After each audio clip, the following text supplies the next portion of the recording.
move aside, because there's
no, because actually this isn't the screen that's gonna be seen. Is a reference to Claire had, that's why. Oh, okay, he has the direct screen. Yes, yes, Okay. okay. I'm just gonna, So if you're more comfortable there, that's. okay, that's fine. I just thought that I would be in front of the, but this way when you film you get a little bit of the screen too, so. Mostly I stay close-ups. Oh, Yeah, okay. mainly your face. Here, this is what it look like. Ah, okay, hi. So when you make changes, Claire knows the background is changing. So he will switch slides on his end. Okay.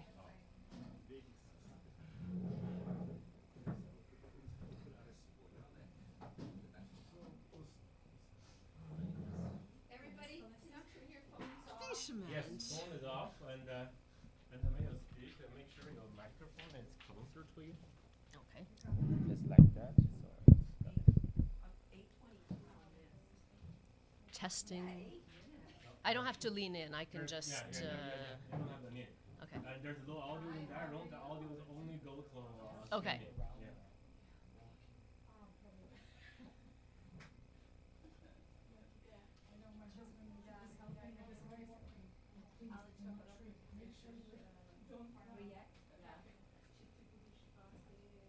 We do have some, not probably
Good morning, good afternoon, good evening.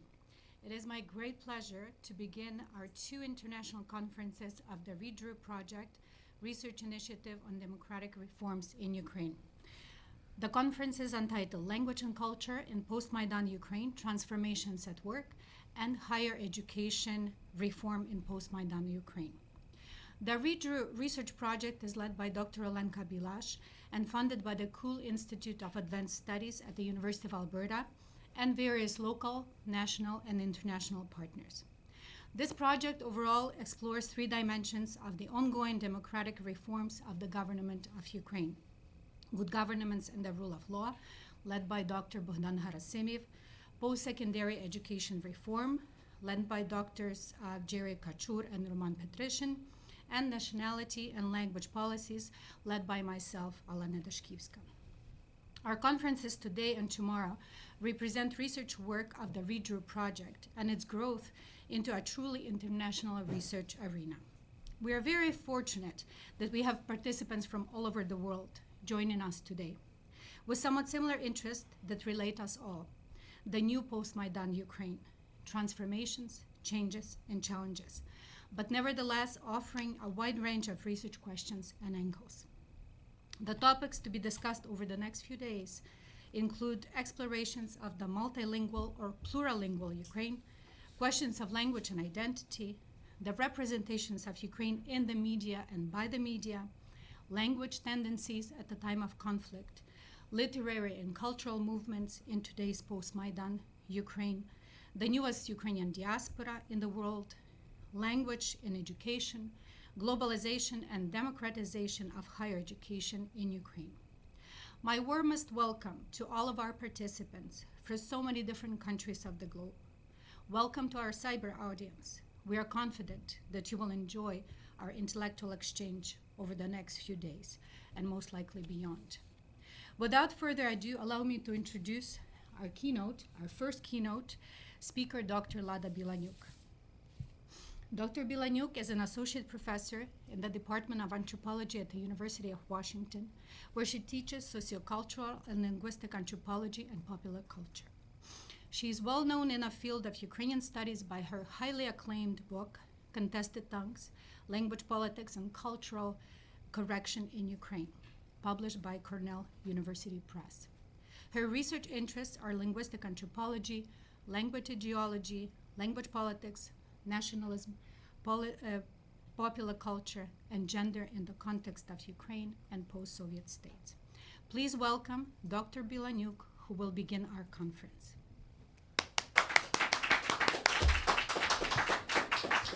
Thank you very much for inviting me. Hello to everyone around the globe. It's a pleasure and an honor to be here.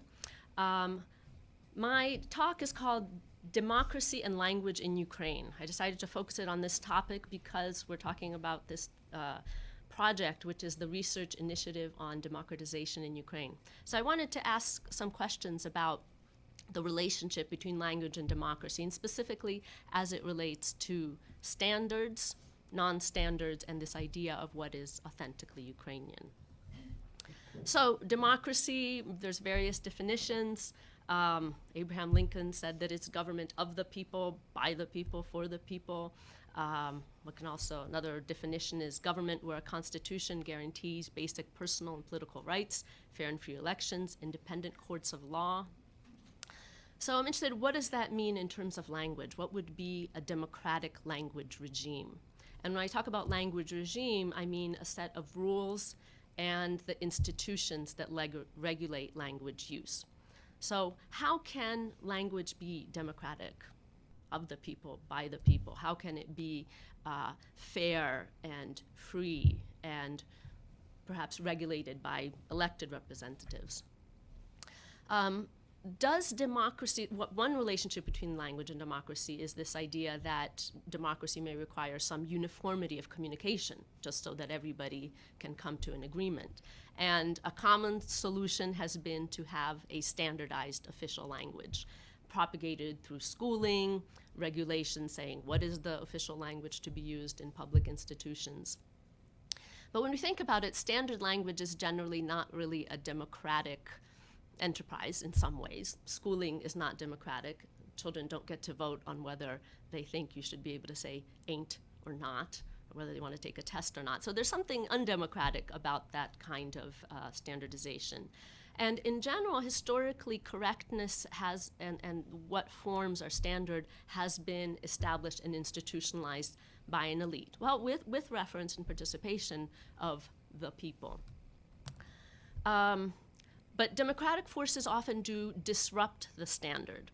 So taking the example in English, split infinitives, people not using the term whom, just saying for who, they used as a gender-neutral singular pronoun, sentence final prepositions. These are all big no-nos which have become more widely used and have to some extent been incorporated and are in the process of being incorporated into what is standard. So you could say that popular usage does influence the standard. One other interesting example is a linguistic study of Queen Elizabeth's pronunciation from the 1950s to the 1980s that reveals that the Queen's pronunciation of some vowels has been influenced by the standard Southern British accent of the 1980s, which is more typically associated with speakers who are younger and lower in the social hierarchy.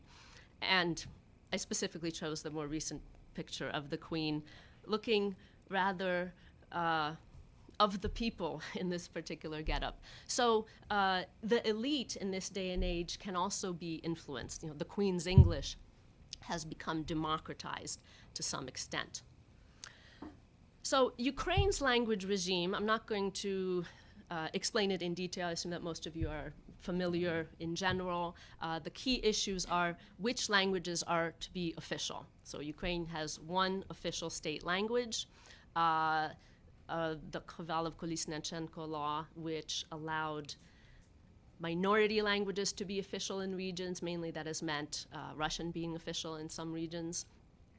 And that is controversial, whether it's constitutional or not. So that issue, Ukrainian or Russian, or both. Standards versus non-standards, that is also a key issue. What kind of Ukrainian is to be used, or what kind of Russian?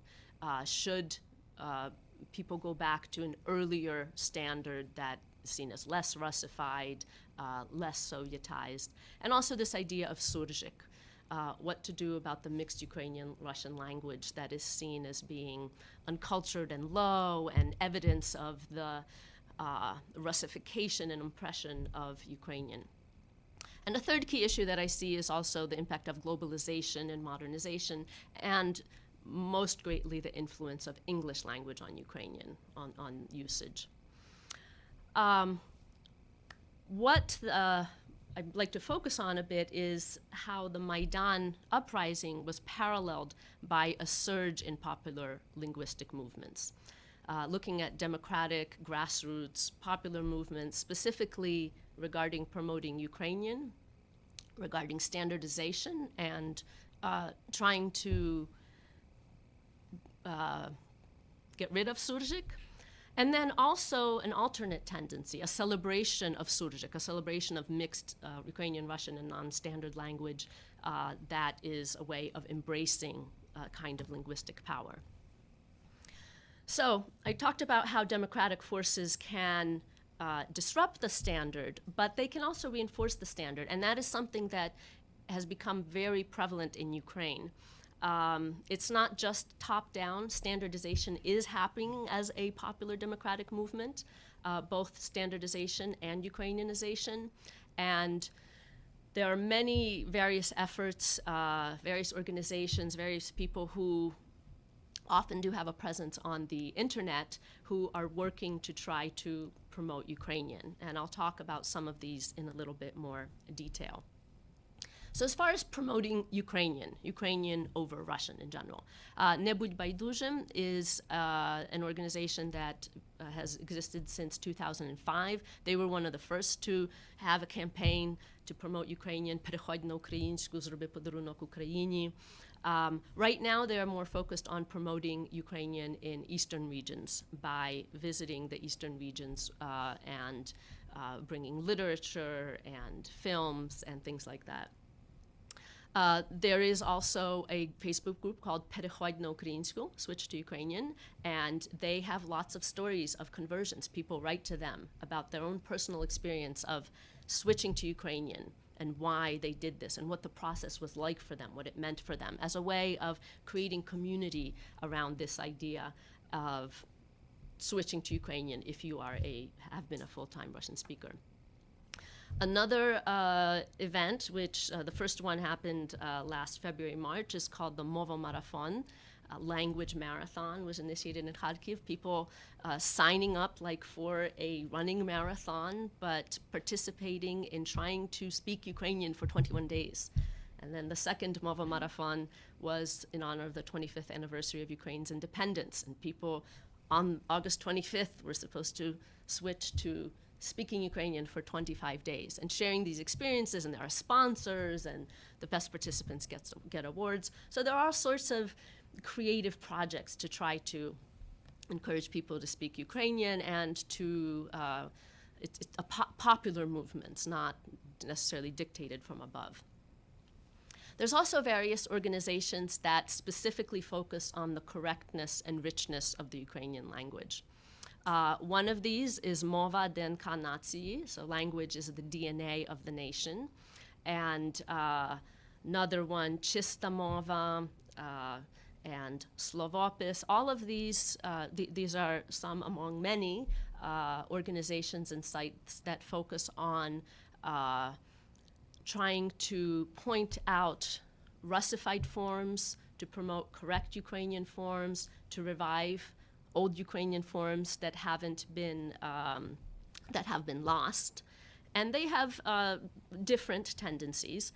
Mova DNK Nacji, language, the DNA of the nation, has this lepetun character, this little tongue, who will help teach various aspects of Ukrainian. So for example, in the slide you can see that nausea induced by seasickness is in Ukrainian hitavitya, hoidanina, hitanina na mori, as opposed to the Russian term kachka, zakachalo. So in Ukrainian, kachka means duck. So hence you have this funny imagery.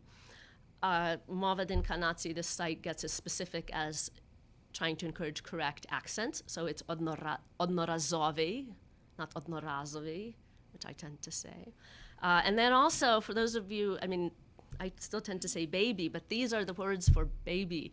Немовля, пискля, писклятко, маля, ляля, дитя, дитятко, малюк, карапуз, пуцвірінок, діти, дітвора, дітлахи, маляхта, малеча. Anyway, so promoting a richer vocabulary, a correct vocabulary, and I'll continue.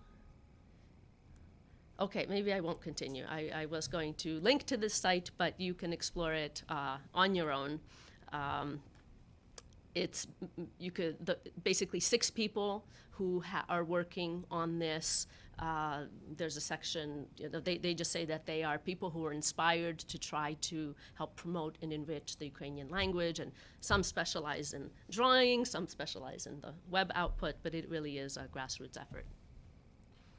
Here I do hope I'll be able to link to the internet, but anyway, Slovopis, which is a play on words, word description, word writing. It's a project of Boris Hrinchenko University in Kiev. And specifically, it refers to Hrinchenko's dictionary. The dictionary that Hrinchenko was a key author, compiler of, is often referred to as a non-Russified version of the Ukrainian standard. Has many outdated terms, but also some that are used currently, but some that people want to resuscitate. One quote that appears on this site, they say, "Ми не маємо права втрачати цю мову. Не маємо права забувати, уникати, ігнорувати ті слова, вирази, фразеологізми, авторами яких є найвідоміші українські письменники та дослідники, авторами яких є весь український народ." So this idea that all the Ukrainian people are authors of this language. So, for example, if you go to this site, they have a whole alphabet. And for example, if you click on A, you will get these 4 words. So, Ava, and you'll get a little video clip of, in this case, a young woman explaining this term for a fisherman's net, apparently. Atanda, which Roman Danko, who is one of the leaders of this group, explains, it comes from the French attendre or entendre. And he also explains the meaning of this term, which is its origin in French. This one I found most interesting, ask. How many of you think of ask as a Ukrainian word? Askuvate. Well, this young woman explains that it comes from the English ask. And when people, for example, are performing on the street and somebody comes around with a hat, or if they're collecting for a cause, there's the asker and they're askuyut. So in this take, you can see a very different philosophy of language creation and a democratic approach to language. This is not just going back to Boris Hrinchenko, but this is documenting contemporary usage. Assertivность is another one that is a,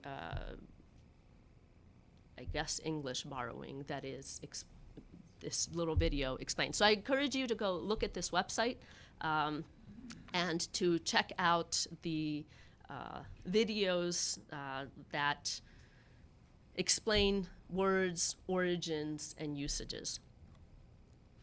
So on the theme of borrowings, they are very prevalent. So ask I had not yet run into before, but roaming, parking, kava, kaviarnia like, sweet donuts is great because they're sweet donuts, but it's also the world of donuts. So there's a lot of word play. The parking especially brought to mind, you know, the Académie Française. I know that they really were fighting against the idea of parking. It's supposed to be parc de stationnement. But here, Ukrainian does tend to borrow a lot of words, even with the ing, which is not really the most comfortable pronunciation for Ukrainian.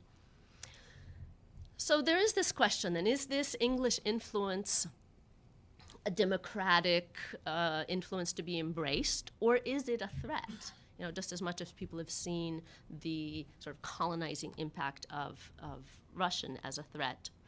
So I'm not going to spend too much time on this. There are many, many examples. These are ones that I compiled from what I saw on the internet, from contemporary Ukrainian literature, from usage in Facebook, as well as from sorry, I got distracted because the slide being shown is moving a little faster than my slide, but that's okay. These are all the examples. I'll just go ahead and put them up here for those of you who are in this room. The examples that I collected from daily usage of English influence usages, some of which I first did not recognize when I ran into them. Smoothie. Smoothies are very popular now in Ukraine. They are smoothies, blended fruit drinks. Fresh is fresh squeezed orange juice. Hoodie is not skinny people. Hoodie, it's hoodie, a sweatshirt.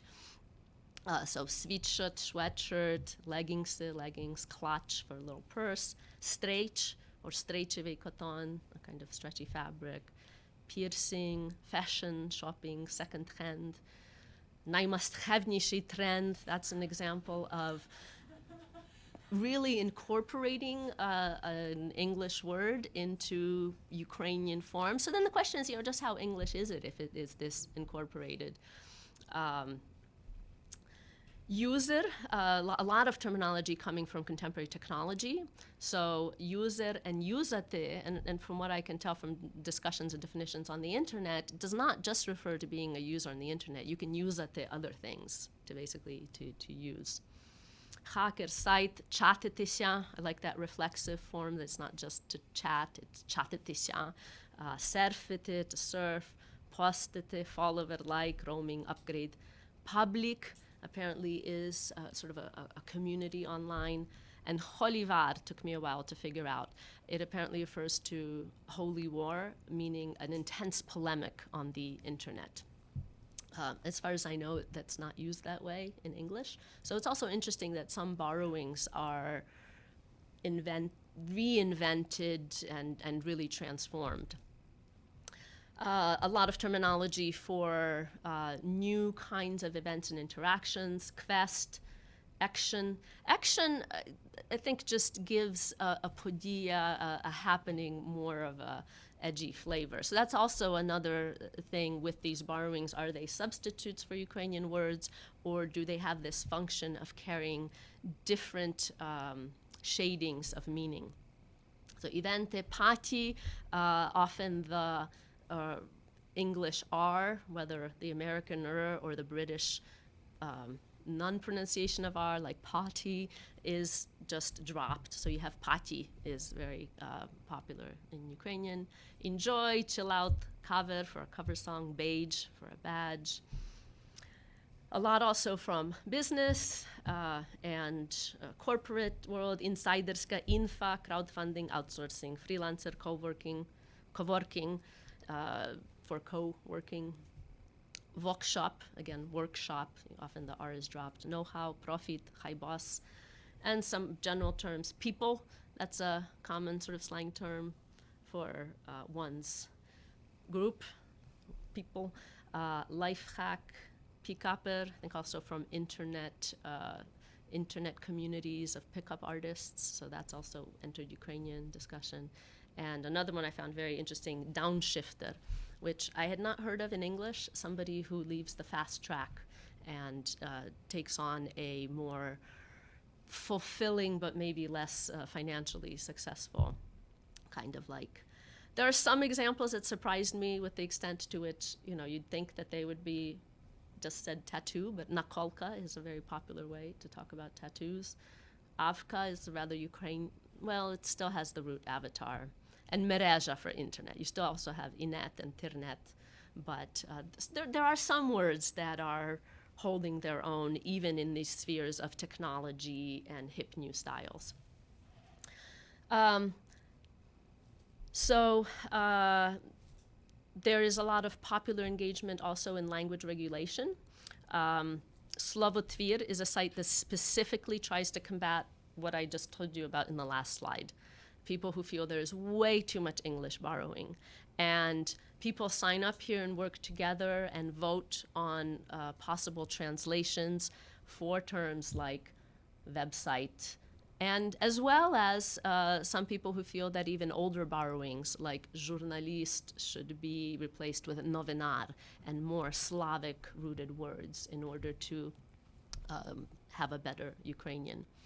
Then again, you also have popular sites that do the opposite, kind of like urbandictionary.com, who invite people to document all these usages, non-standard terms, and thereby propagate them. So we have, in democratic tendencies, we have both sides, both people who are trying to purify and make Ukrainian more standard, more authentic in their vision, and there's lots of discussion on these sites of why a certain term is chosen. There's some innovations.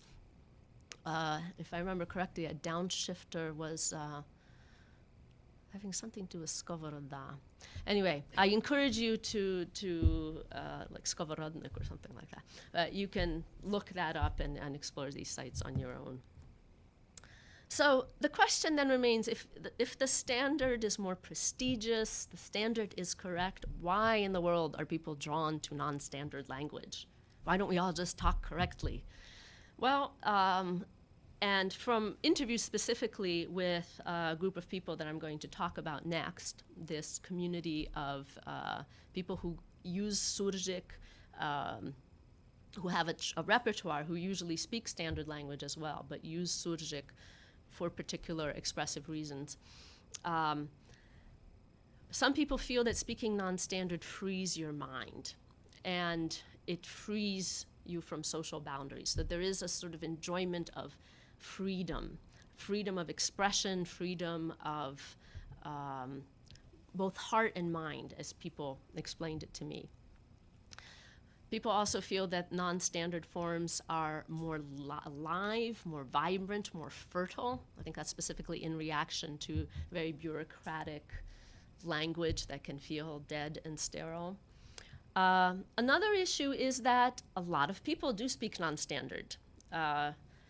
And not just people whose first language was Russian, but people who grew up and in their homes and communities, the language that was spoken did not match the currently accepted standard Ukrainian. More research needs to be done to say whether this language was made non-standard specifically because of Russian influence, or how much is local dialect variation. So both of those things probably.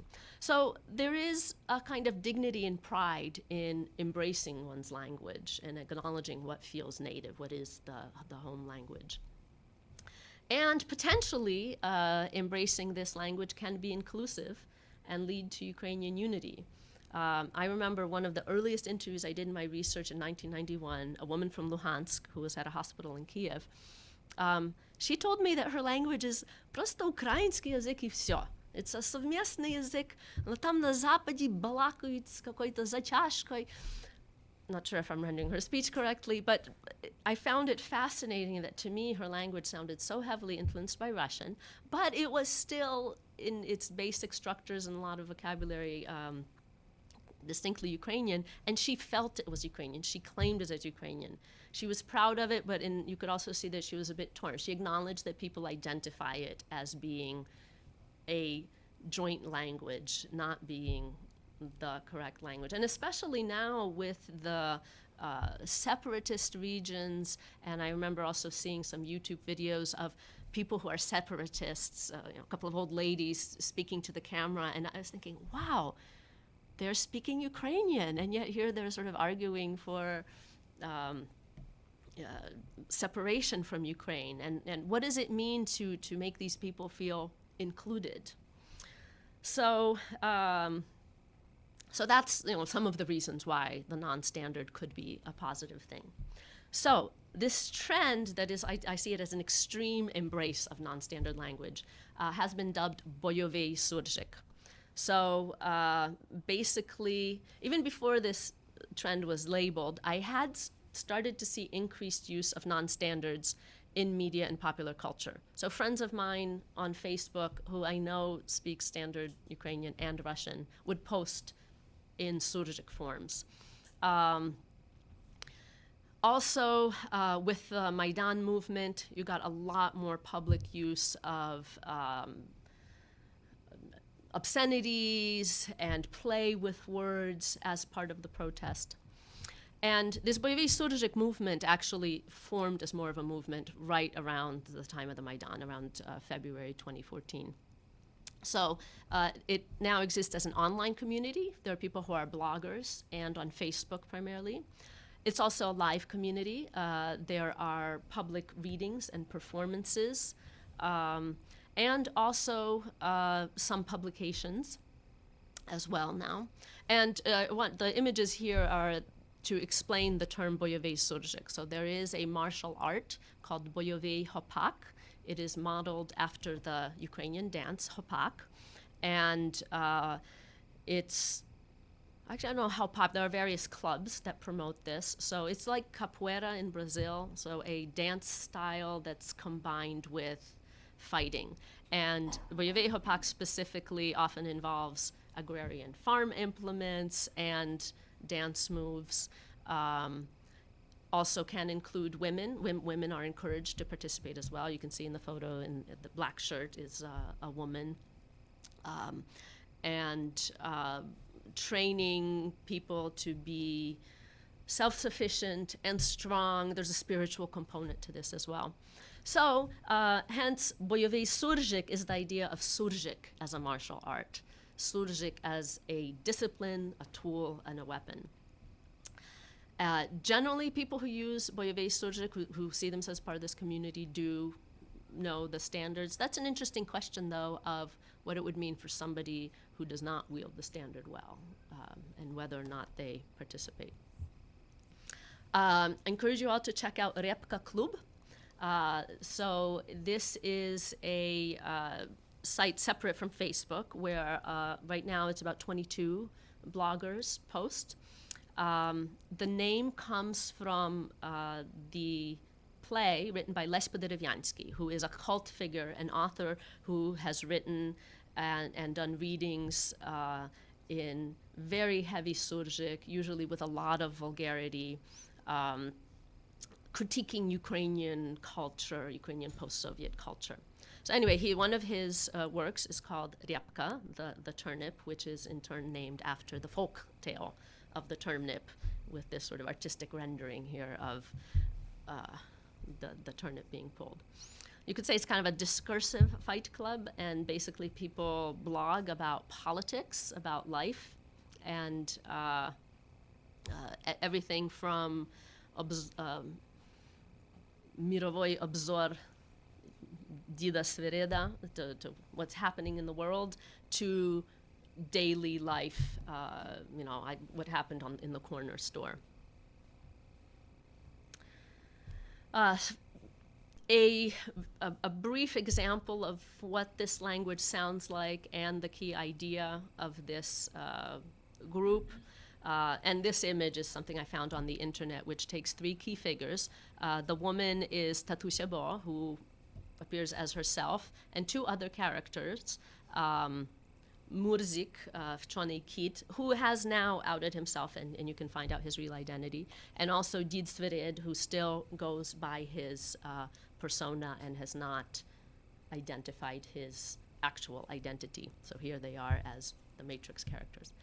Anyway, so for those following in English, I've highlighted in yellow the terms which are non-standard.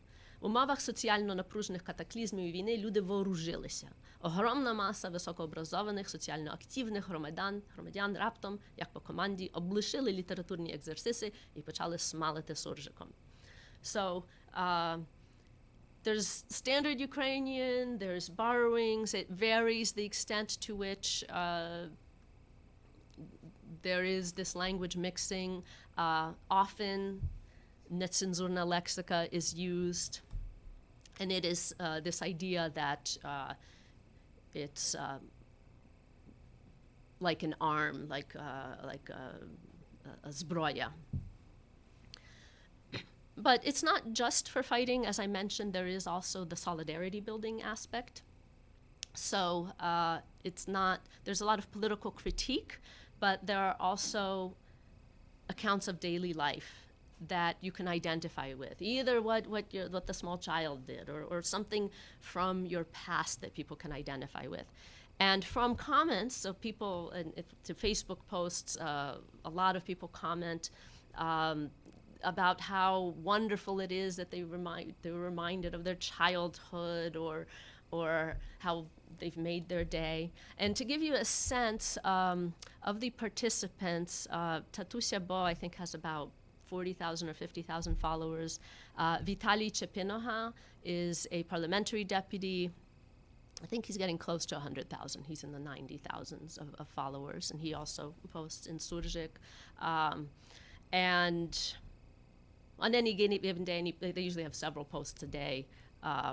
You'll get a few hundred or a few thousand people liking, commenting and having discussions. Some people write back in Surjik, some people don't. You also get interesting discussions of people critiquing, discussing the language, should you, if something is correct or not. So it's an interesting window onto language ideologies. One thing that relates to this idea of democracy that this group, so in this case, Tatusia Bo, Yevhen Manzhenko, and Lyudmila Leshchuk, and Olha Dubovik are members of Yak Zdrasti. Hard to translate into English. The way my colleague Vladimir Kulik explained it to me is that it's something inadequate. It's like Yak Zdrasti. It means like hello, but anyway, so they are a group that gets together and has poetry readings. Often these poetry readings and story readings, performances, are mixed with musical performances. They don't take money for their performance, but very often it is a fundraising for some charitable event, for some charitable cause, often for people who are displaced or have had medical issues, or the soldiers in the East. And in talking with some of them, the way they describe this language is it's bliższe do narodu.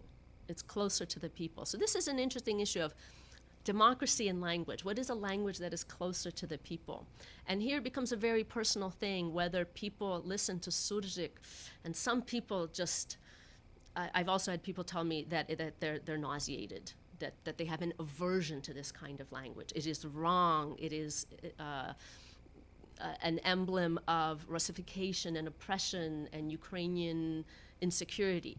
On the other hand, you have people who feel warm and it's so close to them. So here we have this conflict in terms of what is the language of the people, because as I mentioned before, there are grassroots efforts of people who really want to standardize, to purge foreign words. So in a time of war, I would say especially this trend is more inclusive of Eastern dialects. And here I want to point out, I've written and analyzed Surjik use for a long time now, and I really see this as a different trend. The main tendency in the 90s and earlier 2000s was use of Surjik as for humor, to caricature the uncultured element in Ukrainian culture. And more recently, with rock groups like Tik, it's not just critique. It is an embrace of a kind of authenticity, a kind of non-standard real life way of speaking. And this group performs in the East, in the Warren Zone, as well as in Lviv, and are well received, although they also do get a lot of people criticizing them. So it's just part of the, people get very hot under the collar when it comes to Surjik. Okay, so today I want to conclude by focusing a little bit on one of the publications that came out in 2016. I recommend it to you highly. I'm almost done with it. It is the history of Ukraine. This is part one, which goes from prehistoric times, including Neanderthals and Cro-Magnons, of the settlement of Ukrainian territories through the mid-11th century. So whoever Didsvirid is, he must be a pretty good historian. Oh, and by the way, Didsvirid and Murzi Kuchonikit, these are all names that come from Les Poderiviansky's stories. So a lot of the bloggers chose pseudonyms and refer to Les Poderiviansky, the author, as Maître, sort of the one who started all of this.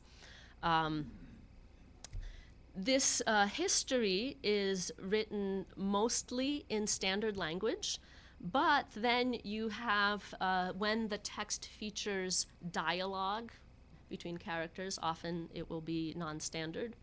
And the end of each chapter has this kind of internet-style discussion with supposedly people commenting on. So this is what it looks like. So for example, in chapter 1, that chapter was liked by 78 people at the top, it tells you, including the sad mammoth, Neanderthal Babai, the energetic Cro-Magnon guy.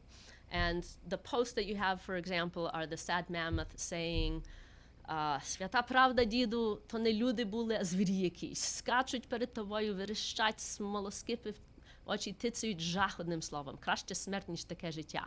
Не дивно, що ми вимерли». So it's like the mammoth here is posting saying, it's not strange that we died out. People were just so savage back then. Because in that chapter, he talks about how people lived, hunting in this prehistoric age.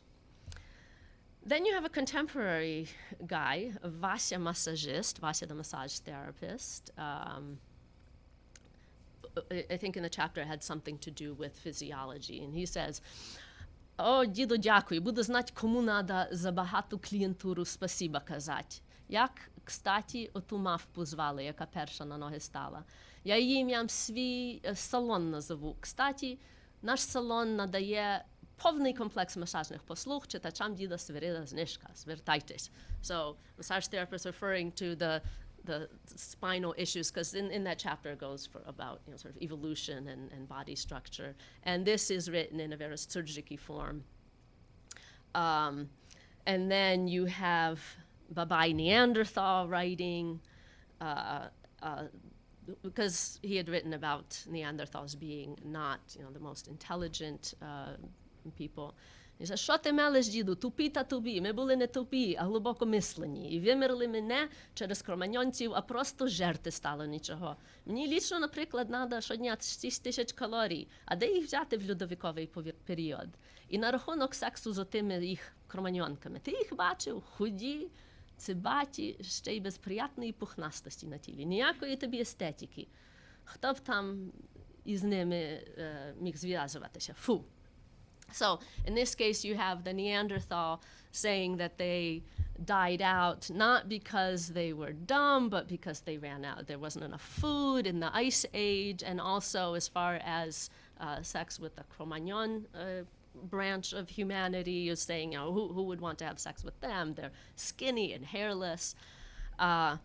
Meanwhile, Cro-Magnonka Ася writes back, ой, ви гляньте, бабай виліз, теж мені кавалер знайшовся. На себе спочатку подивись. Правильно дід написав, тупі і мало прийнятні. Дякую, дідушка, за цікавий параграф. Іменно так і було. І не могли ми з неандертальцями скрещуватися. Брехня це все. So she writes that it's true, with the Neanderthals, we would have never had relations with them. But finally, at the end, you have an energetic Cro-Magnon guy saying, ой, Асочка, ну откуда ти знаєш? Могли схрещуватися, не могли. Вони ті неандертьолки, звісно, трохи волохаті, але ж які запальні. So here you have, the history gives you a lot of details about early research about Ukraine's prehistory, about Cro-Magnon, Neanderthals. And at the end here, you have this humorous discussion, which is fanciful, but let me tell you, as far as reading a history book, it sure is engaging. Just for another example, by the time you get to chapter 15, you have comments by Prince Sviatoslav, Kuria the Khan, historian, Leo the Deacon, so often the historians he refers to will be posting as well and commenting, Princess Olha, Knighnya Olha, and Sveneld, also a historic figure. And again, they discuss the things that were discussed in the previous chapter. I haven't analyzed in depth the extent to which a particular character speaks in Surgic. In general, Surgic here is used not necessarily, not to make somebody seem dumb, but just to give it kind of a casual, intimate, everyday feeling. And you have Knighnya Olha, who at the end of the chapter, Sviatoslav is killed, and so she had told them not to go where he went, and she says, «Син, ну як ще так? Я ж тобі скільки разів казала, а ти мами слухать не хотів. Добре, що не дожила. А Свенель де був? Де його носило?» So she's already dead now, but she is commenting on the course of history. So this is all rather fanciful, but one of the comments that I saw on the Facebook comments, Jidsvirid posts usually a daily, but sometimes he doesn't do it daily, but a review of world events. But you will also get comments on other topics. So here it was an off-topic comment because it wasn't about the world event. But somebody writes, «Діду, треба вже ваш другий том історії України, бо 7 клас саме закінчує з князями Володимиром і Ярославом. Історію треба вчити далі, а шкільний підручник найменш до цього пристосований. Фактажу автори накопіпастили багато, а аналізом себе не обтяжили. Без аналізу біда. Та й цікава ваша історія. Коли вже?» So basically, I think a parent talking about the fact that they need the next volume because 7th grade is now finishing with Princes Volodymyr and Yaroslav, and the school textbooks just have a bunch of facts and aren't interesting. And indeed, one thing that Jidsvirid does in this history is gives an analysis of what the sources are, of how they may be biased, and for what reasons they may be biased, what different sources have been used, what different possible explanations there are. So it is really very engaging and treats the reader as an equal who may participate. And there are a lot of parallels with contemporary events, using the ancient events and referring to example for somebody's imperial aspirations and paralleling that with Russia's contemporary aspirations. So it'll be interesting to see how this spreads. Right now, if you go to Repka Club, the link that goes to where you can buy this book isn't working. I was very lucky that when I was in Kiev this summer, you could either order it to be mailed to you, but there was an address. It was actually an outdoor gear shop close to the Maidan. And I was able to go in there and buy the book and a mug with Dzidsvirid on it. To conclude, in talking about democracy and language, I've talked about different forces that currently exist in Ukraine. Democratic forces, sort of people being engaged in crafting their language regime. And there are both these tendencies in support of non-standard language. This idea that non-standard language is liberating, that it's somehow more authentic, that this is actually something that in an interview with the lead singer from Brate Hadyukine, he had said that when Ukraine became free and then he saw, people singing Shevchenko's verses and things like that, he was like, wait a second, we just freed ourselves from one kind of shackles. Why all this sort of standard language and Shevchenko? Can we really be free? So for some people, that a prescribed version of Ukrainianness and Ukrainian language can seem like a shackle, limiting.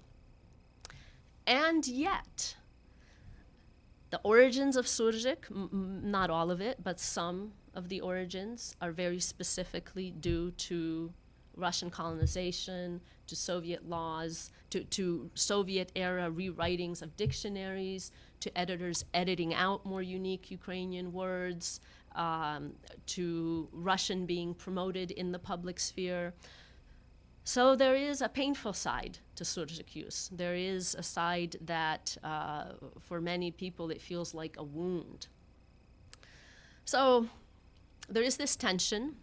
My own sense is that ideally we should be able to embrace both, that while acknowledging the painful history of Surjik, but that's not the only history. A lot of this non-standard variation is also dialect versions that pre-existed standardization of language, and also new language creativity. The influence of English may be troubling, but the extent to which it's alive and incorporated and transformed in Ukrainian, maybe it's not such a bad thing. I think a key aspect is that, as I say here at the end, you need self-confidence and a sense of humor.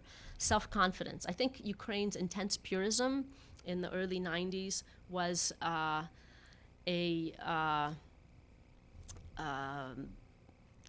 tendency to try to lift up a pure Ukrainian because people weren't sure about the value of Ukrainian. It was stereotyped as a peasant language. So if it was going to be official, it was made official. Well, that has to be a good language. People were insecure about its value. But I think now, as a whole, Ukrainian society to some extent has gotten over that and has become more open to embrace the diversity of language and the diversity of ways of speaking, different shadings of expression. So this is something that is often called translanguaging, strategic employment of multiple semiotic resources to act, to know, and to be. The idea that people who are bilingual, multilingual, don't have a standard language here and a standard language here, but that they live in a multilingual, translingual repertoire. And I think that our idea that although so many people are bilingual, multilingual, but there still is this dominant idea that somehow the natural state is monolingual, that you have a true self and it has one standard language, whereas language, a standard language, is an artificial fixed thing. Language is always growing and evolving. So the key thing is to strike that balance between recognizing an oppressive history and undoing it to some extent as much as possible, while not stifling creativity as well. Thank you.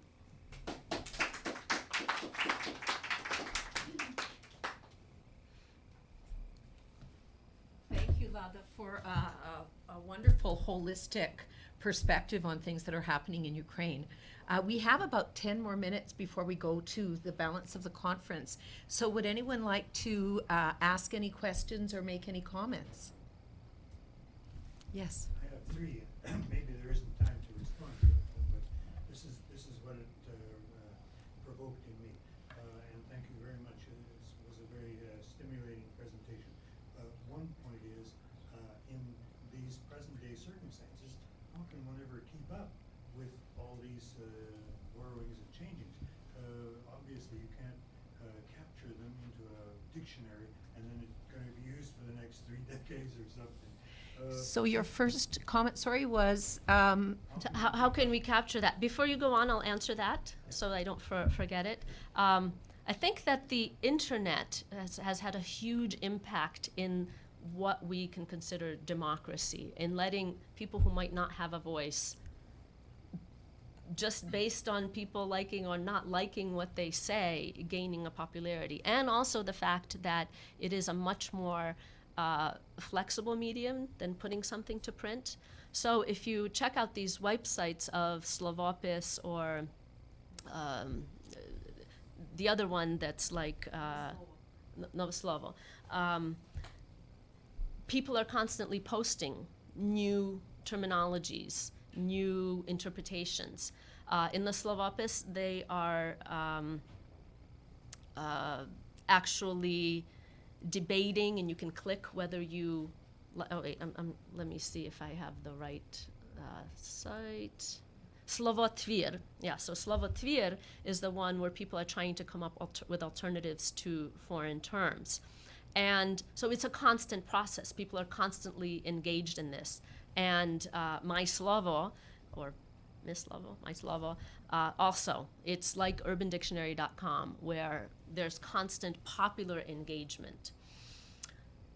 That means that there are also some problems. People can post silly, nonsensical things. You may get the presence of something that only a small group of people use, but there is a mechanism with people paying attention to liking, not liking, picking something up. So in a way, what would be daunting for me 25 years ago, you hear some word, you don't know what it means, you start asking around.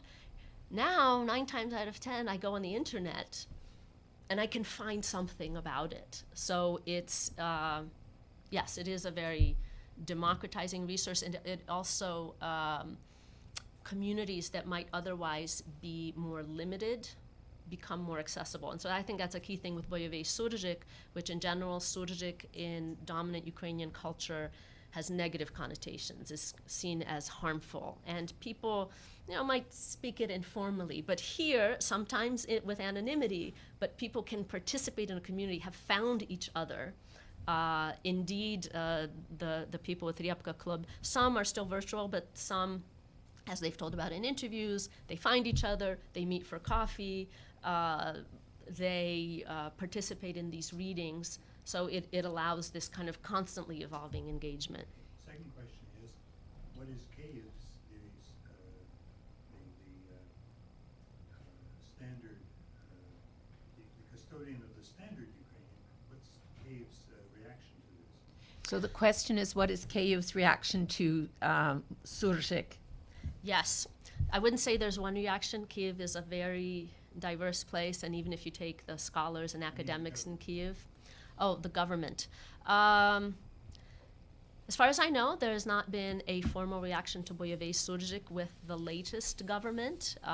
There are still efforts to, I think the major issue, and that most people who participate in Boyevey Surjik would agree that Ukrainian should be the only official language and there should be more support for Ukrainian. In general, this use of Boyevey Surjik is to fight off disinformation, a release of tension, during the Maidan, especially, a release of panic that this language allowed this kind of communication.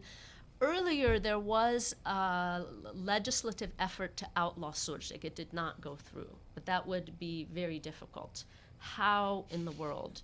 You're interviewing somebody and they use the wrong word. What are you going to do? Bleep them? And then the biggest issue is who says what is correct?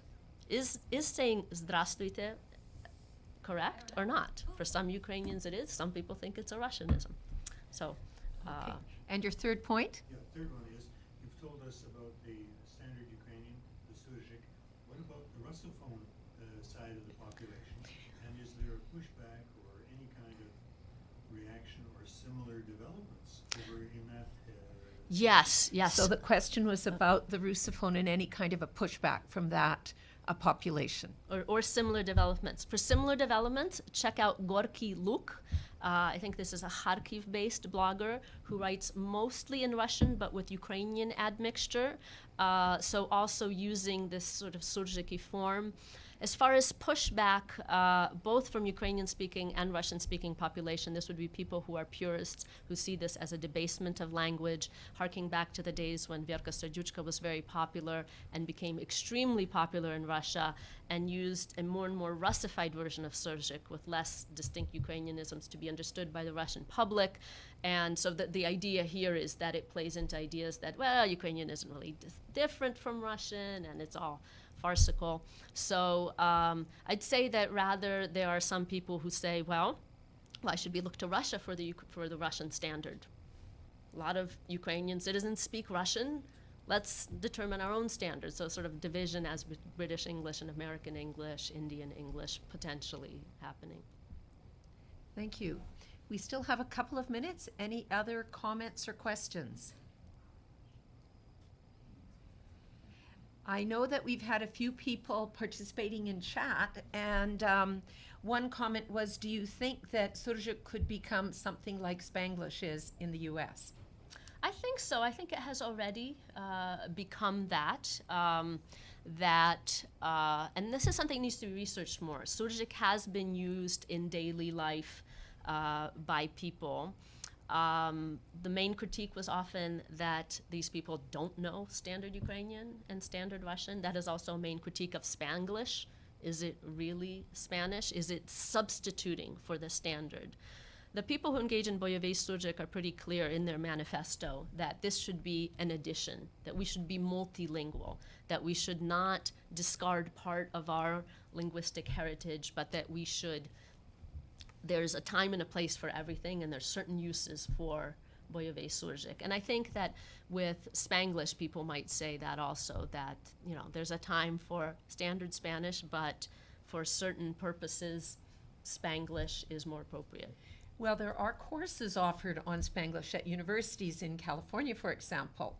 Is the same happening in Ukraine? As far as I know, no.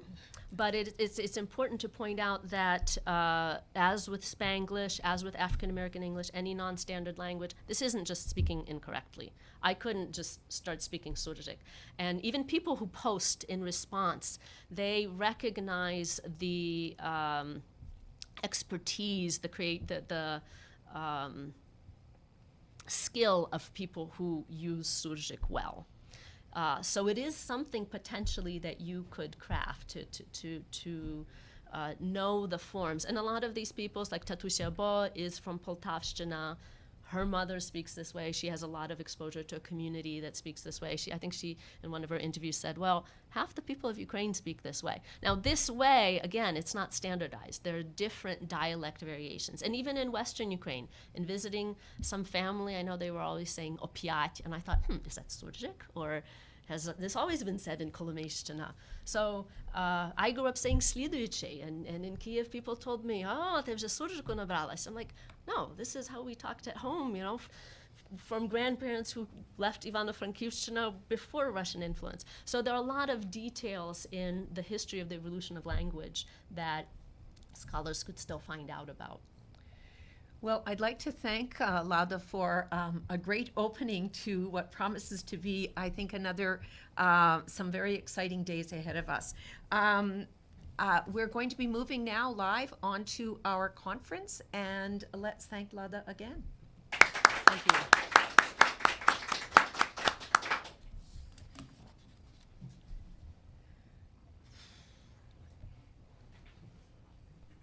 Can we talk? Can we talk now?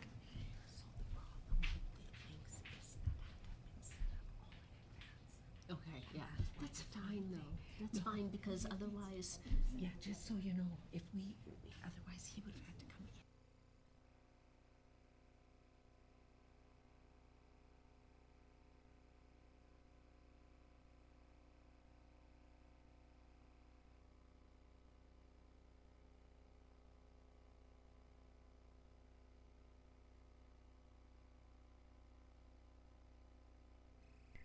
I will speak about individual bilingualism in Ukraine, dominant shifts in the Ukrainian language. The problem, coexistence of the Ukrainian and Russian languages in Ukraine, being rooted historically, remains a burning issue that has its societal, political, and psychological constituents. At present, the political constituent has become less salient since the necessity to have in this country only one national language, Ukrainian, can hardly be doubted. The nowadays linguistic debate highlights the societal psychological constituent of Ukrainian Russian bilingualism, which concerns dominance of Ukrainian in different communicative contexts. A constructive solution of the problem of language dominance should be grounded in the scholarly analysis of bilingualism and its neurocognitive foundations, and this paper is a pilot attempt of such analysis. I will speak about societal and psychological aspects of Ukrainian-Russian bilingualism, language dominance and its neurocognitive base and dominance facets, and Ukrainian as the second language, the conditions for dominance shifts.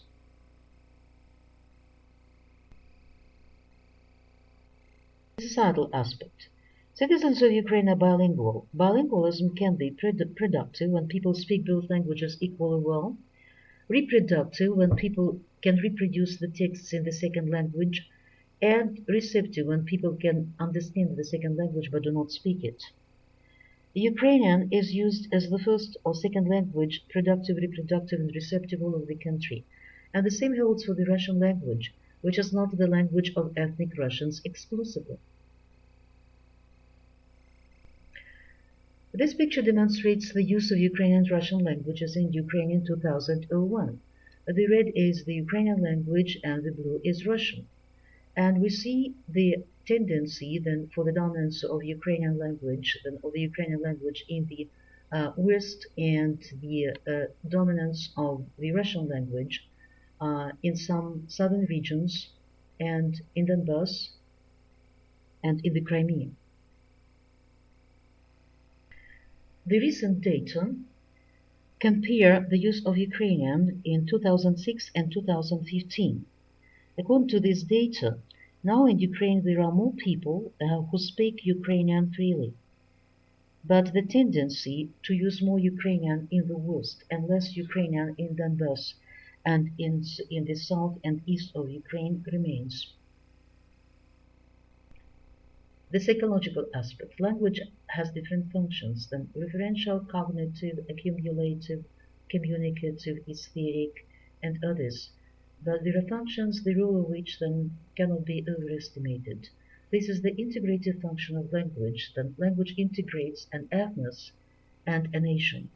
And one more function is the function of self-presentation of an individual. In Ukraine, the integrative function of the nation is performed by the Ukrainian language.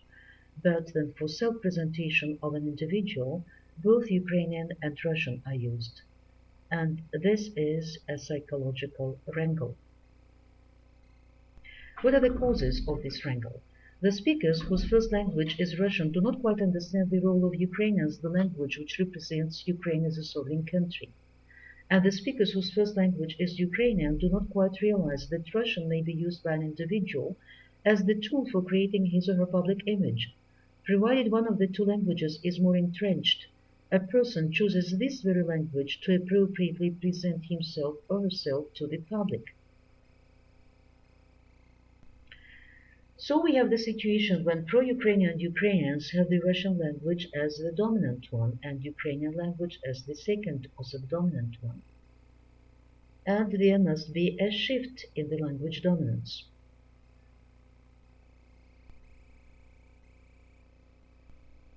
Societal and political, the dominant language is the national one. Individual, the dominant language is the one which the speaker prefers in interaction. He or she knows it better and uses it more often. Individual dominant language may change with age. The neurocognitive base of the dominant language is the brain's neural network, which works by default automatically and unconsciously for an individual. Formation of this network depends on different factors, due to which the dominant language gets deeply entrenched in the brain. So the main factors then which affect entrenchment of language in the neural networks then are natural and societal. The natural factor means that language is an inborn faculty. So we have the faculty, an inborn faculty for language acquisition. And then the societal factor means that this faculty can be realized only in the linguistic environment. That's why we say that language is both nature and nurture. The natural factor includes age of language acquisition and sequence of the languages acquired. The languages can be acquired either simultaneously or sequentially. And the societal factor includes contexts of language acquisition and use, and normally acquired and used language. There is also another factor, frequency and duration of the language use, and all these factors influence language proficiency and communicative competence.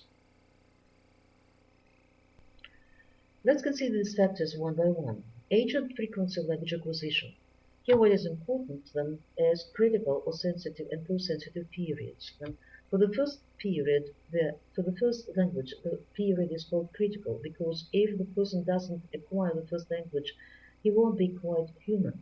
And for the second language, this period is called sensitive. For phonetics, it lasts until 5 years, and for grammar, it lasts till 12 years of age. In this period, brain lateralization is in process, and in neurovisualization, the use of different languages shows an overlap of the respective electric contours in the brain. Both languages are processed by procedural or unconscious memory. Therefore, both languages use the same capacities of the brain. In the post-sensitive period after the age of 12, the brain lateralization is over. In neurovisualization, the use of different languages shows a distance between the respective electric contours in the brain. And the second language, unlike the first language, is processed by declarative or conscious memory. Therefore, the second language uses different capacities of the brain. Contexts of language acquisition and use can be informal, this is the family or interaction with friends, and formal in the classroom or at workplace. Norm of the acquired and used languages. Then language can be used in formal and informal contexts. Then in formal contexts, standard forms of language are usually used. And in informal contexts, then both standard and non-standard language is used. Non-standard forms of language in Ukraine are usually associated with surjik, or a blend of two languages, which results from the lack of exposure to their standard norms. Surjik does not result from an adult bilingual's code switching, and it does not result from interaction of people who speak different standardized languages to each other. Frequency and duration of the language use and language proficiency. Context of language use, frequency and duration of language use influence formation of neural networks, which become foundation for language proficiency. If the first or the second language is used in multiple contexts, then frequently and for a long time, then steady neural networks are formed, and language proficiency is automatic. This is the dominant language. And if the first or the second language is used in few contexts, then infrequently for a short time, then the neural networks are unsteady or they can be lost. And the language proficiency is not formed, it can be lost. And this is the subdominant language or attrition of language. There are facets of language dominance that are interrelated and interdependent, and all of them may influence the shift in language dominance.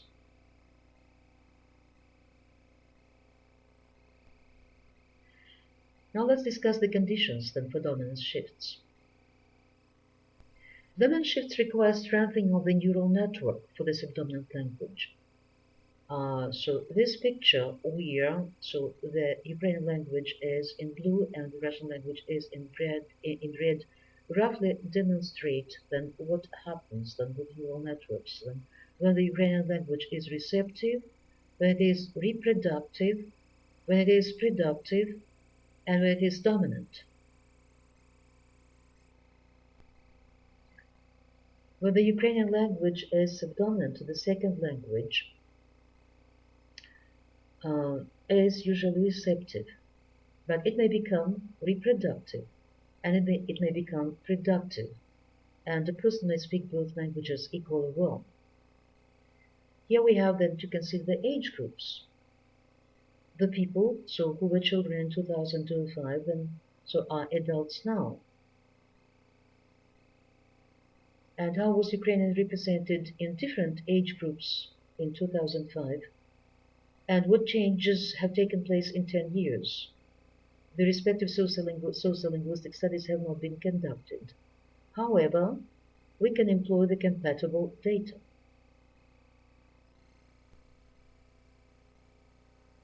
The recent research shows that nowadays the number of people who prefer using Ukrainian and speak it freely has increased, but the number of people who speak Russian has decreased. The number of people who speak both languages at home has also increased. As far as languages spoken at home are concerned, here we see the situation in different Ukrainian cities in central Ukraine. Usually Ukrainian is preferred, or Ukrainian and Russian, and then every now and then the Russian is preferred. And in the southern and eastern parts of Ukraine, Russian remains the dominant language. Considering the age of bilinguals with the dominant Russian language, its maintaining in the family is quite natural. The more telling evidence is use of Ukrainian outside the family in various informal and formal contexts. The data show that in the central part of Ukraine, the largest group of people is represented by those who use Ukrainian in formal contexts, and the second group is represented by people who speak both Ukrainian and Russian. In the east of Ukraine, the largest group is represented by those who speak Ukrainian and Russian, and then goes the group of those who speak preferably Russian. In the south of Ukraine and in Donbass, the situation is somewhat similar. The largest group is those who speak Ukrainian and Russian, and the second group prefers only Russian. Now language used in formal interaction. Language is used at school, and this is a great achievement. The Ukrainian language is used more and more in book circulation, in communication in schools, in catering services, in radio and TV programs. However, in newspapers and periodicals, Russian is used more. These data show that in formal contexts, with the exception of education, the Russian language persists in its use and is just slowly substituted by Ukrainian in the formal domains which require good skills in oral and written speech. Communication in Russian is accounted for not by political rivalry, but by the fact that in the speaker's brain there exist steady neural networks which make the use of Russian effortless and automatic. And we have to bear in mind that the people whose first dominant language is Russian obtained their secondary education in Russian. Switching to the subdominant Ukrainian language requires cognitive efforts, without which, however, it is impossible to build up steady neural networks for this language, and in such a way to release cognitive tension. To switch to the subdominant language, the speaker should be motivated, both ideologically and pragmatically. Besides, such a switch should be facilitated by means of creating favorable conditions for the dominance of the Ukrainian language. And here we have to take into account that there exist two groups of language speakers. The group of people, so the group of children, then so in their sensitive, and here, so to improve their proficiency in Ukrainian, if they are, so their first language is Russian.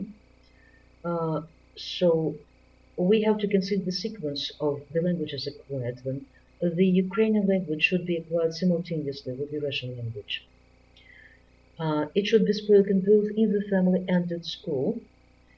This language should be standardized and used in multiple contexts and frequently for a long time. And the adults whose first language is Russian should proceed then from the receptive stage to reproductive stage and the productive stage.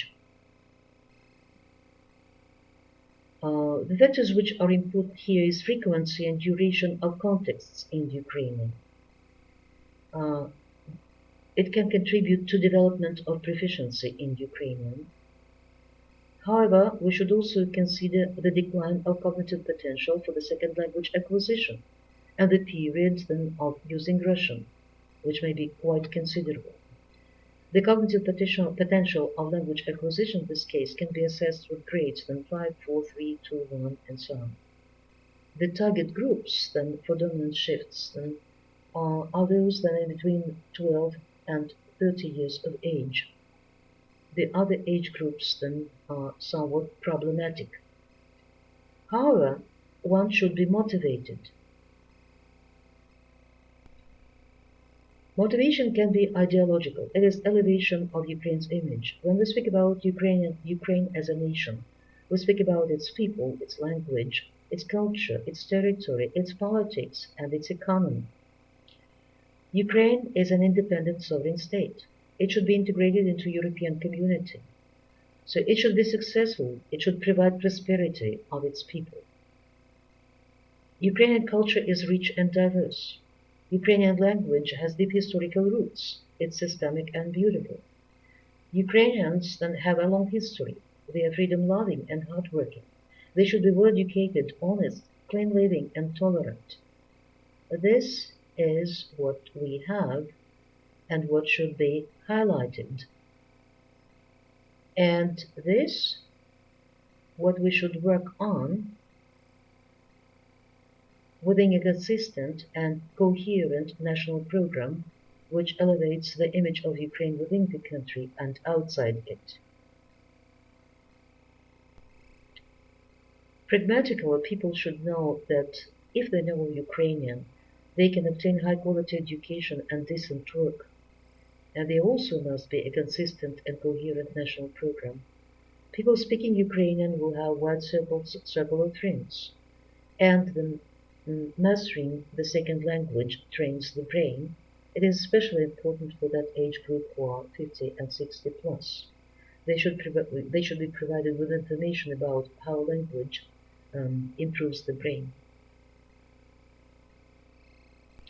Therefore, individual dominance of the Russian language cannot be changed quickly and by somebody's will. Language is a neurocognitive function of the brain which gradually builds up and gradually disappears. Improving one's second Ukrainian language needs ideological and pragmatic motivation. It appears that due to raising the status of Ukrainian, not due to disparaging Russian as the dominant language of pro-Ukrainian Ukrainians, the latter causes psychological resistance. Motivation factors should be backed up by the quantitative increase of Ukrainian contexts and improving their quality or the use of standardized language. Thanks for your attention.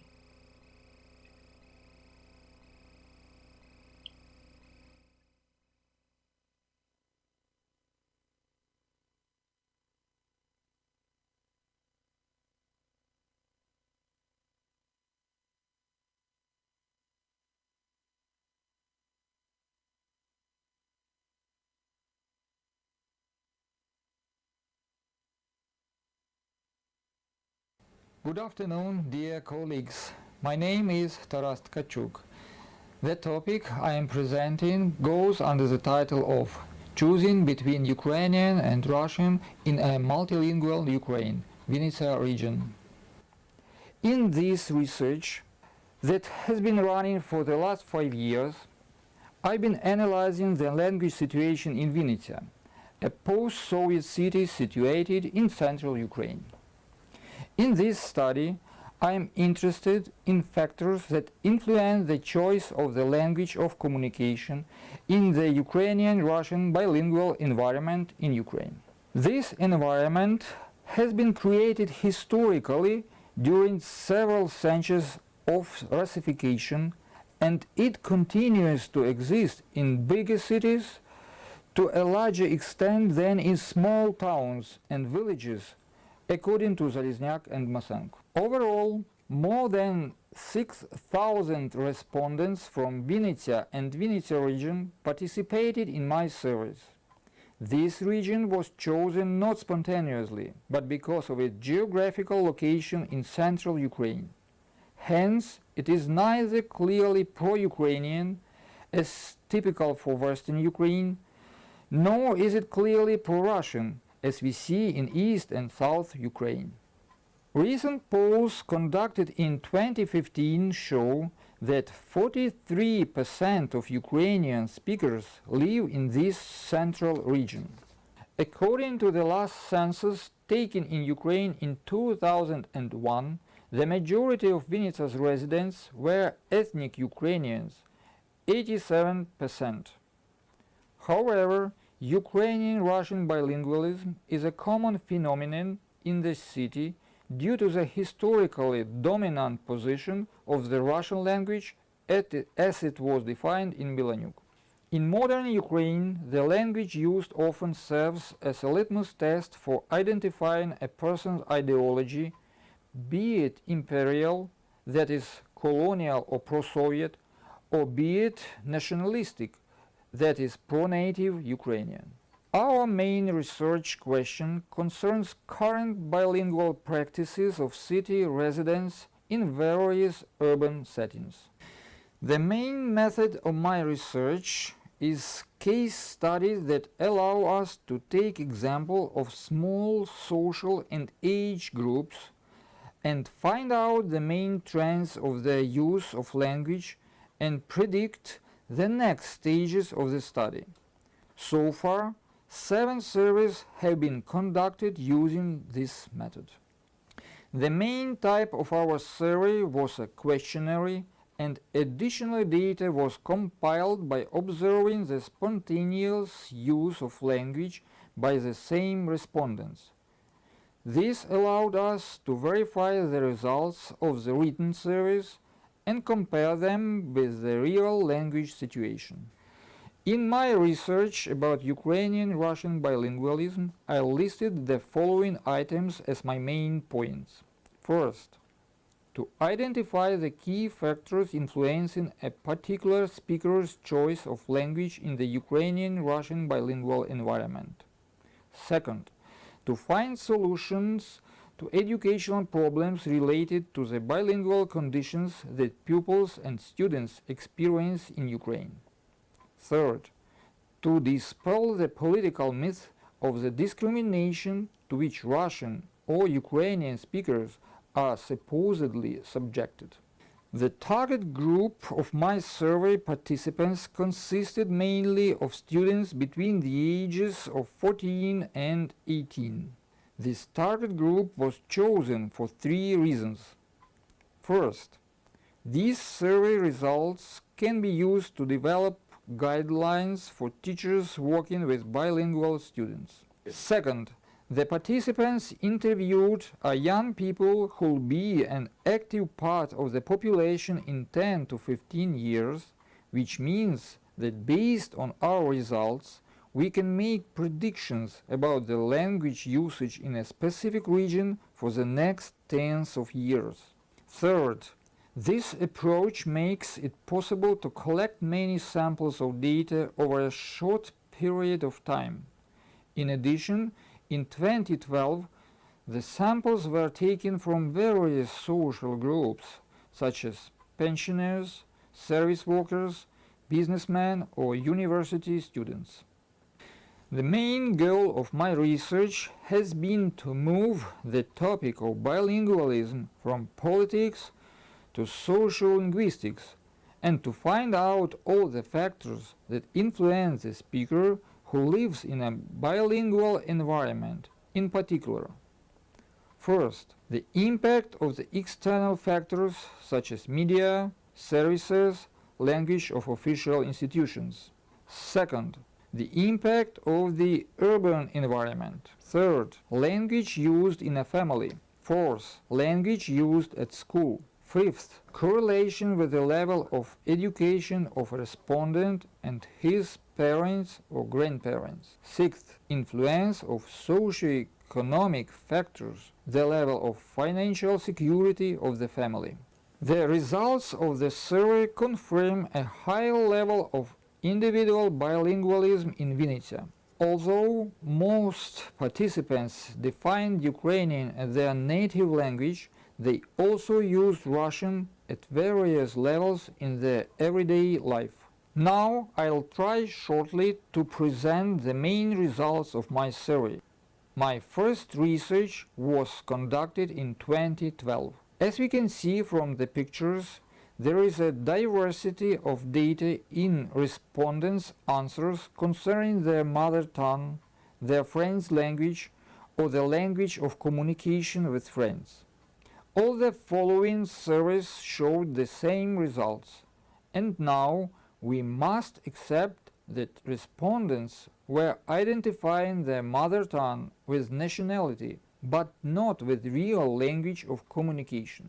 The analyzed facts in the issue show an asymmetric nature of the use of Ukrainian and Russian in an urbanized society.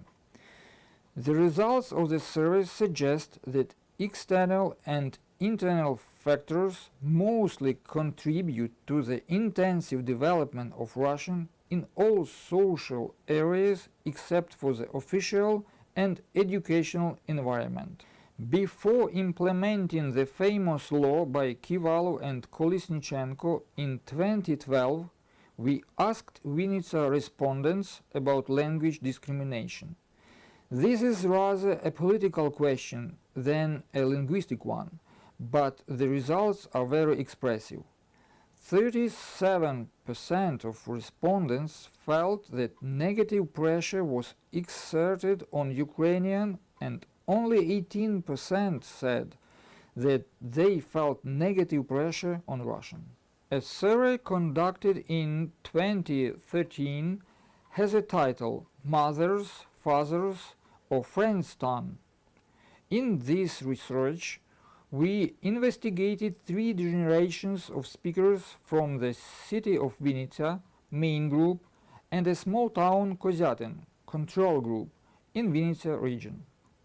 Our results show that in the control group, all 3 generations use Ukrainian as their main means of communication. However, 67% of the respondents switched to Russian if addressed in Russian. In the main group, the language choice is more variable.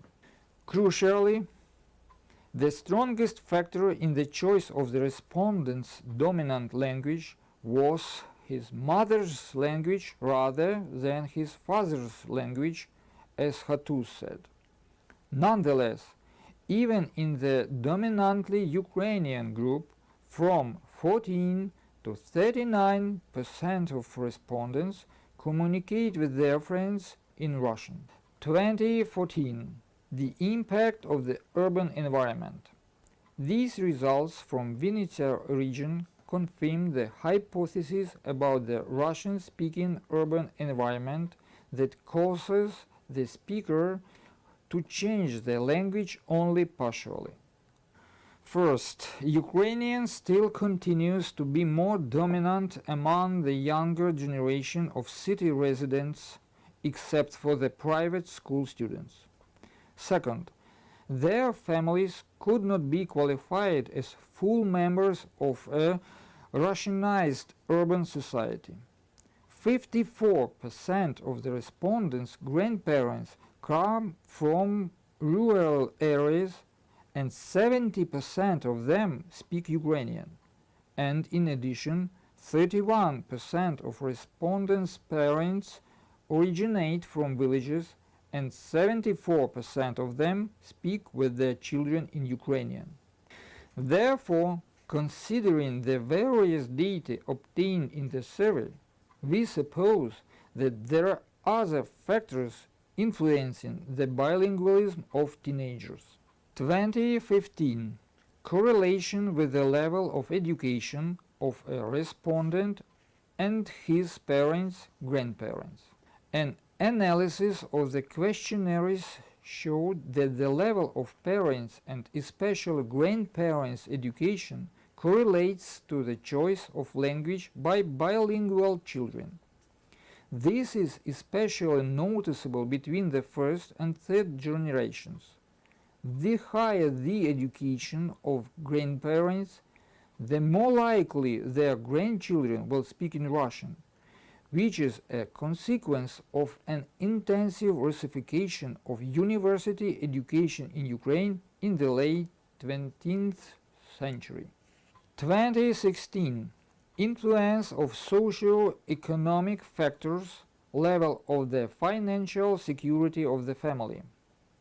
In this research, we found a trend that confirmed the hypothesis of the correlation between the financial support of the family, the influence of socio-economic factors, and the language that a respondent chooses in a bilingual environment. The higher the financial security of the family, the more likely that its members speak Russian. To summarize all our stages of research, we compare our main results in the following diagrams that show the short-lived influence of another external factor, the revolutionary changes in the country in 2014. In 2012, a number of respondents who recognize Ukrainian as a mother tongue was 87%, but in the spring of 2016, this number decreased to 86%. In this case, the result of issue made in 2015, 1 year after Maidan, looks very expressive. 95% of respondents admit that Ukrainian is their mother tongue. We can observe the same result in the case of language of communication with friends and with parents. As we can see, the research made in spring 2015 confirms the temporary influence of Maidan. To conclude, the analyzed facts show an asymmetric nature of the use of Ukrainian and Russian in an urbanized society. The results of the survey suggest that both external and internal factors contribute to the intensive development of Russian in all social areas except for the official and educational ones. All these surveys confirm the hypothesis of a subconscious transition to Russian continuing even today. The exceptions were the years 2014-2015, when the percentage of respondents recognizing Ukrainian as their native language increased under the influence of Euromaidan. Nevertheless, the latest surveys among teenagers 2015-2016 reveal a stronger desire to switch to Russian. Thank you for your kind attention.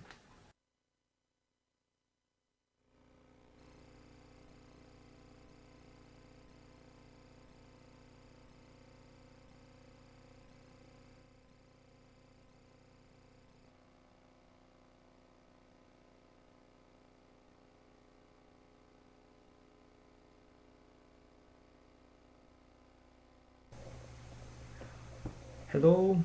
The topic of my presentation is the evolution of identity of Ukraine's Russian speakers, that is, people who speak mostly Russian in their everyday life.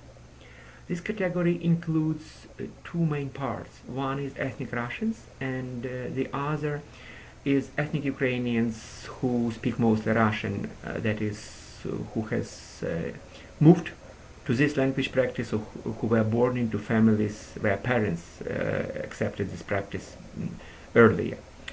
So in the early post-Soviet years, many scholars, particularly in the West, considered ethnic Russians as a part of the Russian diaspora, that is kind of transnational community of people who were expected to be more loyal to Russia than to their countries of residence. And moreover, some scholars even argue that Russian-speaking Ukrainians will mostly ally with ethnic Russians in asserting their linguistic rights, and will become part of what they called the Russian-speaking population. And that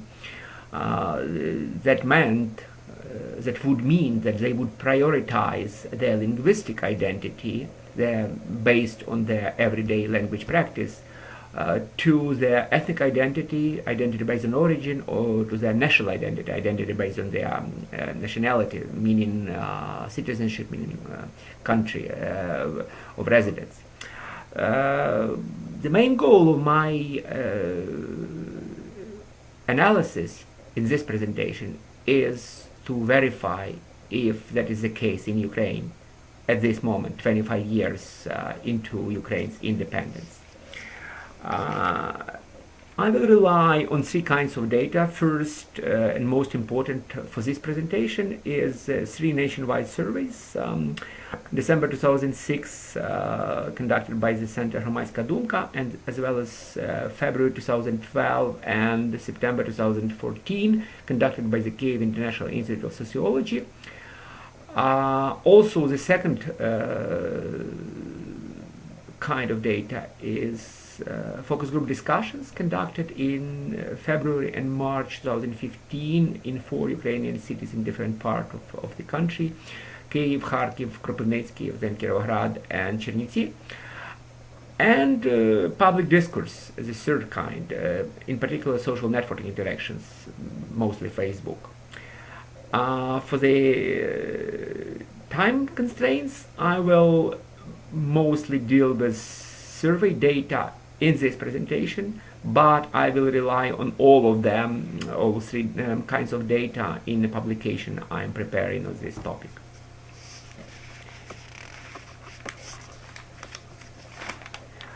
I will look at two main aspects of Russian-speaking identity. First, relative importance of this Russian-speaking identity in comparison with Ukrainian ethnic and Ukrainian national identity, as well as other identities Russian speakers have. And second, change meaning of Ukrainian identity, which made it compatible with speaking Russian, or even being aware of one's Russian origin. So started with this importance of identity, or the term which is used in this regard is salience. All three surveys included a question encouraging the respondents to reflect on the relative salience of their territorially based identities. The question was who you consider yourself primarily, and giving them options on various levels of territorial identifications from local to global, including definitely national, as a citizen of Ukraine. And this national identity turned out to be most salient in all surveys, but increasingly salient as the time went, and in particular after the Maidan and the outbreak of the war, for the whole population. And moreover, the gap between national identity and its contenders, local and regional identity, second and third in salience, has widened. For the Russian speakers, this part of the sample, which includes people who consider themselves, who said that they speak exclusively or predominantly Russian in their everyday life, national identity still was the most salient, but the gap between national identity and its alternatives local and regional identity was much smaller, and moreover, the gap has not increased.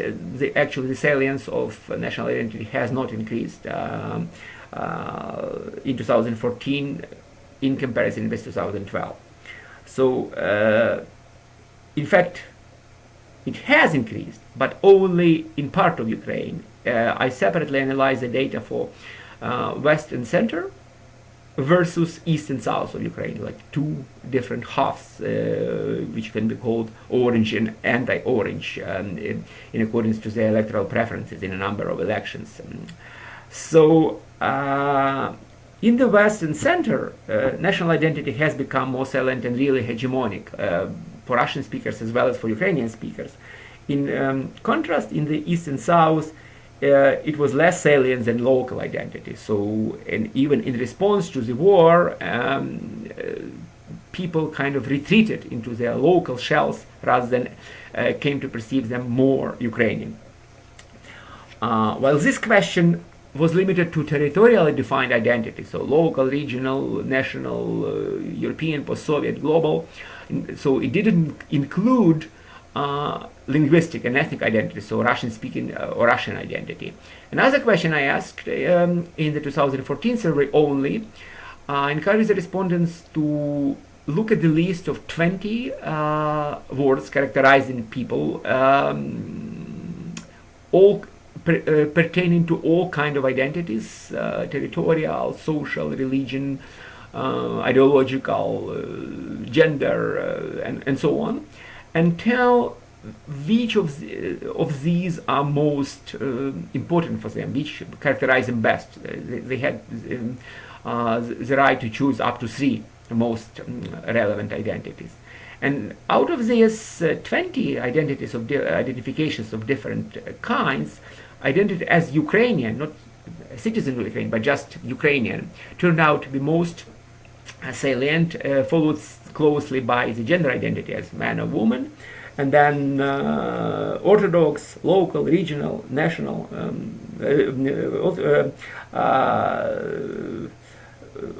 and so on.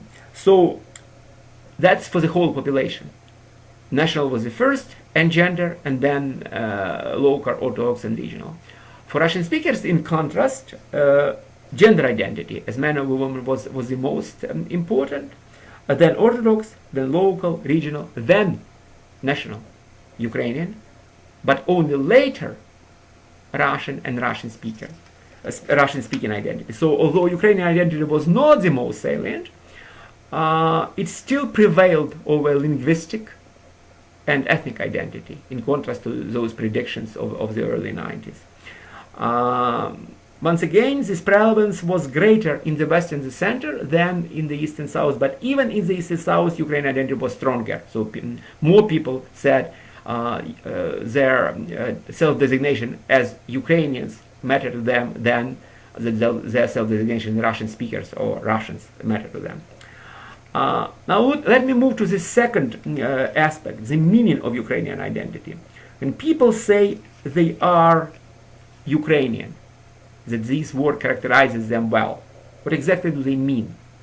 Here, we can use a prompt from activist discourse and focus group discourse, where many people talked about new Ukrainian identity born out of the Maidan and the war as being inclusive, based on free will, on choice, by no means limited to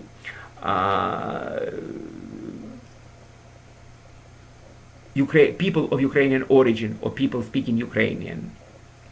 So let me look again at the survey data. In 2014 survey, civic perception of Ukrainian nation, the question was, who do you think belongs to the Ukrainian nation? So civic perception of Ukrainian nation, all citizens of Ukraine, regardless of their ethnic origin and their language of use and cultural traditions, was supported by a plurality of respondents, not a majority, a plurality, something like 45-47%. And the rest, 50-something% of respondents were evenly divided between what I call ethnic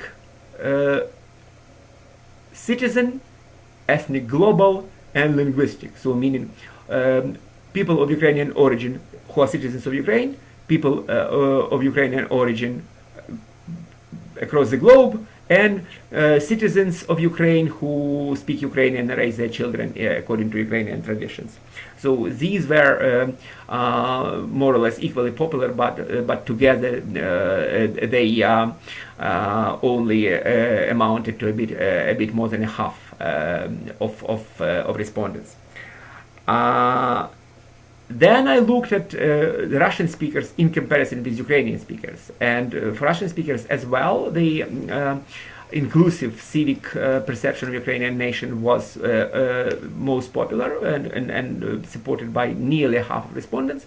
But the main difference between Ukrainian speakers and Russian speakers was that Russian speakers were much less supportive of the linguistic designation of Ukrainian nation. So they didn't want Ukrainian nation to be based on the Ukrainian language because that would exclude them, and that is something they didn't want to. Remarkably, the civic perception of the Ukrainian nation manifests itself even in responses to the question on nationality, a category which was traditionally perceived in ethnic terms.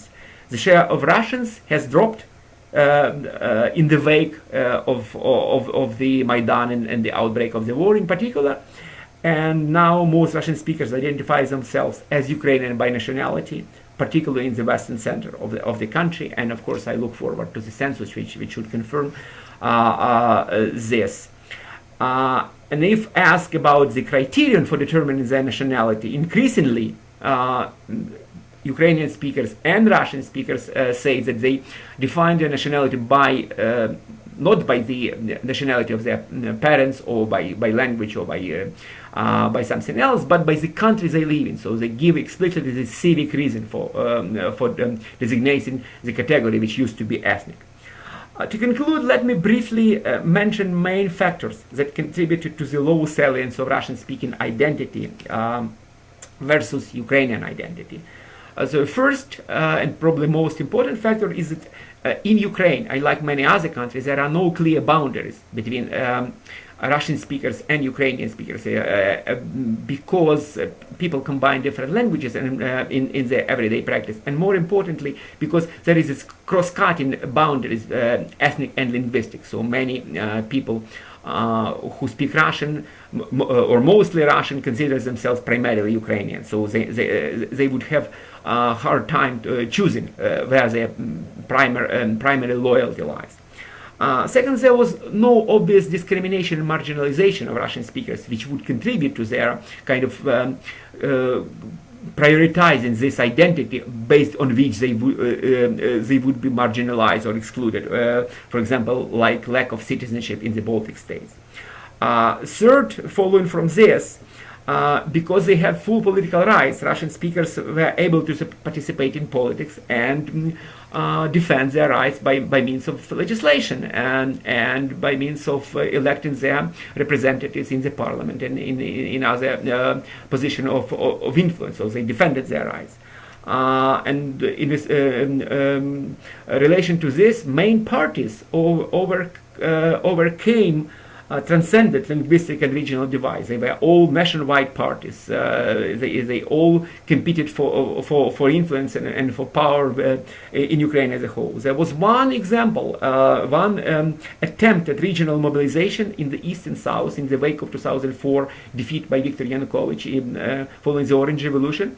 But again, it was a mobilization of Russian speakers in the east and south, but it was aimed at gaining power in the entire country. So after a while, it again prioritized Ukrainian identity to Russian speaker identity.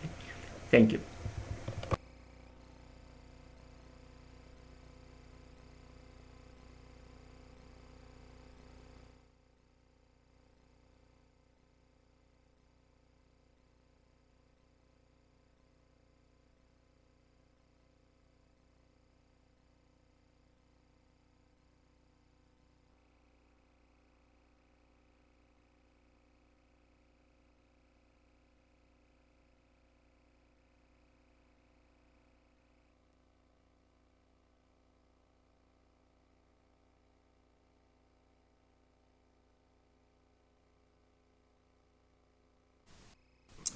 Hello everybody, my name is Aman Cheskin from the University of Glasgow, and today I want to talk about soft power in Ukraine, Russian soft power in Ukraine. Now the aim of this presentation and this research, which is currently undergoing revisions and I hope to publish it in the relatively near future. The aim of it, of course, much has been written about Russian soft power and even in Ukraine. But the reason that interests me is that lots of this literature comes from a top-down perspective. We look at Russia as an agent and the way that Russia uses resources, including media, cultural resources, identities, whatever it is, to have soft power. Now, the problem is that sometimes we conflate the two things, soft power resources and soft power, actual soft power. Anybody who knows anything about Ukraine, and this audience obviously does, knows that even though people speak Russian, and even though people often consume cultural goods and whatever they may be from Russia or associated with Russia, it doesn't necessarily translate into soft power. People do not necessarily want to support the actions of the Russian Federation, especially its foreign policy. So my research really takes a bottom-up perspective, and it looks at the reasons people who might have quite close identities, with shared identities even, as the data shows with Russia, why they actually often reject Russian soft power, and why we can say maybe Russia has very limited soft power. However, I hope to provide a nuanced perspective to say that Russia does have a lot of potential. Now, often people assume that Russia itself has no soft power because it's a hard actor. And there's this sort of dichotomy between the values of the European Union versus the geopolitics of Russia. Modern versus post-modern, or democracy promotion versus autocracy promotion, these sort of dichotomies. Now I think they're interesting, but let's not forget that Russia does have potentially a number of values that it can use to create and embed soft power, and they are very traditional values, family values, as Slavic values as they're often portrayed as. So in Ukraine there's always potential for those to have some resonance, and in fact this is what the research shows. Now, Nye himself, let's start with the theory of soft power. Nye comes up with three faces of power that come from the general literature, which are commanding change, he calls it, controlling agendas, and establishing preferences. Now, these three are very important faces of power, but they assume that the power comes from the agent, that Russia is able to make other actors and other audiences do what it wants. Now, my perspective comes from a more Foucauldian-inspired perspective, and I don't have time to really go into the details of Foucault because that always gets us bogged down with discussions about post-structuralism. But it comes from the idea that actually power is often structural, in the sense that individuals find themselves in a very complex world with power and identities surrounding them, and they choose what identities they have. And so I'm very much choosing identities as a proxy for soft power, but I'm trying to get in more detail. And I'm influenced by literatures on soft power as narratives, soft power as identities, and soft power and emotions. Work by Ty Solomon recently suggesting that the reason soft power works is because we have clear emotional attachments to identities and to external agents. So whereas Joseph Nye and his idea of soft power, which he defines as the ability to attract and persuade, that assumes a rationality. It assumes that an actor offers you something and you rationally think about it, and based on whether it's attractive or not, you might therefore endow that actor with power. But people like Bialy Matteson have critiqued that and said, well, rationalities differ from person to person. For example, you might find emotional attachments much more important than any sort of rational economic argument. So because it differs from person to person, we need to look at the person. And we need to look at the emotional, affective, as it is often referred to in international relations literature, ties. So what I'm really interested in are the affective, emotional ties Ukrainians have with Russia and with their personal identities. And I wanted to look at that in some detail. So to do that, what I did was I organized 18 focus groups in Kiev, or Kiev as we try to say now, and I find very difficult to pronounce in Ukrainian. 124 participants, and we split them up into 3 age groups. 18 to 29, we had 18 to 25, 26 to 39, and 40 plus, which is quite a large group. But then we split those and within each group we had people who had higher education and people who had secondary education. And these groups, 124 participants in total. Now, the sampling is based on snowballing sampling, so we can't claim to be representative, but it itself is quite an interesting and fairly large sample for focus groups.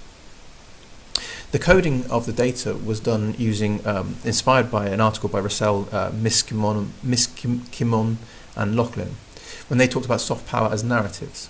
And they talk about 3 elements of narratives. They talk about national, international, and issue narratives. Now, national narratives are really important to us because I'm looking at identities from a national perspective. So that could be what it means to be Ukrainian, or what it means to be whatever. A person might consider themselves as Russian. Fewer people in Ukraine now consider themselves as Russian, but still many people do. Or it could be, the national self could of course not necessarily be based on Ukrainian identity. It could even be Soviet for older generations. It could be Slavic. And those could also be international narratives. Narratives also of closeness, proximity, cultural proximity, historical proximity to Russia, to the Soviet Union, to some sort of Slavic world. These sort of things, so national, international, and of course, are Ukrainians European, and what does that mean? So looking at those aspects, and also specific issues.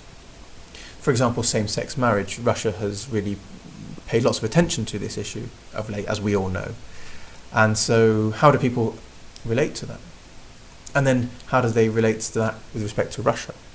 Family values, or democracy, and Europe and Russia might have very different associations with those things. So we coded the data using these 3 main categories, and then within those we had subcategories including sexuality, family, economic organization, corruption, things that emerged from the data we sort of inductively pulled out. Now, I haven't got time to go through the codings, but I can provide a list and a descriptive list of codings. Now, this just helps us to analyze the data. So what I want to do is go through some of the ways that people actually had really quite strong attachments to Russia, and to suggest that it shows that even though people had, especially the older age groups, the younger generation less so, very few really close identity, sort of ideational ties with Russia, but the older generation did have significant identity links with the Russian Federation, with Russia, with the Soviet past. So what we're trying to explain is, despite these, why do we think that Russia has little, actually relatively little in Kiev, soft power? Well, I'm going to try and give you some quotes, and I'll read those out. The focus groups occurred in in Russian and Ukrainian, and they were administered by a Ukrainian postgraduate student who was fluent in Ukrainian and Russian, and I think reflected the bilingualism of Kiev, and people were free. Language wasn't made an issue in the discussions. But my translations in English come from the Ukrainian and Russian that we had. For example, somebody says, a female respondent in the 26 to 39 group says, "I like our Slavic traditions." Okay, this is evidence of really quite strong emotional attachments to Russia, because they're tying themselves to a space that puts Russia and Ukraine on a sort of similar footing, and quite different therefore from Europe. Everybody sits around the table where we have our banquets. Everyone sits together, we help cook and we eat. Yes, these were the accepted family values for Ukraine and for Russia. Now there's plenty of evidence of this, especially from the Soviet past. People considered this past in very affectionate terms often, when somebody said when meat tasted better and prices were cheaper. Often contrasted to the post-Soviet era of instability and things like this. So really evidence that Russia might have soft power potential. Another respondent, and I can give plenty of examples, and the paper that is in draft form, undergoing revisions, has many examples. In the main, we're like Russia, Slavs first and foremost. This is male, aged 26 to 39. It's in our genes, so whichever way you look at it, we're far more different from Europe than from Russia. lots, and I've skipped through these because I haven't got time, but I find them to be very interesting. And these family values, things that Russia has really put a lot of emphasis on, they really come out as very important. Sexuality, just different modes of saying we're actually quite similar to Russians. And somebody, I think, a telling example, even from a male in the 18 to 25 category, said, "We're more Russian, but we want to be European." Now this was interesting, because it shows that actually identities are less important sometimes than aspirations. These Ukrainians thought, yes, our experience is actually very similar to Russia in many respects, but we wish it wasn't. We wish we could be more European, and I think that's very telling. So we shouldn't, in my estimation, we shouldn't look at just identities, we should look at what people aspire to. And the emotional attachments to Russia, although they're there, often people wish they weren't there.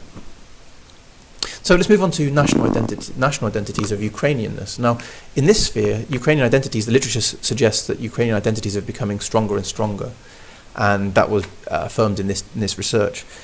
And somebody says, a female, 26 to 29, in the 20 years of Ukrainian independence, a young generation has grown up, not born in the Soviet Union. They started to think freely for themselves, not like in Russia, where they tell you when to go to the toilet and what to do. So, this person was speaking in Russian, but they said independence as nezalezhnosti, obviously using the Ukrainian, a sort of Ukrainian identity.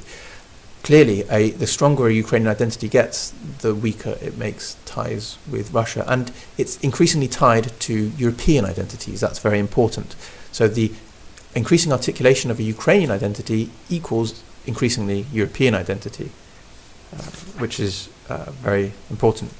So, and I can give plenty of examples, but I'm running out of time, unfortunately. It's just a shame that I have so much to say on this topic, as you can imagine. So in terms of Europe then, clearer Ukrainian identities do seem to be linked with European identities. And that's a very interesting path. So, and different from Russia. Because Ukrainian identity, as we all know, is largely premised on the fact that, as famously put by Kuchma, Ukraine is not Russia. So I give an example from a respondent aged 26 to 39. I don't want to be on the path towards Russia. I want to move towards the EU. In essence, we're brother nations. And whatever you think. We've got rich traditions, shared traditions, sure. But I want to move towards the EU because they have a system based on rule of law. They have values which, in the economic sense, will give us new life. So, although people feel very close to Russia, again, we see the sense that they would like to feel closer to Europe. So, I can give plenty of examples, but I better stop. A phrase that was repeated, sort of an idea that was repeated, that Maidan was very important in this step towards creating a very strong Ukrainian identity that was very European. You know, the phrase, "We went to Maidan in search of Europe, but found Ukraine." That was repeated by a couple of respondents, and the idea was articulated a number of times, and showing this sort of national spirit that was different from Russia. The other thing that's really important is very practical, is simply Russian foreign policy. Joseph Nye himself accepts that in Russian foreign policies can undercut soft power, and this is clearly the case in Ukraine. People were very angry with what they saw as Russian aggression in Crimea and the Donbass. So an older lady says, "In the past, it definitely seemed to me that we were brothers with Russia. But it turns out that Russians are just genetically pre-configured to have imperial ambitions. It turns out we were neither a younger brother or some sort of vassal. We were some sort of vassal. We were never their equals." So it does seem to be the case. So what the conclusions quickly? Russian soft power does seem to be heavily hampered, although there's lots of potential for Russian soft power. People's interpretations of these identities are very complex. It's hampered by the development of a strong Ukrainian national identity, and it's challenged by European identities. But because European identities are closely linked with Ukrainian national identities, that's the key. And the final point is that Russian foreign policy undermines almost all of the potential Russia has for soft power. But it doesn't mean that Russian soft power potential does not exist. In fact, the evidence suggests that there's lots and lots of potential for Russian soft power if the authorities were to change their actions. Thank you very much.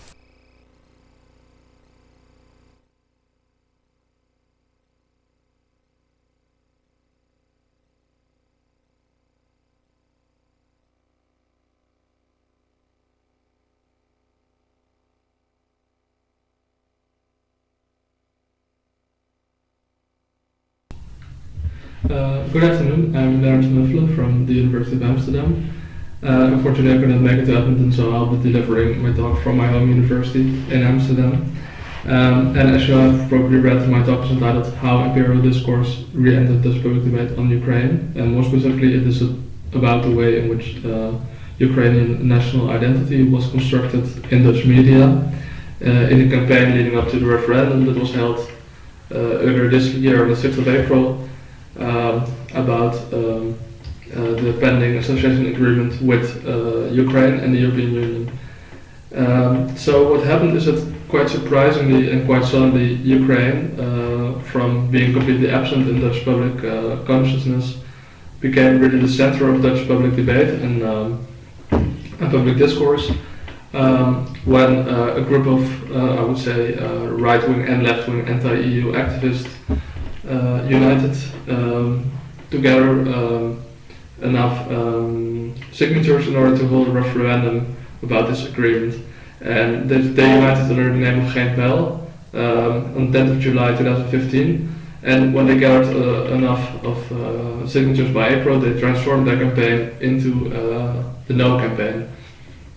So what happened is that a No campaign and a Yes campaign led by the government needed to be started up, and they needed a lot of images about Ukraine, about what Ukraine is, and about what Ukrainian identity is. Is it European? Is it more Russian? In order to support their respective arguments.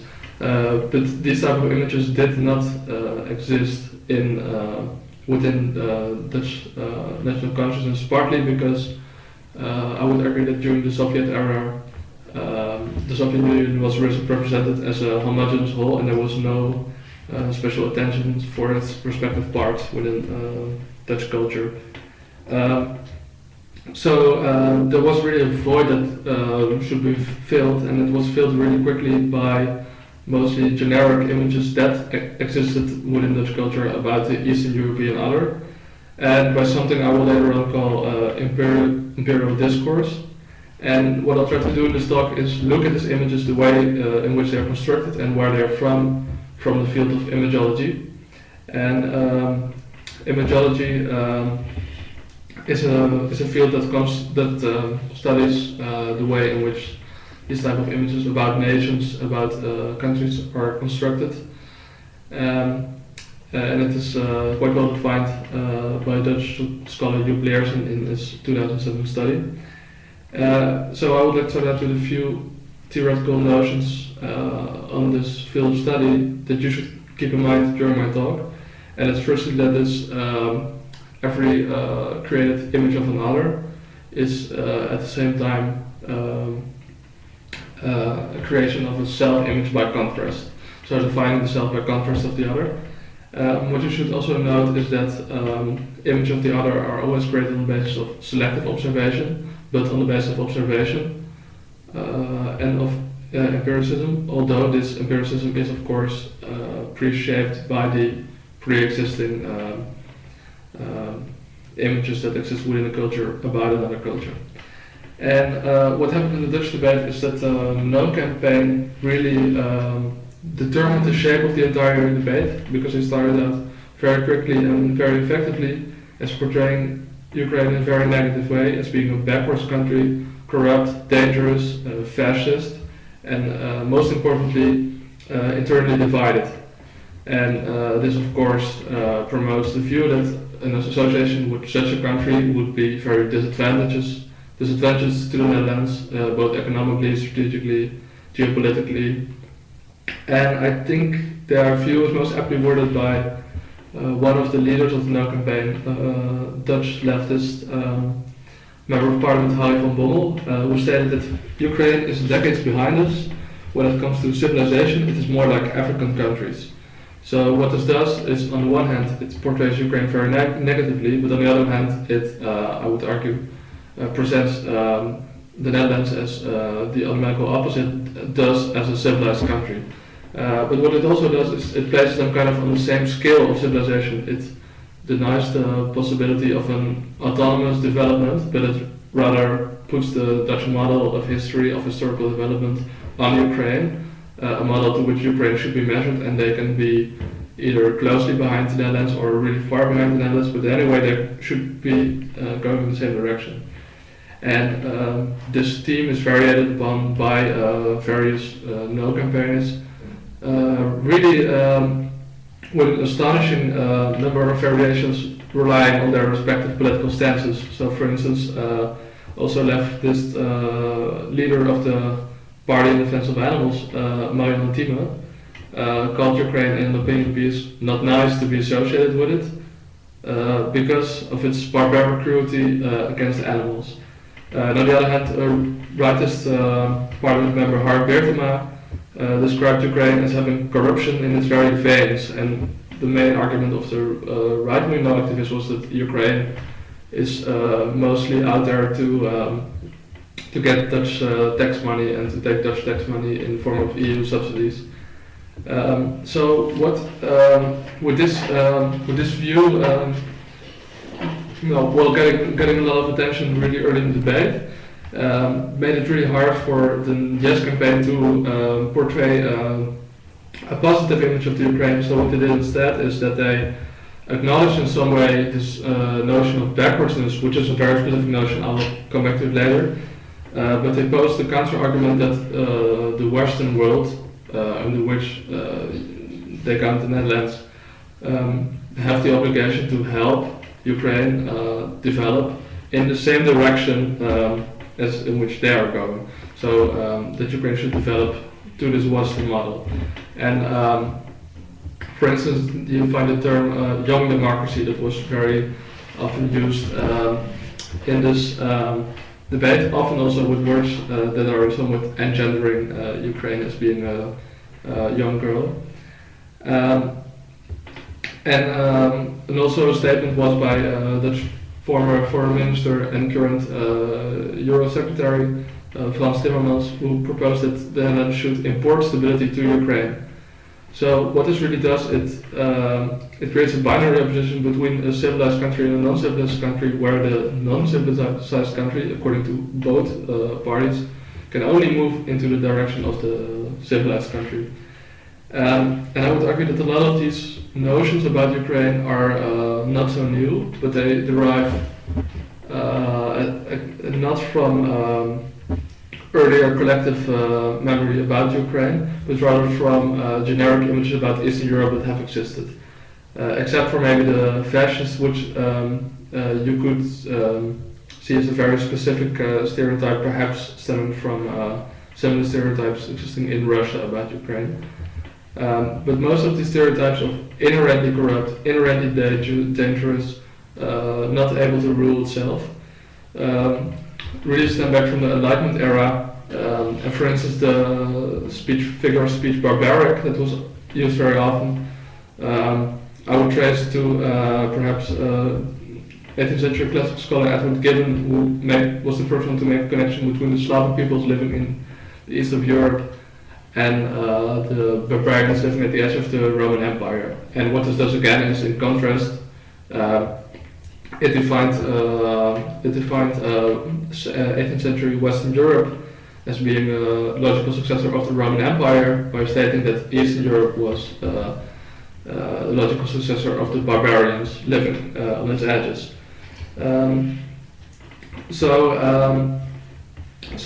there's also a paradox here, because Eastern Europe, of course, belonged to the Christian world, and the borders between East and West are and have always been very blurry. So what stemmed from this, also already in this ancient century, was the specific notion of backwardsness. So that's what I described earlier as basically calling Eastern Europe Western Europe's lesser half. So it's not inherently different, as for instance China or India, which were perceived as different civilizations, but it is perceived as the same civilization, only less good in some way. And well, what I would also stress is that these type of knowledge about Eastern Europe that existed from the Enlightenment era on until the present day are always in some way intertwined with power relations, just like Orientalism as described by Edward Said. In this 18th century, they were used to justify Western monarchs ruling over over Eastern European countries, such as Hungary. But now they're used to discredit Ukraine and their potential for the European Union. Another very important thing that permeated all of the arguments was Ukraine's instability and its perceived chaos. In some way, you would expect that this would make Ukraine escape any definition, but in fact, this chaos became part of Ukraine's definition in Dutch debate, and it's something we also see about Eastern Europe more generally in Western European travel writing, in Western European scholarly literature. A very good example in the specific Dutch case, we see an early video that Geen Pijl released, where they called Ukraine a geographical bee's nest with little honey to be gained. And what the same video does, I will show some slides of the video, is that it confuses guilt in the case of the attack on MH17, where a lot of Dutch citizens died.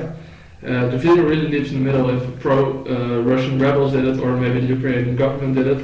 And what this does is, apart from spreading a general sense of Ukraine being a dangerous country, it also renders Ukraine in some way unclassifiable and unknowable. And that over which you cannot know, it's very hard to bring stability or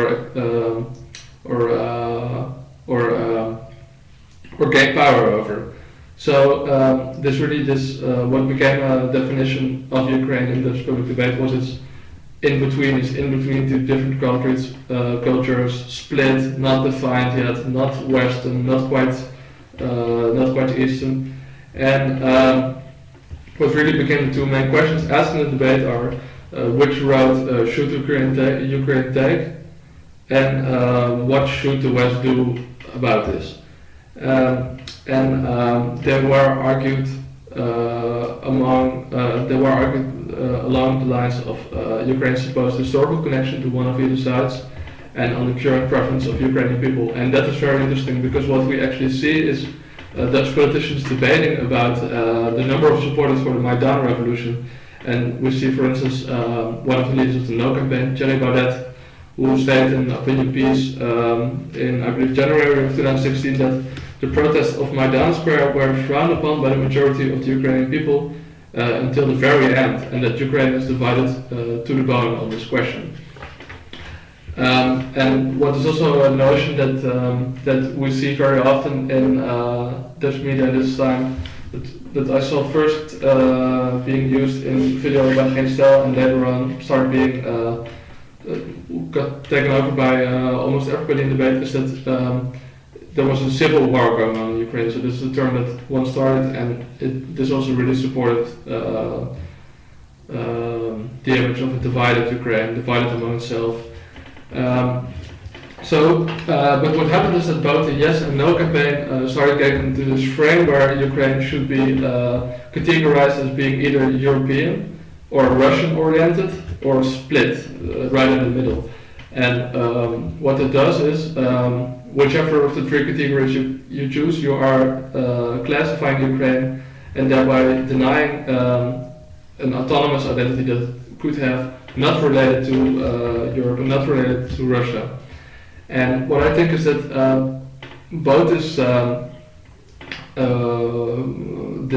discourse of the Yes campaign and the discourse of the No campaign rely on a quite deterministic worldview of the world consisting of large cultural zones, each of them consisting of a center and a periphery, and that Ukraine is on the border of two such zones, an Orthodox, be it a Russian zone, or in a Western or European zone. And you could still have a discussion about if Ukraine is more on one side or more the other, or maybe completely on one side, or maybe right in the middle. But you are in some way, you're not escaping this way of viewing Ukraine as relative to the others. And this is something that really continued during the whole debate from the beginning to the end. Also because the No campaign so effectively spread this notion of chaos, of splittedness, of dividedness in the very beginning. So what happened, for instance, is that the same video described the war in Donbass area as a game of land grab by clashing ideologies and a new Cold War, but it never stated which ideologies precisely and who was fighting who. And I think what they tried to do is appeal to some kind of feeling that there was a deep-rooted difference going further even than current ideological or political differences. And I think they really tap into the myth of a servile Slavic people which want to be ruled by a strong man, be it the Tsar, be it the communist leader, incompatible with Western liberal democracy. But the Yes campaign did the same thing, saying that Ukraine could only move in the direction of Western Europe and should build a Western European style democracy. And in this way also I think they really did no justice to Ukrainian history in some way. So what we see is that this type of worldview is something that I would call imperial discourse, seeing the world as being divided in large zones where one nation has in some way a justification to rule over other nations in the same zone. So then we get really interesting discussions in Dutch media, for instance, if the Netherlands should have this agreement with Ukraine, thereby provoking Putin as if he has in some way a justification to decide who the Ukrainian people should associate themselves with. And Ukraine is also quite often being described, for instance, as a country in Putin's backyard. And I think this way of imperial discourse has in some way re-entered at least Western public conscience following, for instance, Huntington's publication 1996, The Clash of Civilizations, which also has this type of very deterministic view of large cultural zones, and he actually also predicts Ukraine as being a future battle zone. And in the Russian side you have of course Dugin, but I have now not any time to go into this very further. So what happened is that the Yes campaign wasn't able to convince either that Ukraine belongs to the West or that this entire vision of this large cultural zones is in fact not so valid. And on the 6th of April of 2006,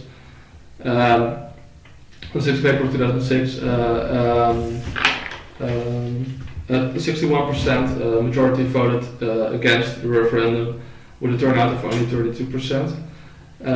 But what is the main result of this entire campaign is that the Dutch public conscience was filled with a lot of images about Ukraine, and in some way also with a type of imperial discourse, a way to justify large nations deciding the fate of small ones. Thank you very much. If you have any questions, I believe there is a system in which you can post them digitally. So I'm looking forward to your questions and to seeing the other talks by internet as well. Goodbye.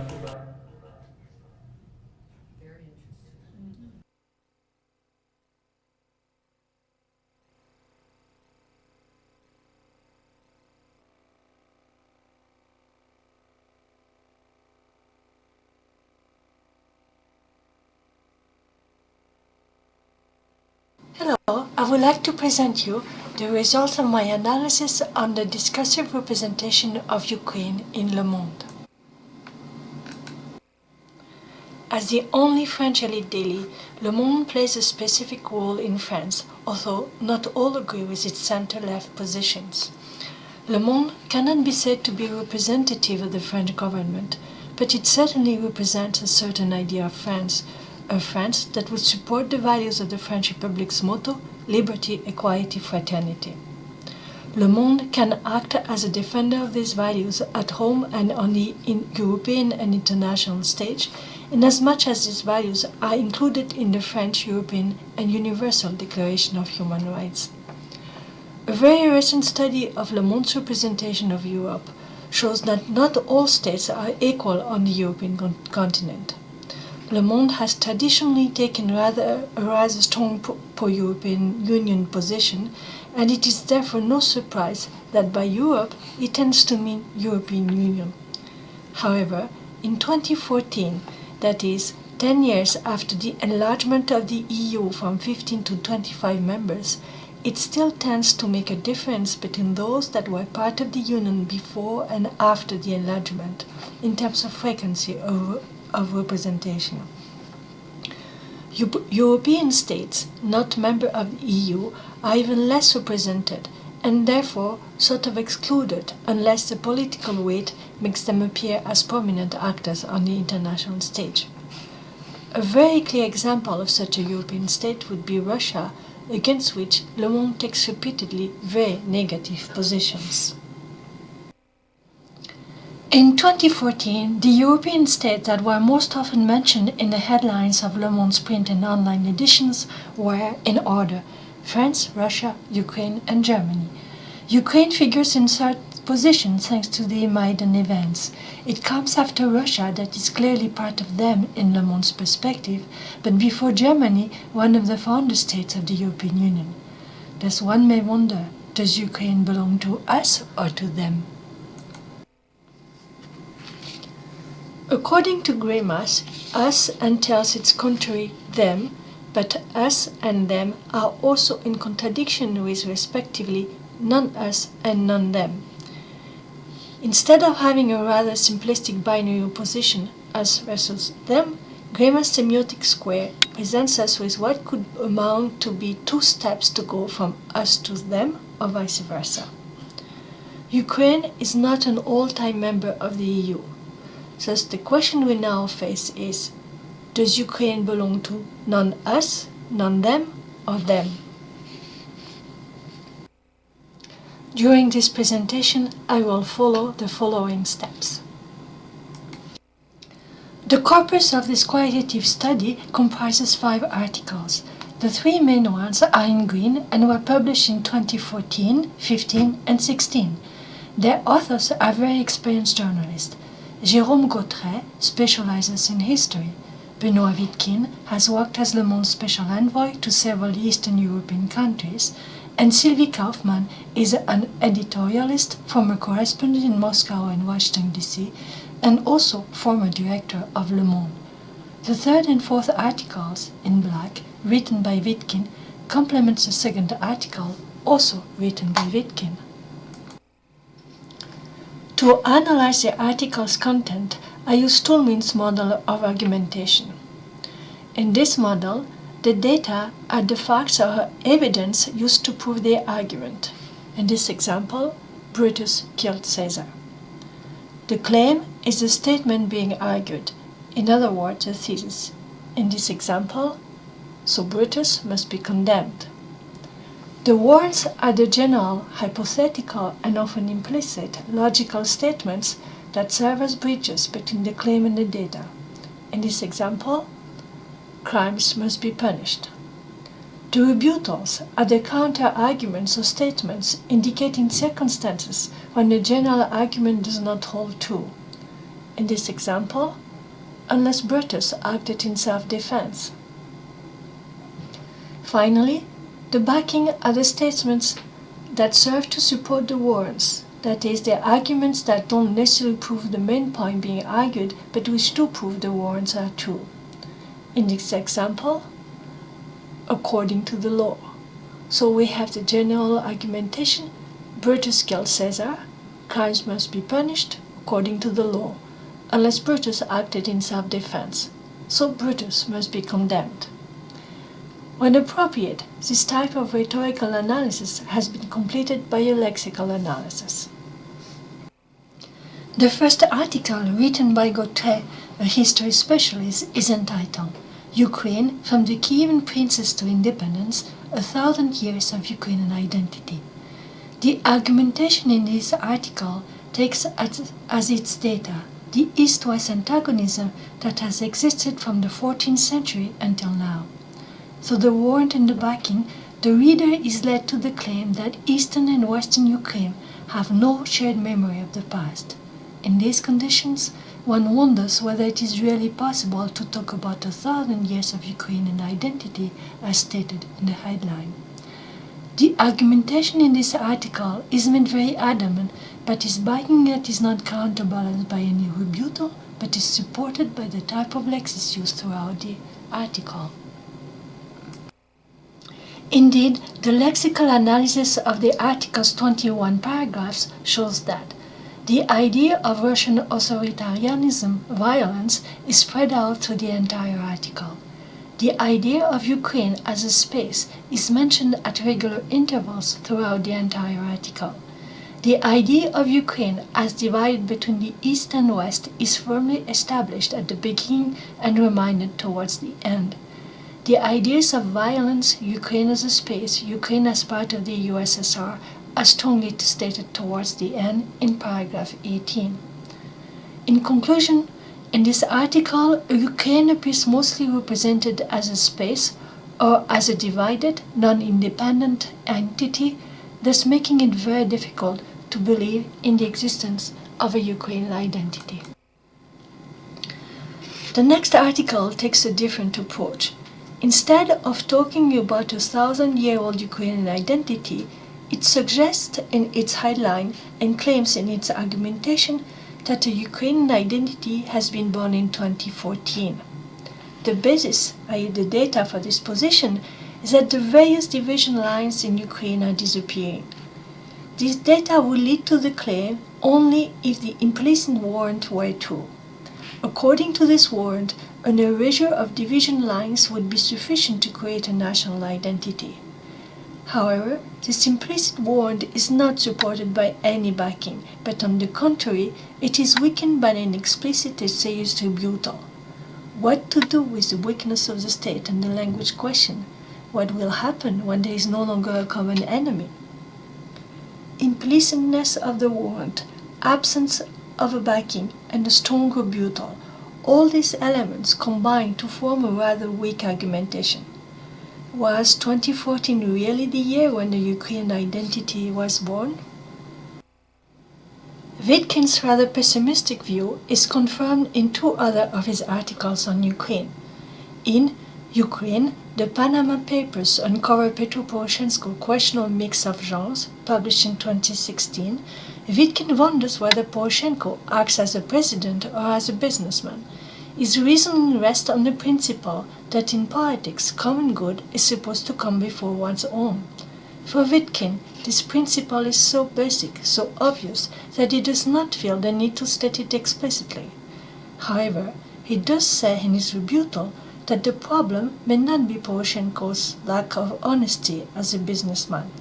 In that case, would the problem be the non-recognition of the common good's primacy? Ukraine's difficulty could be much deeper than stated in the headline. 10 days later, Wittgen published another article whose conclusion is also much more negative than its headline suggests. In Volodymyr Horstman, President Poroshenko closer life becomes Prime Minister of Ukraine, Wittgen presents a very solid argumentation with an explicit warrant, a backing, and a rebuttal that leads to the claim that the political coalition governing Ukraine is more than ever open to oligarchs' influence. Wittgen recognizes his pessimistic views on Ukraine. In fact, in a Facebook statement, he notices that he tends to see the Ukrainian glass half empty, to the contrary of Sylvie Kaufman, who would see it half full. Sylvie Kaufman is the most experienced of the three Le Monde journalists whose articles are analyzed here. The headline of her article is difficult to translate. It would mean Ukraine is entering an ungrateful phase, but the expression phase ingrate reminds of âge ingrat, that is, the adolescence, when one is no longer a child but not an adult yet, when one's personality identity is being formed. In this 2016 article, Kaufman presents an optimistic perspective for Ukraine in its claim. The young pro-European reformers from Maidan are a great resource and ought to be made use of. But the argumentation that leads to this claim is nuanced and rather complex. It reveals another, not so positive, side of Kaufman's position. Here again, as in the 4 preceding articles, we face an apparent opposition between the wording of the headline and the content of the argumentation. However, this time, it is the headline that appears more negative. Ukraine is not only in a difficult phase, it is only entering it. And thus one may wonder, how much more difficult is this going to be? The positive claim rests on the statement that functions both as a warrant and as a rebuttal. By saying Yatsenyuk's results are not non-existent, Kaufman is expressing 2 things. First, the warrant, there are positive changes, and second, the rebuttal, there are not many positive changes. A rebuttal may weaken a backing if it is very strong, but it may also strengthen it by making it more realistic and showing that the situation is nuanced and not black and white. With a rebuttal to a rebuttal, what are 2 years in a revolutionary era, the backing is in fact strengthened even more. Thus, the fact that Yatsenyuk has turned the country towards the west is reinforced, and this point is considered a positive one, implicitly. The article makes sense only if the benefit of being part of Western Europe is taken for granted. The implicit belief in Kaufman's argumentation is that Western Europe is the standard, that Ukraine must be part of it. How does she see that happening? She presents 2 reasonings. In her first reasoning, Kaufman presents as the reason for Europe to be part of Western Europe the fact that it is both Ukraine's desire and the European Union's need, since Russia is their common enemy. That would be possible if a number of things could be done despite the difficulties they entail. The warrant in this argumentation is backed up by the statement that Russia is a common enemy, and for the moment it could be taken for granted. However, the situation could also change. According to this first reasoning, Ukraine needs to accomplish a number of tasks that are described not only in terms of the results, the what, but also how it is supposed to be done, with whom and when, while facing very serious difficulties. Not only would the list of what to do be challenging whatever the context, the listed difficulties render the entire enterprise even more arduous. This reasoning cannot leave readers on a very optimistic note as to Ukraine's future. Would Kaufman's second reasoning be less pessimistic? It does not appear so. Indeed, however problematic the task Ukraine would face to be part of Western Europe or the EU, Ukraine must not believe that the EU would do the work. The EU is busy dealing with its own crisis. It is implicit that its first task is to take care of itself. The statement that Ukraine could be part of the EU provided a few conditions were fulfilled is key to Kaufman's article.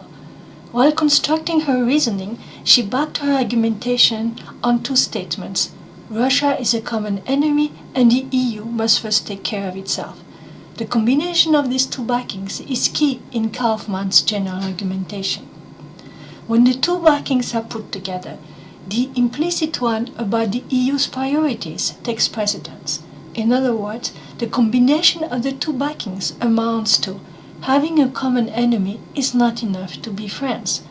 As there is no rebuttal, this position is inflexible. Kaufman's general reasoning in this article appears at first view rather nuanced. She mentions positive and negative sides. Her argumentation, however, is based on uncompromising principle, and this is what in the end gives it a pessimistic tone despite its optimistic sounding claim. As a synthesis, let's put together text and subtext of Le Monde's article. For Gautret, in 2014, there was no Ukrainian identity despite his country statement in the headline. For Vitkin, a Ukrainian identity was born in 2014, but his reasoning is weak and he is doubtful about Ukraine's future. Kaufmann states that it is too early yet to evaluate Ukraine's path to Western Europe, but she lists conditions almost impossible to fulfill for it to succeed. In each article, Ukraine appears partly as us and partly as them, and in the end, Ukraine ends up being neither. So, what is it? Where could it belong? There is, in fact, a position between the friend and the enemy. Bauman has called it a stranger. For him, the position of stranger is more problematic than that of enemy because it is neither enemy, neither friend, and because it may be both. Who are the other Europeans? With the use of Grammer's semiotic square and Bauman's concept of stranger, the results of our recent empirical study on the representation of European states in Le Monde's print and online headlines can be interpreted in 4 categories. The analysis of Le Monde's articles on Ukraine would place Ukraine among the visible strangers as part of the non-them. Thank you for your attention.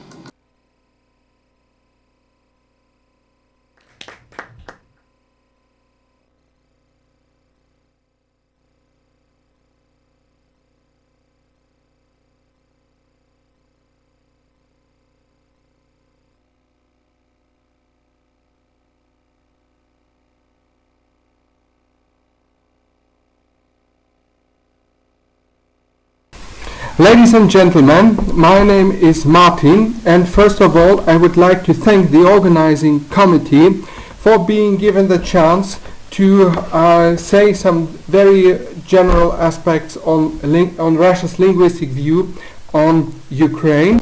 And before coming to some analysis, I would like to give some background information. And it is well known that Maidan and its consequences are very present in Russian media today. Leslie Jeffrey presents studies on how to analyze political rhetorics, and he underlines the importance of linguistic understanding and politics. He says that there is sometimes too little recognition in much of the coverage of linguistic news stories, that the meaning of text is far from transparent, and that linguistic insights can provide a deeper understanding of many of the news stories of our time.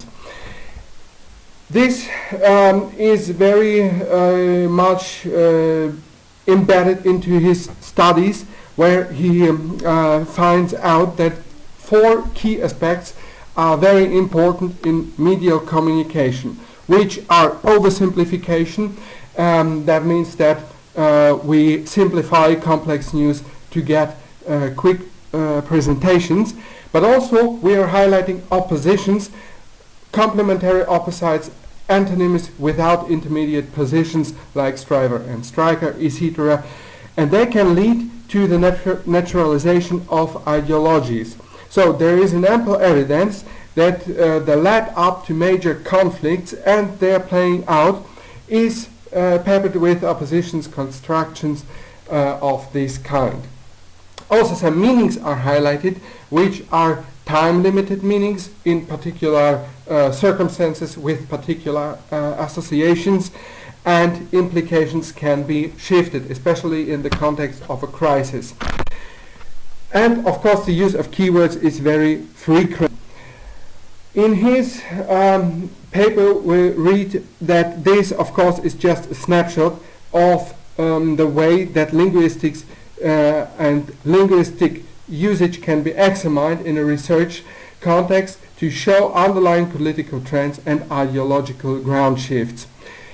Another study which is directly connected to Russia's view of Ukraine after the crisis was written by Giovanna De Maio, and she is highlighting the development after 2013, which is also connected to media, and she says that the image of Ukraine diffused by the Russian media after the Maidan has a new goal, fairly different from that of the past.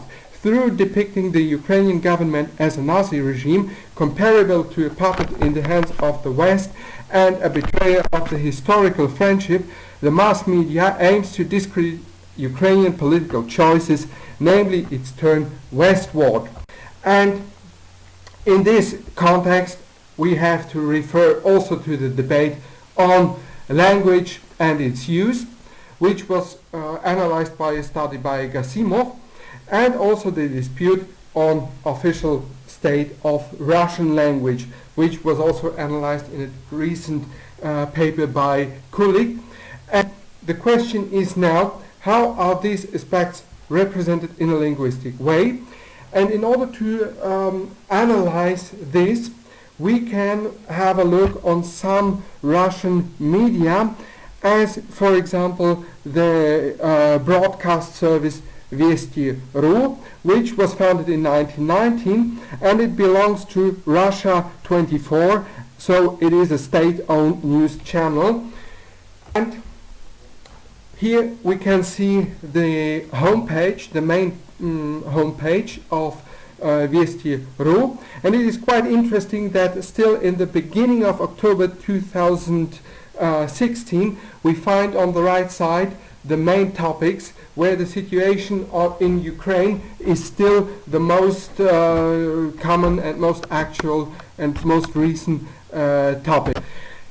It is very interesting to have a look on oppositions which are highlighted in the time or in the year of 2015 until the beginning of October 2016, and I picked out the use of Russian language and the discrimination against Russians and the Russian language. That means X versus Russian, and it is interesting that exactly this concept can be found in the period from 2015 until now in this media service. For example, we find an article from November 19th, 2015, where it says that Poroshenko decided or agrees to change the Russian language and to exchange it with English in Ukrainian passports. So that shows that Russian language should be abolished from Ukrainian passports or from Ukrainian official documents. Or another example is what we find in October 2016, that the Ukrainian government decided that in Ukraine all train stations will have inscriptions in Ukrainian and in English language, but not anymore in Russian. So these are two examples for presenting how the Russian language should be abolished in publicity in Ukraine. And it is very interesting also to see the interconnection to other former Soviet republics like Estonia, where we have where we can find the existence of a Russian-speaking television, but this is not part of the Russian state, but to the Estonian one. So it represents the Western the point of view to the Russian-speaking population in Estonia. And it is quite interesting that this is very much criticized in Vesti.ru. And why is this important? We can see that Russian language is not welcomed by Ukrainians. This is the most important picture which draws Vesti.ru. And before 2013, this was also happening in the Baltic states, according to the Russian version. And now this is what we can observe in Ukraine. So politicians work against Russian language in public the Ukrainian population is against the presence of Russian, and this is sort of interrupting traditions and a discrimination which is even legalized. So we are faced to switching from Russian to English language, and the company is probably financed by the West, but unfortunately there are no sources given. So the concept which was shown in Estonia, or for the case of Estonia, is copied and is transferred to Ukraine. Henschel and Brüggemann show in a recent study that based on empirical research, the picture is not as easy as presented in Viestie. And they show that political decisions do not reflect or represent the people's opinion on language in general, as they asked the Ukrainian population in Ukraine and the Ukrainian-speaking population, would you agree that Russian should be an official language just as Ukrainian? And we see that in 6 different regions of the country we find very different answers, and especially in the center and in the north, where also Kiev is located, we find that approximately 30% would agree on introducing Russian as a state language. So this means that we are faced to a very different picture and to an oversimplification also in the Russian state media.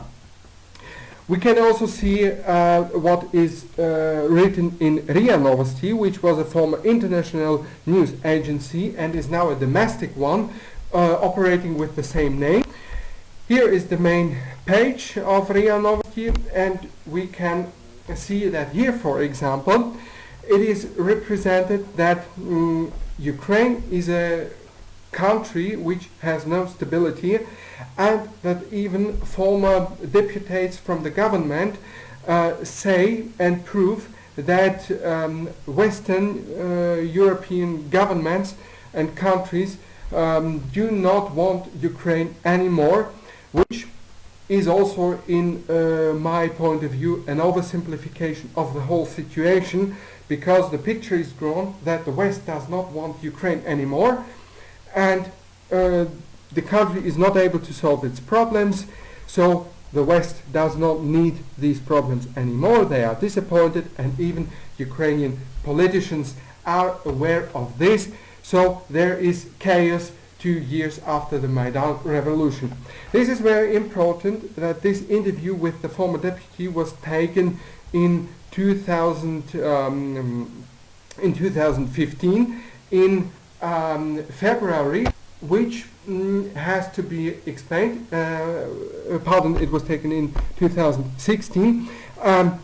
The distribution of keywords is referring to political circumstances. So in 2016, we are 2 years after the fall of Yanukovych, and again there were manifestations on the Maidan Square. We were faced with a vote of no confidence against Prime Minister Yatsenyuk, which was not successful, and the relationship between Poroshenko and Yatsenyuk reached its low point.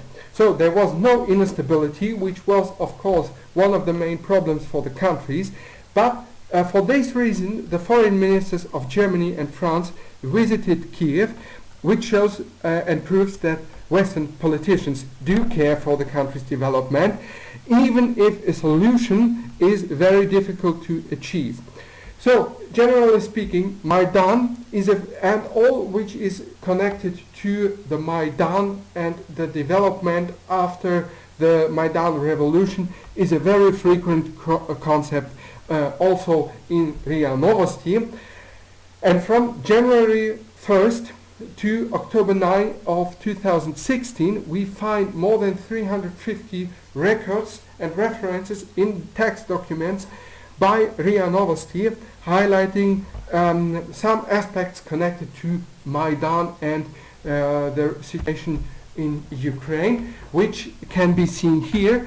It is very obvious that more than 140 of these records can be found in tax documents which were published in February 2016. So these documents are the most in number, and later in we see that they are much, or the concept of Maidan, the keyword Maidan appears much with much less frequency than in February.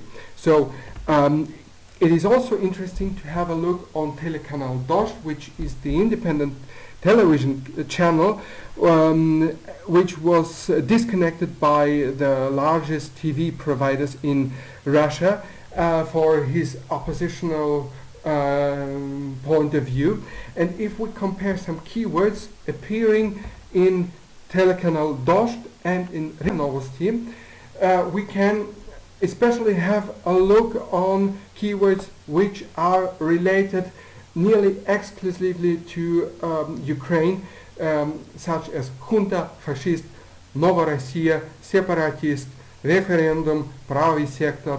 So we see that in RIA Novosti, the concept of junta appears in this period more than 1,000 times, and in Telekanal Dost only 3 times. Or Novorossiya more than 670 times, but on Telekanal Dost only 11 times. And of course we have to admit that RIA Novosti has much more options, more capacity, and produces much more material. And not all keywords are directly linked to Ukraine. But it is interesting to see that, for instance, Novorossiya appears in Telekanal Dost always in inverted commas, and in RIA Novosti never. So, generally speaking, the presentation of Ukraine is the one that it is a country which separates Ukrainians from Russians, and Ukraine is responsible for problems. The elimination of Russian culture and language is one of the key concepts of the Ukrainian government, but evidence is not always given. So we have mostly a view which is very one-sided, and it oversimplifies explanations in the context of the recent conflict. So there are, of course, some recent studies on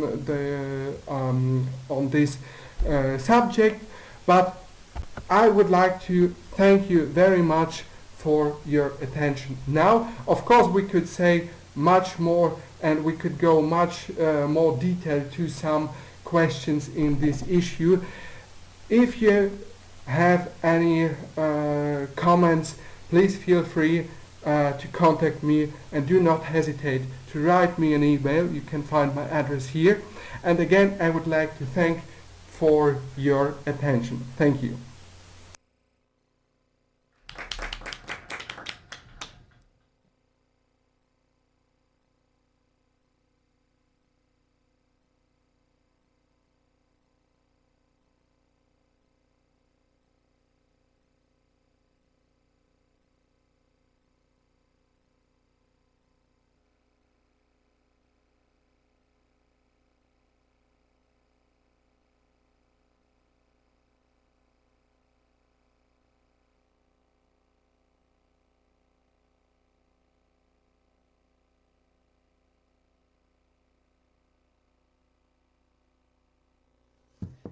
Good day, everyone. Thank you all for joining. I have a lot to talk about today, so I hope you don't mind if I cut to the chase straight away. The title of my paper is The Use of Discourses of Fear by Russian and Ukrainian Media Outlets during 2 weeks of the 2014 Russian-Ukrainian conflict. I look forward to the post-presentation discussion and meeting you all in due course. This presentation is structured as follows. At first, I will talk very briefly about what I do. Then I will discuss this paper's theoretical framework. After this, I'll say something about my methodology and justification, after which I shall discuss the results that I found. Finally, I will draw a few tentative conclusions. There is a list of references used in this presentation in the final 2 slides of this PowerPoint. Should you want to refer to them, I will be very happy to send you the list after the presentation. About my work. My name is John Rosenbeek. I'm from the Netherlands, and I've recently started working on my PhD at the Department of Slavonic Studies at the University of Cambridge. Briefly put, I focus on how media narratives and discursive frames structure and influence various geopolitical debates about Ukraine. The paper I'm presenting today is one that I wrote during my master's degree at Maastricht University 2 years ago. Theoretical framework.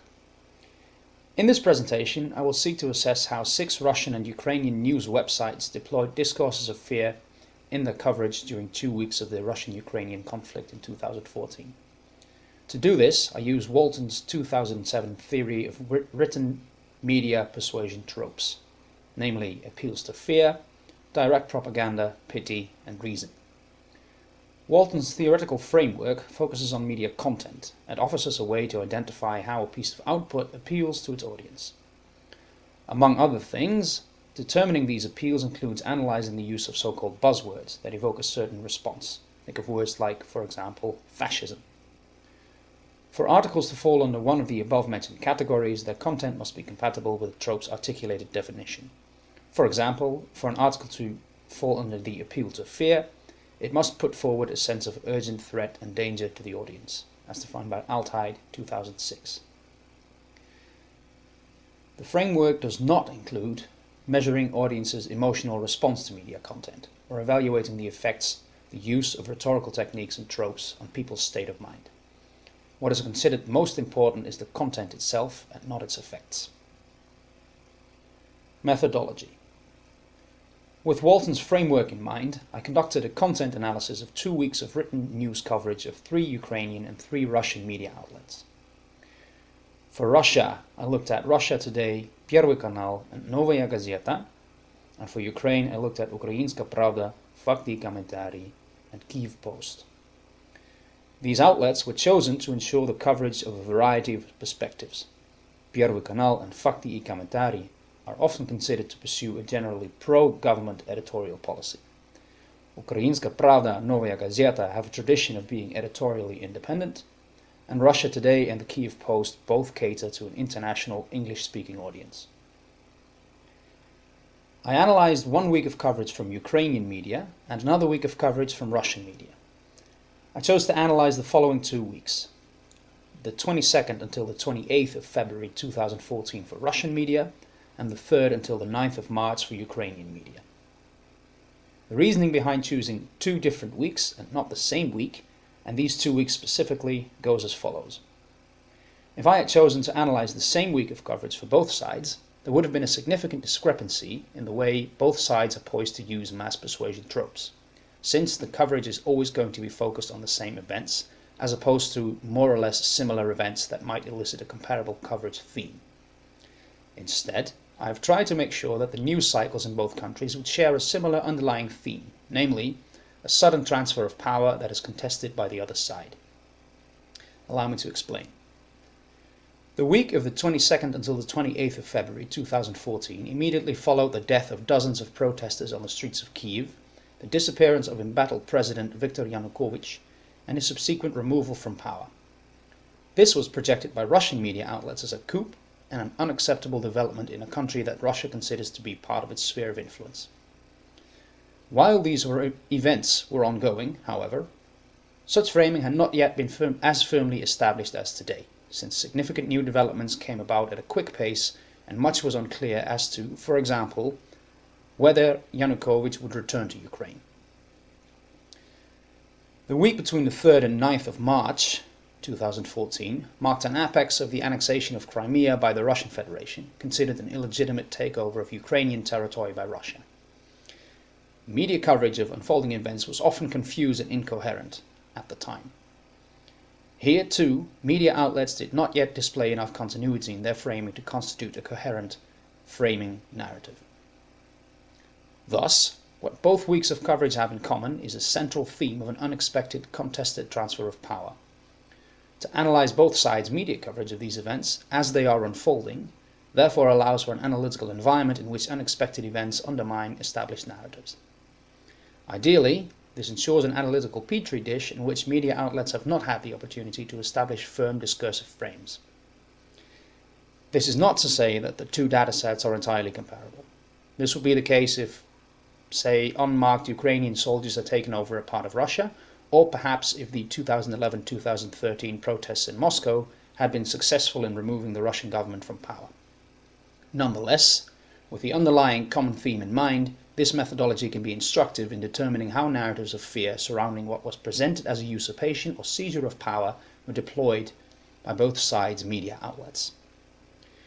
The key word that I'd like to stress here is presentation. There are many discussions to be had about, for example, what happened before, during and after President Yanukovych's disappearance on February 22, 2014, particularly in relation to prevailing media narratives surrounding these events. In this paper, however, I deal with how media outlets reported these events as they unfolded, and not how these reports relate to what actually happened. Results and discussion. At first, I would like to present a table and a bar graph displaying the results of the content analysis per country, starting with Russia. As you can see from the table here, as well as the bar graph here, the appeal to fear and direct propaganda tropes were very common in Russian coverage, except with Novaya Gazeta. Ukraine, seen here, and here, shows very much a similar pattern, with only Kyiv Post not consistently deploying appeals to fear and direct propaganda. So, judging by the results of the content analysis, the 6 media outlets looked at in this paper can, broadly speaking, be placed into 3 more or less distinct groups. Novaya Gazeta and Kyiv Post form the first group, Russia Today and Первый Канал the second, and Fakti и Комментарий and Ukrainska Pravda form the third. For clarity's sake, I will discuss each group separately, after which I shall draw some tentative conclusions. Novaya Gazeta and Kyiv Post did not consistently use discourses of fear in their coverage and instead tend to take a more neutral or pacifying editorial stance. With the total amount of original articles on Ukraine in Novaya Gazeta was very low, 6, 5 of these fell under the appeal to reason category. In its articles, Novaya Gazeta appeared to take an overt stance against the line followed by Russia Today and Первый Канал. For example, one article was a sarcastic piece criticizing the anti-Ukrainian rhetoric used by Первый Канал anchor Dmitry Kiselyov. The one article that fell under the appeal to pity was a report on Kyiv emergency hospitals. Novaya Gazeta was not found to use buzzwords with any consistency. Kyiv Post seems to have made an effort to cover events in a more or less editorially objective manner. Its language use and choice of topics were less inflammatory than those identified in other Russian and Ukrainian outlets' coverage. This is reflected by the fact that only 6 out of 39 of its articles were listed under the appeal to fear category. Furthermore, it was the only Ukrainian news outlet that published the occasional anti-government article. Russia Today and Первый Канал were found to be the main users of buzzwords, and the fear trope was the most consistently used tool of mass persuasion. Первый Канал, out of all media outlets analyzed in this paper, was the most prolific at this. Some of the buzzwords Первый Канал regularly used, such as fascism, were mostly mentioned in quotes from people who were interviewed for an article. Others, such as radicals, terrorism, and nationalists, were used directly by the article writers. Russia Today's coverage showed the same pattern, although it published less articles on the topic. Fakti и Комментарий and Ukrainska Pravda also deployed discourses of fear, although not mainly through the use of buzzwords, more in direct reference to what at the time appeared to be an imminent Russian invasion. While Ukrainska Pravda and Fakti и Комментарий did use some terms that qualify as buzzwords, such as okkupanti or nazisti, in reference to events in Crimea, this was done less consistently and less often than in Russian state-owned media. What was further striking was that Ukrainska Pravda, in particular, published an enormous amount of articles and updates on the Crimea annexation on a minute-by-minute basis. Conclusion. From the analysis, I conclude that 4 out of 6 media outlets analyzed consistently deployed rhetorical techniques and narratives that are consistent with appeals to fear. Russian state-owned media were the most prolific at using fear-inducing buzzwords, whereas Ukrainska Pravda and Fakti Komentari did so to a lesser extent. Novaya Gazeta and Kyiv Post were found to do the opposite, mostly employed an overtly pacifying editorial stance. It is, however, the way discourses of fear were used that created a noticeable difference between Russian and Ukrainian coverage. While both sides employed discourses of fear against the transfer of power, the analyzed Russian coverage promoted fear in the abstract, by emphasizing potential implications of a radical, extreme, or fascist new Ukraine. Ukrainian media outlets, on the other hand, promoted a more tangible kind of fear, for example by continuously warning of an imminent military invasion. This difference is both noticeable in the articles produced and in the way they are produced. For example, Ukrainska Pravda published a veritable torrent of updates and articles on the ongoing events surrounding the Crimea invasion, creating an atmosphere of dread and urgency by virtue of a nearly saturated coverage volume. The equivalent to this way of deploying fear was not present in Russian coverage. This implies that a theoretical point is to be made about the various types of fear that new media can play into. On the one hand, discursive tactics aimed at inducing fear can be used by journalists and media outlets to strengthen a particular frame or narrative. This has recently been explored by many other scholars including Kaufman, Basin and Suslov, and Hutchins and Shostak. I, however, argue that fear may also be an outcome of professional reporting on dramatic events, as witnessed in this case mainly by Ukrainska Pravda. Constant updates and moment-to-moment coverage of a military invasion create an expectation of imminent escalation. This appears to be a rather unavoidable consequence of reporting on such a situation. Reporters themselves may well have been afraid of an all-out invasion by the Russian army at the time and found it impossible to disconnect these sentiments from their coverage. However, it is particularly important to connect this to the technological possibilities offered by new media. Live updates of events can be provided at relatively low opportunity cost and disseminated immediately to a large readership, in a way that television, and especially print media, cannot do. Overall, this difference in the use of discourses of fear bears further analysis by, for example, looking at a different time frame, different media outlets, different types of media such as television, which would be very interesting, or different conflicts, in order to further investigate this paper's conclusions. I thank you all very much for listening and look forward to the discussion. Thank you very much.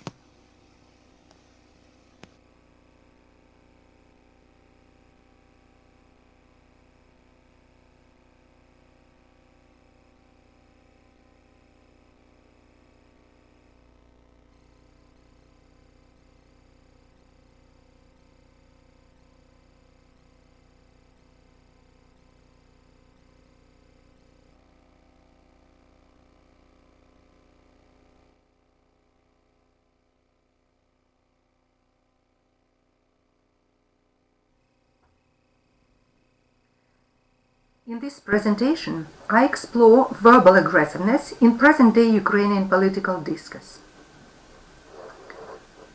My novel is composed of 12 episodes of verbal aggressiveness displayed by 4 Ukrainian politicians: Mikhail Saakashvili, Arsen Avakov, Oleg Leshko, and Sergei Kaplin. These episodes were made public by Ukrainian TV and the Internet. First of all, let me provide the definitions of the key term, verbal aggressiveness. According to Dominic Infante, there are 2 orientations towards arguing: argumentativeness and verbal aggressiveness. Argumentativeness is a positive, constructive form of communication since it stimulates individuals when they are in conflict to verbally challenge or attack the positions of their opponents. Verbal aggressiveness, on the contrary, is a negative, destructive form of communication since individuals who take an aggressive stance tend to verbally attack the self-concept of the adversary in order to cause him psychological harm and damage his self-esteem. Thus, the locus of verbal aggressiveness is the self-concept of the opponent rather than his position. Verbal aggressiveness is associated with name-calling, insults, put-downs, character attacks and ridicule, the use of threats and ultimatums, negativity, resentment, suspicion, and so on. The non-verbal signs of aggression include rolling the eyes, giving the evil eye, gritting the teeth, a look of disdain, walking away, giving the emblem, sarcasm in voice, and so on. Inventor claims that verbal aggressiveness pursues two interconnected aims: to damage the self-concept of the adversary and to enhance one's own self-concept. Yet, verbal aggressiveness is contextually governed. In other words, it is important how aggressive a certain person can be in a particular situation, not in general. Thus, I argue that aggressive communication of Ukrainian politicians, which is made public by mass media, is qualitatively different from verbal aggressiveness in informal, non-mediated encounters due to its theatricality, which pursues manipulative goals. I'll substantiate this argument by considering the episode of verbal aggressiveness which took place at the meeting of the National Council of Reforms in Kiev on the 14th of December 2015. Its main participants were Odessa Governor Mikhail Saakashvili and Interior Minister of Ukraine Arsen Avakov. The conflict was triggered by Avakov questioning Saakashvili over accusations the latter had made earlier at the Odessa Anti-Corruption Forum, claiming that Ukraine's cabinet of ministers was guilty of corruption, in particular impeding the privatization of the Odessa port factory. Saakashvili turned the conflict to a personal plane and accused Avakov of being a thief. The heated exchange ended with Avakov hurling a glass of water at Saakashvili. The situational factors of this episode are summed up in this table. I would like to draw your attention that Arsen Borisovich Avakov is Armenian and Mikhail Nikolosovich Saakashvili is Georgian. Both have Ukrainian citizenship, but the language they speak is Russian. Now I would like to offer to your attention a 2-minute fragment from this episode.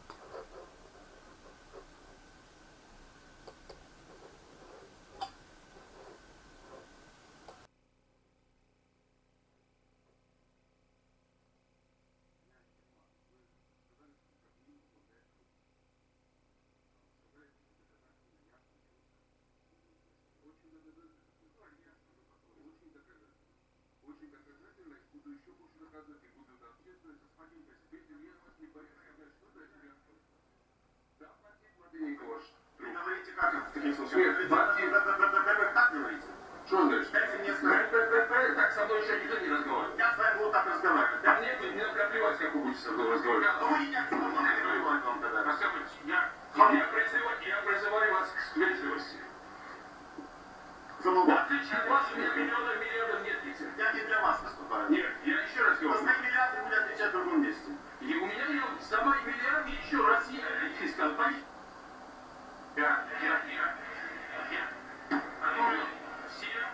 Все остановить. Михаил, я прошу вас. Арсен Борисович, можно без мата? Да, без мата. Да, спасибо. Я хочу закончить. Я прошу вас, по сути, привести меня. Приватизация нет. После ваших разговоров я буду с вами только сколько общественно. Я докажу, что вы вор лично. Я докажу, что действительно Кремль возглавляет коррупцию. Я никто, я никогда не позволю. У меня, в отличие от вас, денег нет, но зато у меня есть совесть и репутация. Я не собираюсь, что какой-то Аваков, который проворонился. Все знают, что он работает на схемах сидит. Разговаривал с таким каким-то.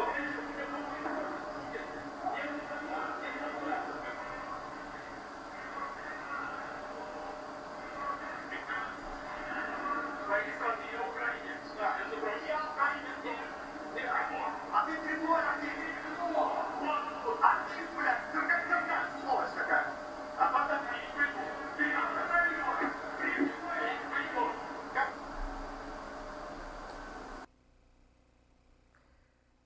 can see that verbal aggression of both parties is aimed at problematizing the power claims of the adversary. This is done in two main ways, which correspond to two main strategies of aggressiveness: face threatening and face saving. And let us consider them in this order. The tactics of the face threatening strategy aim at damaging the adversary's image. These tactics are accusation, ignoring, refusing to communicate further, irony, sarcasm, directives, commands, and threat. Accusation or offense can be direct. Examples would be Saakashvili thief, Saakashvili you are a thief, scam by Avakov, bastard, and so on. We can see that direct accusation, which is combined with offense, often resorts to invectives. Accusation can be indirect. For example, and a corrupt minister will not speak about treason. This is Saakashvili speaking about Avakov, referring to him in the third person in his presence. Or Saakashvili, and I won't let some Avakov who has been caught stealing, and so on. So in the third person, they are speaking in the third person.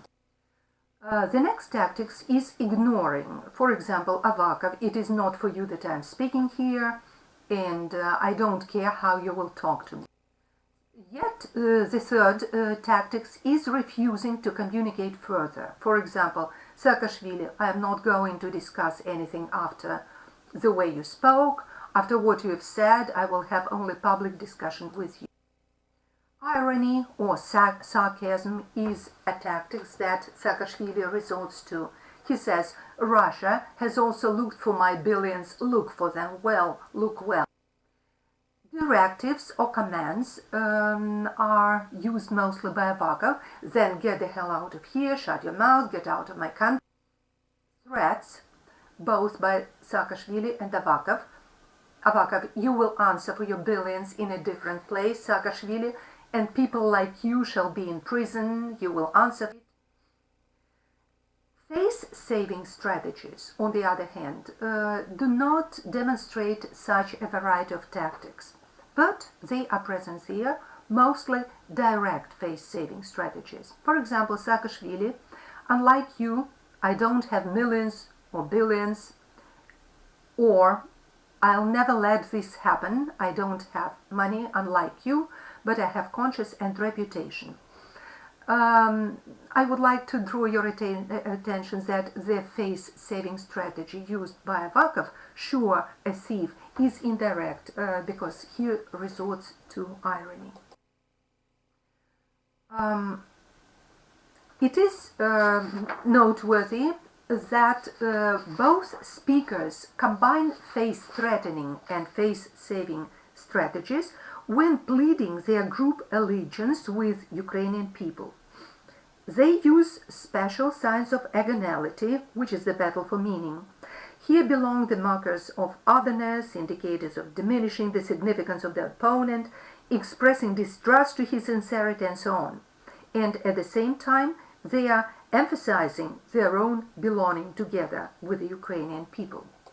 The examples here would be Avakov. It's not for you that I'm speaking here, Saakashvili. The whole country knows that he is a thief, Saakashvili, and people like you shall be in prison because Ukraine should be a successful country. This can be treated as a compensatory tendency to produce an impression that one is addressing each Ukrainian personally, while in fact both of them, all of Ukrainians, are treated collectively, en masse. This has become possible with the advent of TV and the internet, which are capable of giving the speakers close up, thus enhancing his sincerity and adding credibility to his words. Yet, this also contributes to achieving a theatrical effect. The object of theatrical aggressiveness is not the adversary, but the spectator, who takes political events as extravaganza performed for his entertainment. Theatricality is aimed at involving a passive spectator into the performance, making him or her an active participant. Theatralization of political action is achieved through a variety of paraphernalia and effects employed in theater since time immemorial: clothing, raising voice, manipulating objects. In our case, it is a pen, a fold, a glass of water. For example, Avakov comes to the meeting casually dressed in a sweater, not in a suit and a tie, which is customary for the events of the kind. This could be sending a signal: I don't care about rules or regulations, I do what I want. When Avakov is angered by Saakashvili's words, he responds by physical action, violent physical action, throwing a glass. This indicates that he will use forceful means to get what he wants.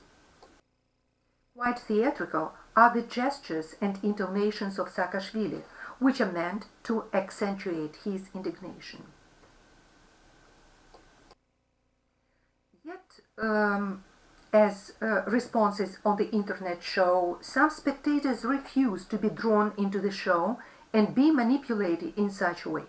For example, Dmitro Gnep writes, "They can quarrel, swear, play the balalaika, fight laser swords, or make cocaine orgies at those meetings of theirs, but it won't have any effect on the quality of reforms and the anti-corruption." To sum it up, it is obvious that there is no winner in the political wrangle. The tendency for aggressivization of Ukrainian political discourse with a theatrical flair can be explained by the desire of its main participants to manipulate Ukrainian people by sidetracking them from addressing other really urgent issues. Theatricality of verbal aggressiveness of Ukrainian politicians is a trick which works well when society is in turmoil and mass hysteria is on the rise. A pragmatic conclusion suggests itself: we should be level-headed and refuse to be directed by highly emotional scenes at the Ukrainian political arena, which TV and the internet mass produce.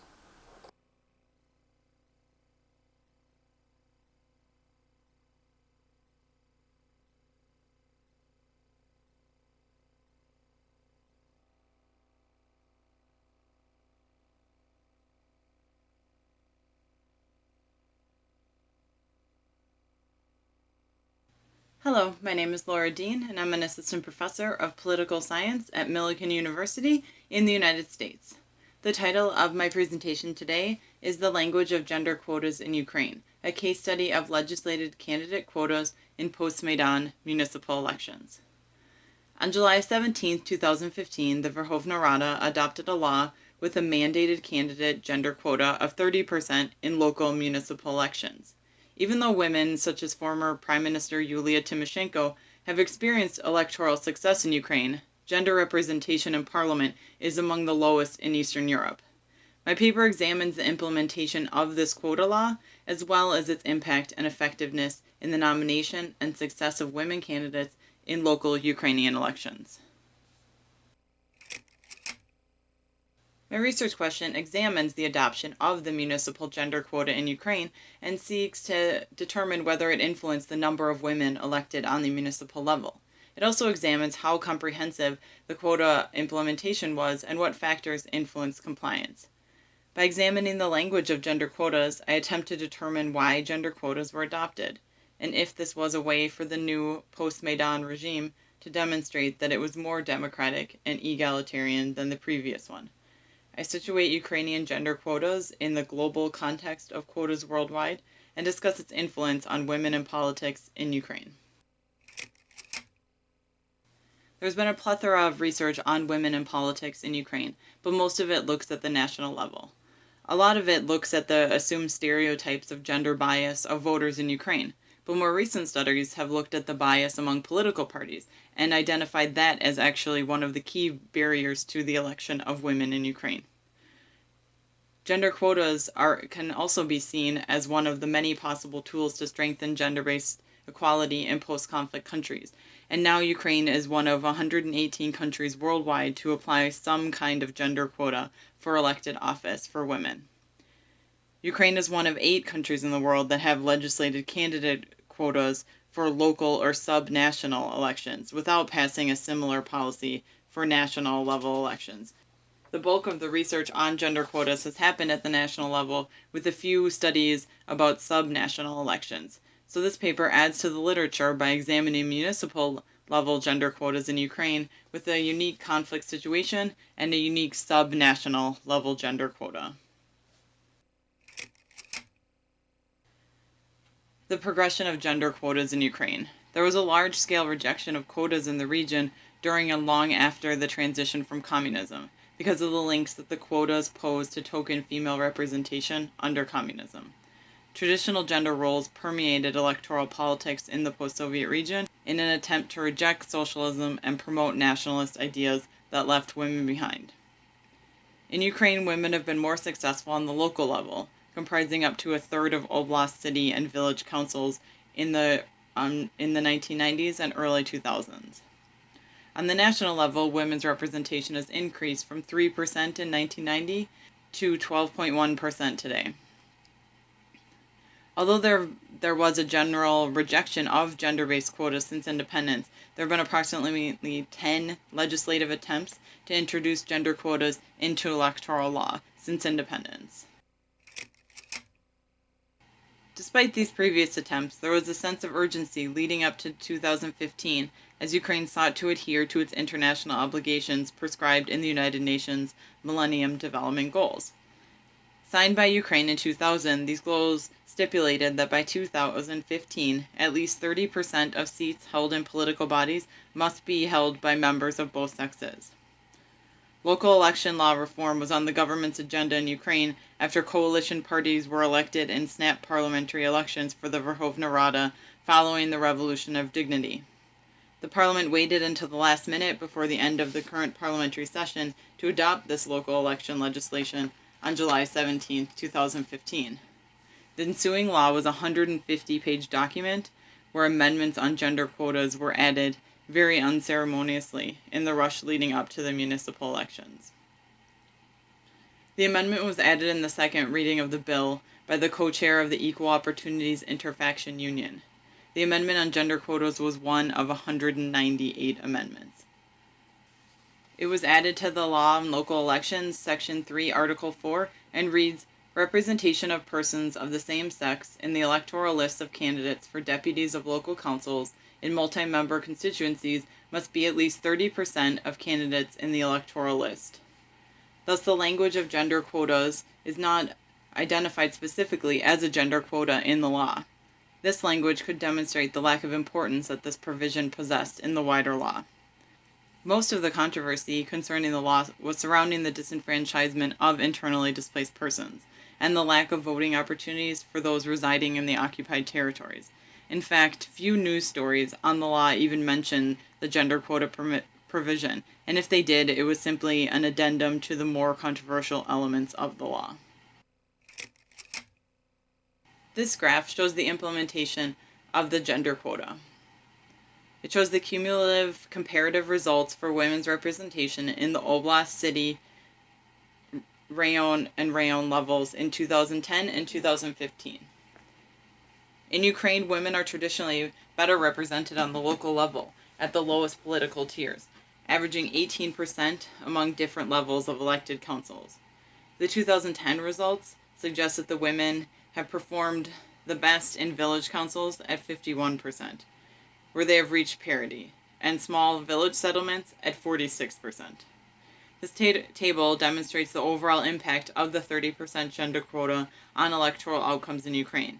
It shows that women did marginally better on the oblast level, an increase of 3% overall, and rayon levels, an increase of 1.1% overall. This improved their overall representation, but they did much worse on the oblast level city councils with an almost 10% point decrease. Data from the village councils and small village settlements has not been analyzed yet for the 2015 results, but the table demonstrates historically that women have fared much better at the lowest levels of government. This map shows the women's representation in city and rayon councils. Only 8 oblasts met the 30% gender quota for candidates in the oblast councils, the highest level of power in local elections. This translated into no oblasts electing more than 30% women in 2015. However, overall Oblast councils saw an increase in women's representation from 12% in 2010 to 15% in 2015. This map, produced by the National Democratic Institute, shows women's representation on the city and rayon levels, with the darkest green oblasts at more than 30%.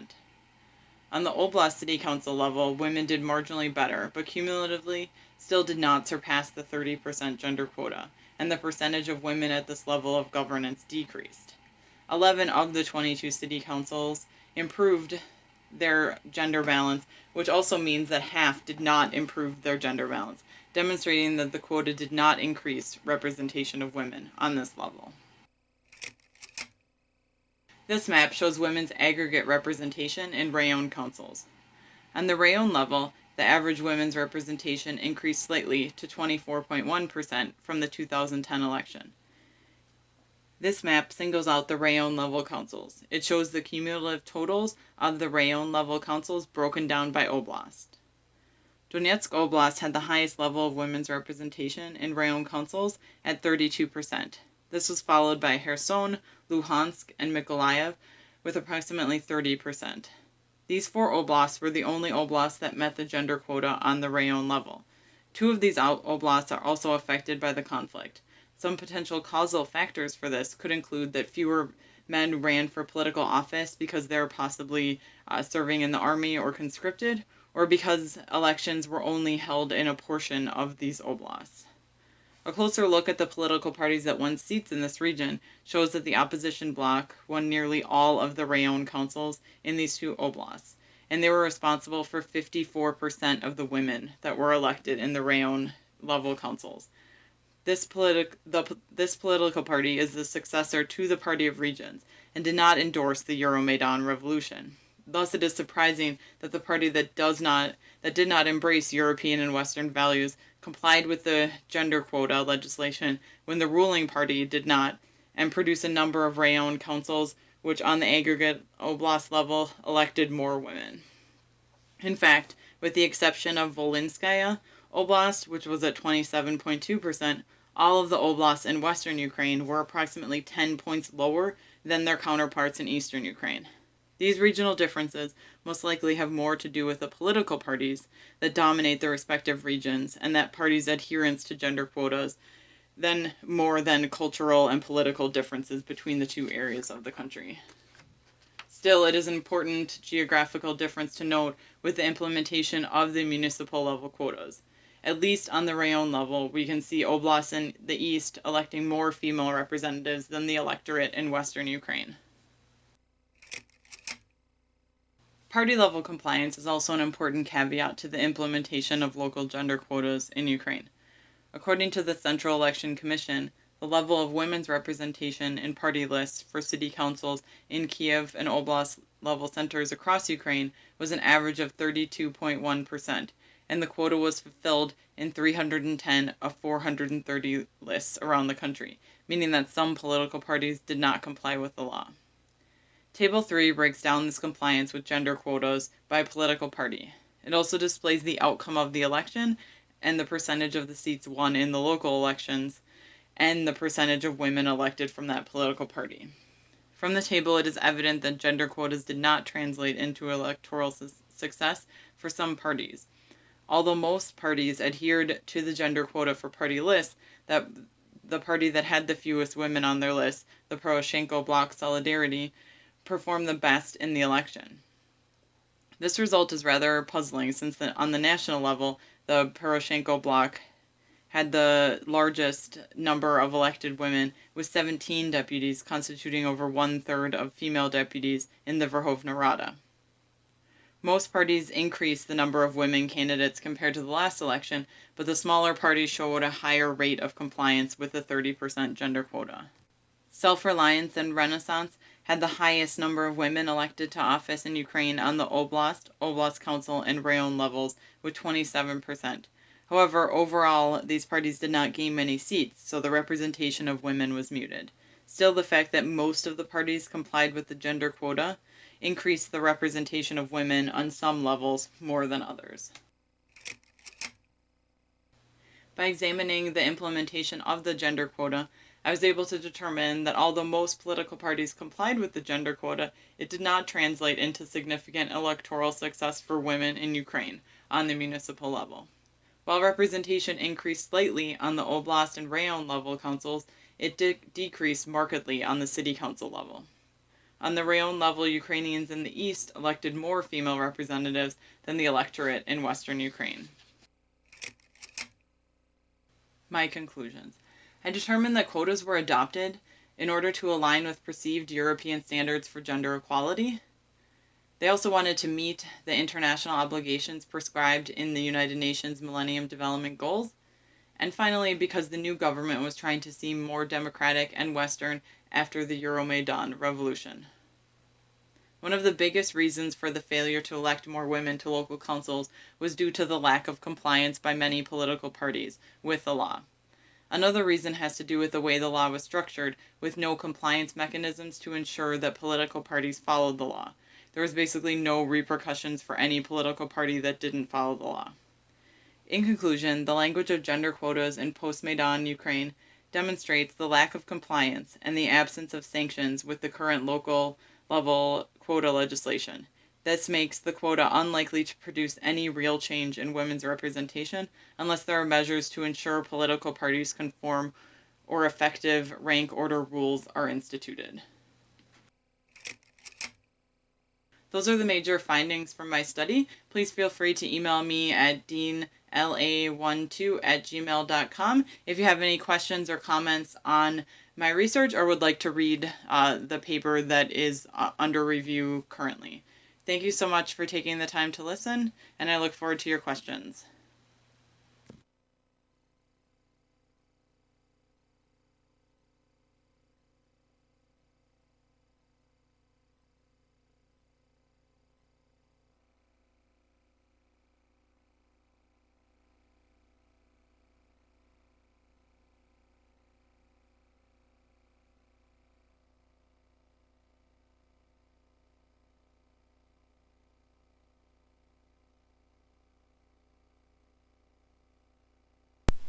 Katarzyna Jakubowska-Krawczyk, The Diaries of Maidan, on the specificity, systematically document, describe and interpret of the topic and the genre.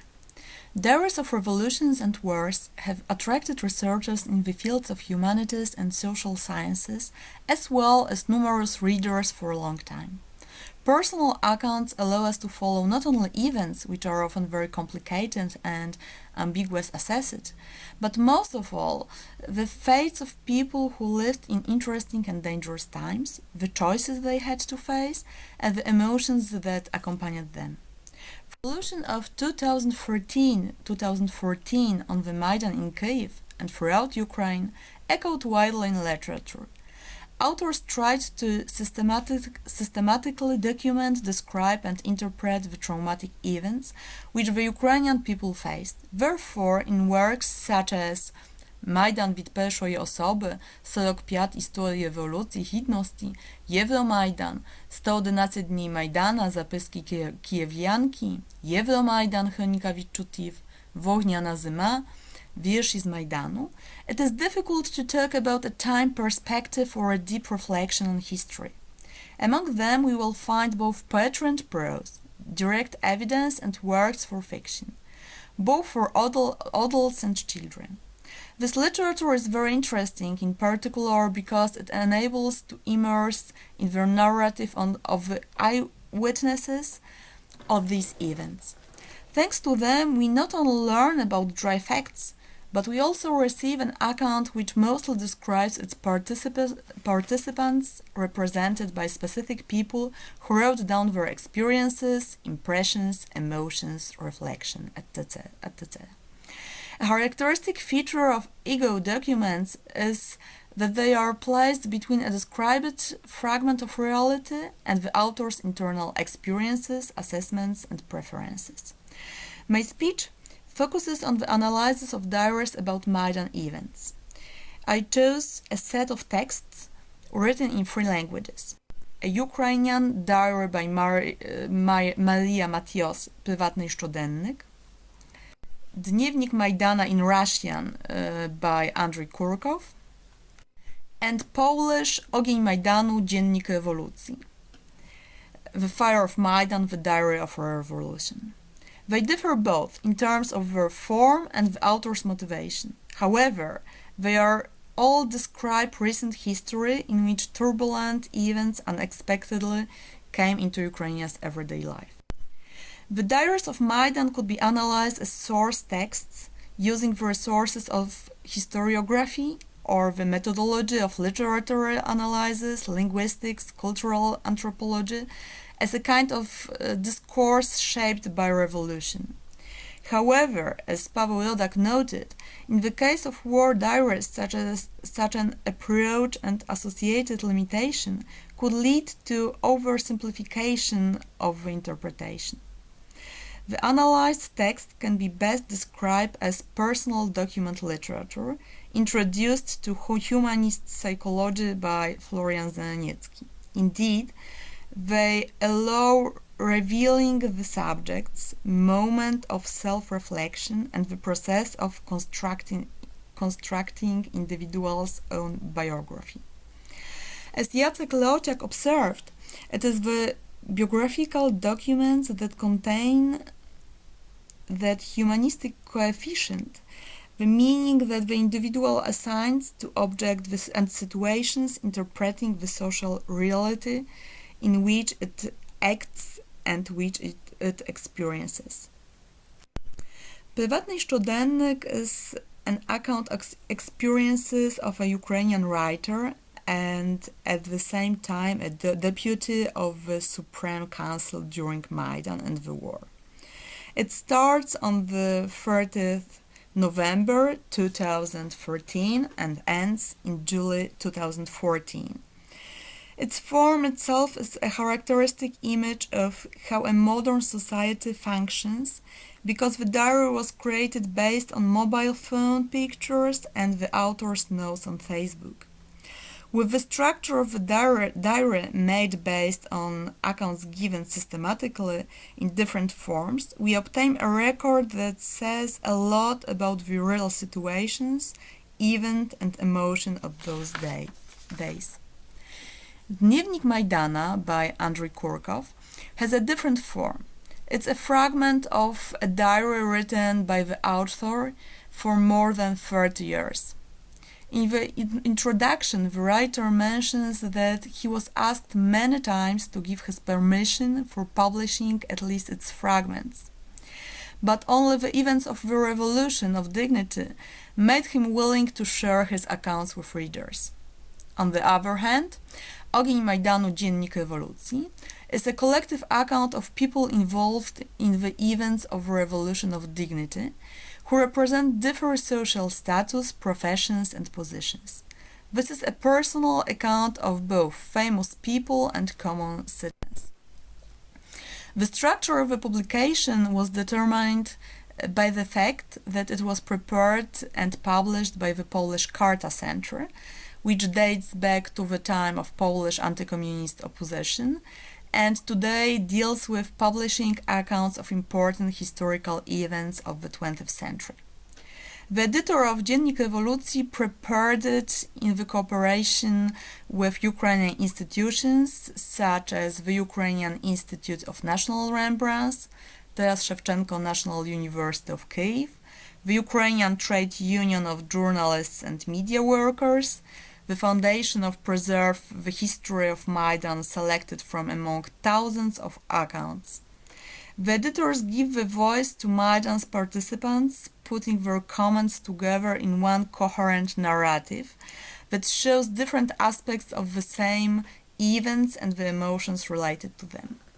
The diary was divided into chapters chronologically, that is, the harbinger, the outbreak, the front, the order, challenge, the turning point, a declaration, the clash, the end. Thus, as we may observe in the text cited above, the diaries of Maidan illustrate very well on the basic characteristics of personal document literature its tendency to go beyond genres which is caused by a personified narration. These memoirs include a lot of very personal aspects, while the process of writing was accompanied by various emotions. The need to write accounts for yourself interwove with the sense of duty to others. When looking for the best form to describe these events, the authors use different genres for personal document literature. Therefore, each of the presented diaries refers to slightly different traditions and practices in literature. The authors both account events important for the history of Ukraine and Europe as their witnesses and share very personal and intimate experiences and emotions. However, it should be kept in mind that diaries are not an objective reconstruction of events. As Frank Anker-Smith pointed out, stories about history are a form of representation of the past, but not the past itself. The researcher clearly separates a historical experience from a historical narrative, which creates a view of history. When analyzing the diaries which we selected, Hyde and White's approach to historical writing is also important. On the one hand, he focuses on the rhetoric of a text. On the other hand, he gives a great importance to the role of a narrative as a means of ordering the world. Prywatny Szczodенnik by Maria Matios shows these characteristics very well. For the author, gathering her experiences in a book is not only her duty as a writer, but most of all, it is an organization and an account of experiences during turbulent times, which were difficult for her as a human being and a woman, but they shaped her. As we know, a person develops his or her identity during the process of telling. As Philippe Leger points out, by putting myself in written words, I continue this creation of a narrative identity, on which, as Paul Ricoeur says, all our life is based. This creation of your own person is a continuous process, not only in relation to the environment and other people, but also to yourself. The need to organize the story about the revolution of dignity was also the aim of writing Ogień Majdanu, because, as Zbigniew Gluza admits, it was important for the originators of this project to create an image of the event as a whole to help Ukrainians to take another step in setting free from the result of communism. When referring to Polish experiences and the accounts of August 1980, the president of the Carta Center thinks that such a narrative may help in creating national responsibility and a civic society. These texts do not interpret what happened even from a short temporal perspective, but are part of the flow of events. Although both the Diary of the Maidan by Maria Matios and by Andrei Kurkov continue with the account of the early stage of the Ukrainian-Russian war, they break when nobody can tell how and when these political processes and military campaigns will end. Now Ukraine is torn by the war that is not called a war, that some hybrid creature named Atta roams freely. There is no point of talking about the current situation at the highest political strata in terms of metaphors and images. There are music to ears, but not push the cause forward. When talking about our times, only facts can be referred to, like at interrogation, writes Matias. The Maidan, however, is over, and the protesters will not experience further repercussions. The saints have been found and, for the time being, are treated as the founding fathers of the new Ukrainian state. What is very important about all the three diaries is the combination of the expressive and the communicative function with the performative one. The latter has several audiences. First, as mentioned before, it often places the author himself in the center, making writing the diary here and now a form of reorganizing one's thoughts and experiences, helping to distance oneself from the traumatic experience and sometimes even tame one's fears. Fears which, as blogger Gild Klauschen recalled, would be overwhelming. All around an apocalypse. With sound of automatic machine guns, doctors running back and forth with no protection, no helmets, screams in the distance. The rumbling sounds of the barricades being pushed forward. Like in the previous, less bloody battles. The rebounds whistling by all of these nearly made me mad. Second, the authors of the diaries often hope that the records will be used for others who will not only find out about the events being described, but also draw conclusions for their own life and for the society, trying to prevent another burst of violence, corruption, ruining of the state, and also to punish those responsible for these acts. As the civic activist Ostap Krivdik assures, Maidan is the University of Freedom. This is where people from all over the Ukraine should come to learn how to fight and self-organize, to coordinate actions, to share experiences. It's a place of remembrance. It's a place where we are meant to bear witness, to cleanse Ukraine of the shameless officials, judges, prosecutors, police officers, tax inspectors. It is here that we have to collect the evidence to dissolve the party of regions, to draw the family tree of the Donetsk officials, call each of them by his name. In the fire of Maidan we read, Ukraine has not yet become a land of light, but it is in its capital city that the victorious battle over evil and darkness took place, and so we stand with the light now. For thus, third, there is a hope written in the diaries, a hope for shaping the world of culture, which is meant to protect the good and the beautiful from violence and bloodshed.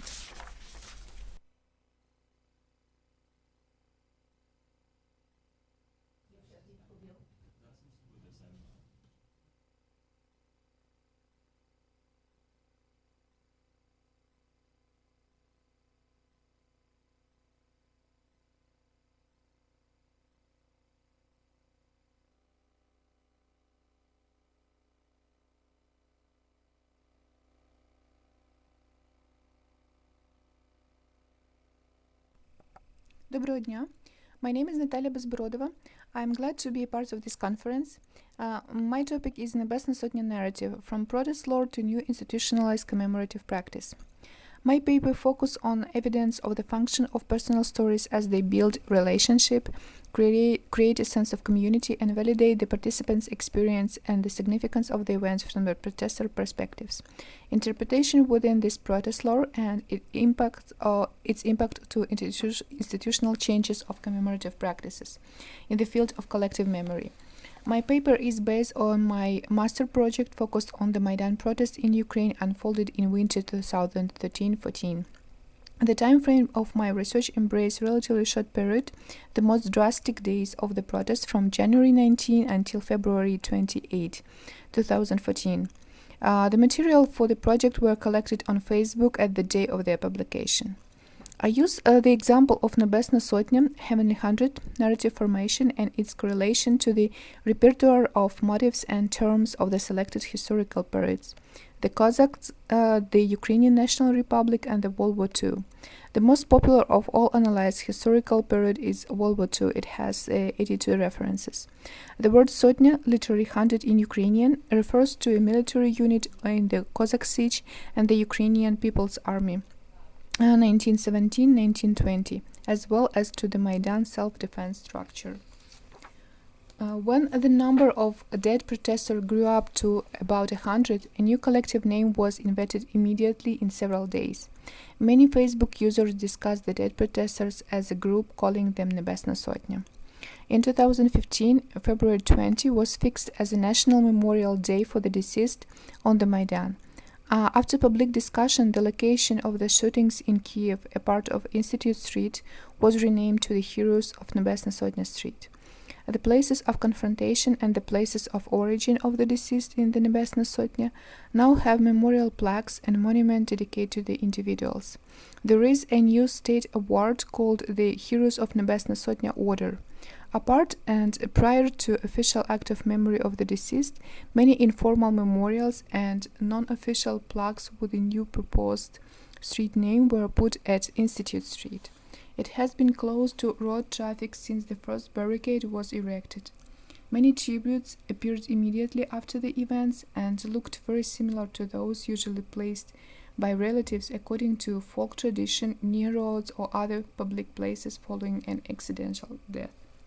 So regarding the name, Nebesna or Heavenly is apparently related to the respect to the departed and beliefs about their afterlife destiny. The word Sotnya literally means 100 in Ukrainian, but is not only about quantity. The Maidan protesters organized themselves into Sotny for self-defense purposes after confrontation with the riot police had started, but prior to the governmental use of firearms. Every group used Sotnya to describe their unit, where the first word of the unit name can be the group member's place of origin, like Lviv Sotnya, their field of occupation, and ethnic minority group's name adds. For the purposes of coordination, the number of members in each group was about 100. Although the number could vary, it should include at least several dozen. This type of organization makes reference to the Cossack army of 16th-18th centuries as an administrative, territorial, and military unit. In Cossack times, a unit was usually named after the locality where its administration was situated. Sotnyas were officially eliminated in 1783 after Russian Empire's type of territorial administration was instituted on Ukrainian territory. Infantry and cavalry units of the Ukrainian National Republic Army in 1917-1920 were also called Sotnyas. Thus, the self-defense structure and its name symbolically identify the Maidan forces both as the Cossack army fighting with the Ottoman Parta, Polish-Lithuanian Commonwealth, and Moscow Principality, and as the Ukrainian National Republic resisting Russian communists in the early 20th century. It is important to note that no Facebook post in my collection refers to the source of the name. The initiative to name the self-defense structure in this way is anonymous, and the first association with this particular historical period is unclear. Later, when the name became well known, other volunteers helping the permanent inhabitants on the Maidan named themselves according to their activities. They may have had no system of coordination, but used the name for a sense of belonging to the whole Maidan structure. These types of virtual units include an art sotnya of artists, an office sotnya of volunteers helping with documents and legal issues, a kitchen sotnya of volunteers providing food to the Maidan, a women's sotnya of feminists, etc., and even an ironic couch sotnya of those not attending the Maidan but commenting on the events through social media. Some sociological studies in Kyiv during the protest made references to the time of the Cossacks, discussing particular phases of the Maidan and naming them, for example, Maidan Rally, Maidan Camp, and Maidan Siege. Cossacks and Ukrainian insurgent army of World War II are subjects for discussion about heroic masculinity in the context of ideological discourse of the Ukrainian nationalist party Svoboda in the recently published review of Searching for New Heroes. Apparently, the Maidan participants intentionally used the name for self-representation. Some media used the name Maidan Siege to define a particular phase of the protest, which was already self-organized and had barricades as a visual border on the square. So why the Cossacks' importance for self-representation? Serhiy Plokhy examines the history of Cossack age interpreted through the historical treatise of 19th century called the History of Rus, in which the term Rus referred to Ukrainian Cossacks. He considers how the narrative told the history of the Cossack quotation mark in a manner befitting the hopes and expectation of the Romantic age, end of quotation mark. This text became the most influential source used as a historical myth in the formation of Ukrainian nation. Sergei Krymsky suggested an ethos can become a nation when it becomes a subject of history, and he considers the Ukrainian nation was formed in the 17th century. Quotation mark, when Cossacks became the main military power and the warriors of Europe for the defense from the Ottoman invasion. End of quotation mark.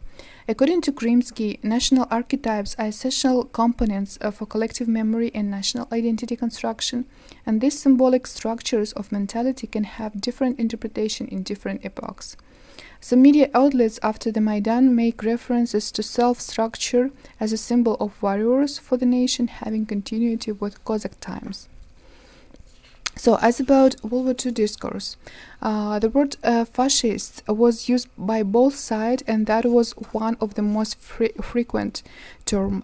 It used 126 times. According to the Sotnya and Sotnik, that was used for 121 times in my collection. So protesters used it to name to the pro-government side the unacceptable actions of the riot police, arrest and persecution of civilians, Titushki action and more. When the pro-government side began using fascists to name the protesters and the Maidan supporters, the latter also used this word with irony and sarcasm. Most instances of the words fascist and fascism among my Facebook posts are depiction of them or them about us. So the media, mostly pro-Russian and Russian media outlets, use the word fascist during the active phase of the Maidan and later during the invasion of Crimea and acts of war in the region of Donetsk and Lugansk. This phenomenon was widely discussed. For example, Igor Lapshov examines the symbolic language of Russian governmental media as it pertains to the discussion of conflict in terms of World War II, with the aim of involving the audience to the high emotional level.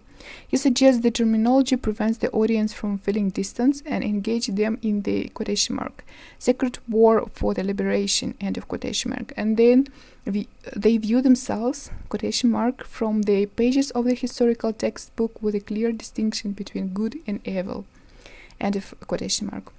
Lapshov notes the absence of a clear articulation of who is represented by the image of fascist, or any clear distinction between an image of Ukraine and the West in the applied terminology of World War II in Russian media. I suggest that those Facebook authors in my collection use the word fascist as synonym of their highly negative attitude towards the pro-government side and their actions as well. Some authors provide description of historical facts of World War II, inviting their readers to interpret and to juxtapose the current events. However, I intend to focus on the important period in general to the author's interpretation of memory. One of my Facebook collection authors reflects upon the former government of Ukraine and the perception of the West by Russian government media outlets as is presented through World War II terminology. In this view, the Maidan participants are the representatives of Western images interpreted through World War II symbols. This Facebook post is outside of my specific corpus because it was written later and the defined time frame, but is still relevant to the topic. In discussion the meaning of the memory of World War II, Alexei Bratochkin focuses on liberal, communist and fascist ideologies as the most influential structures before and during the war. He suggested the victory of liberalism and communism over fascism was interpreted in a moral context as the victory of good and civilization over evil and barbarism, and they became the essential symbolic resources for collective memory, collective identity and construction in the countries of Allies.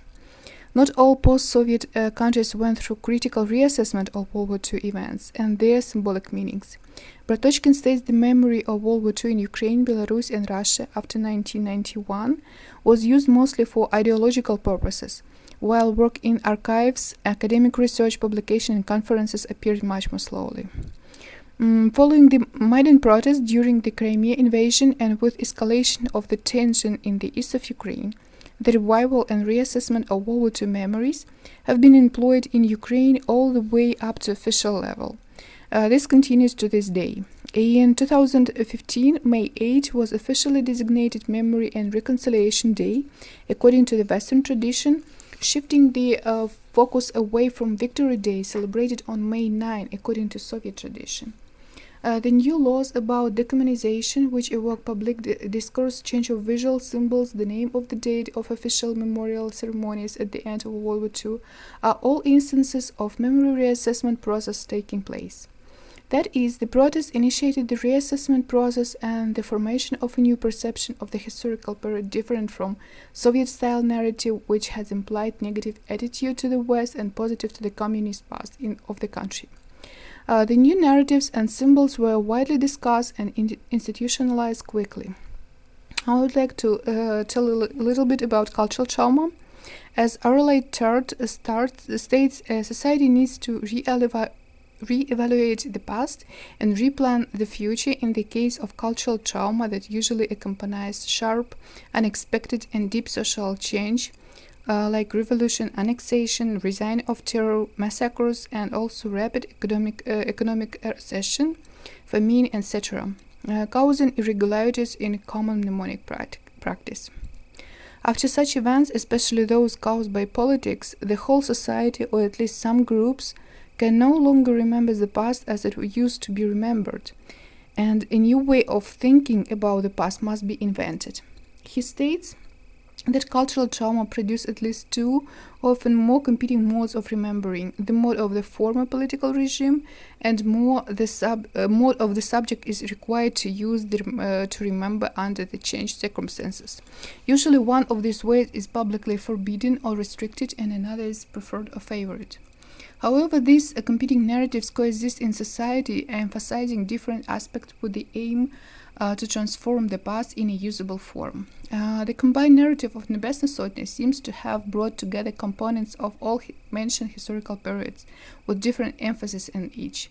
It includes the protesters' self-identification with the imagined warriors as the Cossacks, sacrifice for the sake of the country, and emphasize civic national component versus communist part, where the governmental side romanticized the latter. The Cossack historic myth was employed without reassessment to name the self-defense structure of the Maidan, and it served as a basis prior to the most tragic event. The Ukrainian National Republic period was not articulated so clearly, but has implied meaning. This period is connected both to the Cossack theme through the Sotnyas and to the World War II discourse through the protester greeting "Glory to Ukraine" and the response "Glory to the heroes." The latter was invented during Ukrainian National War 1919-1922 and widely used in the Ukrainian insurgent army during World War II, being associated with the name of Stepan Bandera and other nationalist leaders. Facebook authors in my collection make no direct references to the sources of the greeting, the same as to the word Sotnya. Some authors are convinced that response was meant to give respect to the protesters. In the discourse related to the World War II, both sides used negative connotation typical for Soviet-style heroic narratives. The period of World War II did not contribute directly to this Nebesna Sotnya narrative, but served as a moral category. As a result, it reassesses the Soviet past in the context of contemporary Ukraine. It raises that reassessment from protest lord to the level of official institutions. And these findings shed light on the mechanism of the invention of new symbols through the Nebesna Sotnya narrative and the process of its institutionalization. It facilitates discussion in these circumstances among diverse narratives, reassessing the past, and after the requisite time may lead to a new myth formation. I suggest that more topics and juxtaposition to historical events not included in this review also contributed to a broad narrative apprising the Maidan protest and provided more competing components that have still to be assessed. Thank you.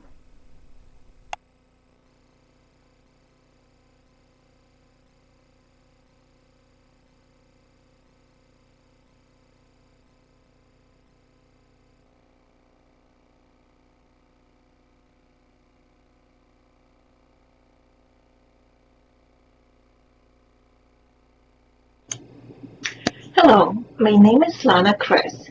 I am the co-chair in Ukrainian Studies and assistant professor at McEwan University. And I'm also one of the scholars involved in the cluster on language policies, nationalities, and culture that is organizing this conference. The title of my presentation today is Cultural Reforms and the Literature of Post-Euromaidan Ukraine. One of the voices of the post-Euromaidan literature in Ukraine, Serhiy Zhadan, recently observed that Ukraine hasn't yet been able to produce and crystallize its cultural politics, not in a sense of ideology or propaganda, as was done in the Soviet Union, but in relation to nation and identity formation that would help citizens realize their place in their own society and the world. Zhadan's observation is not an isolated phenomenon. Other cultural activists and academics reiterated the same.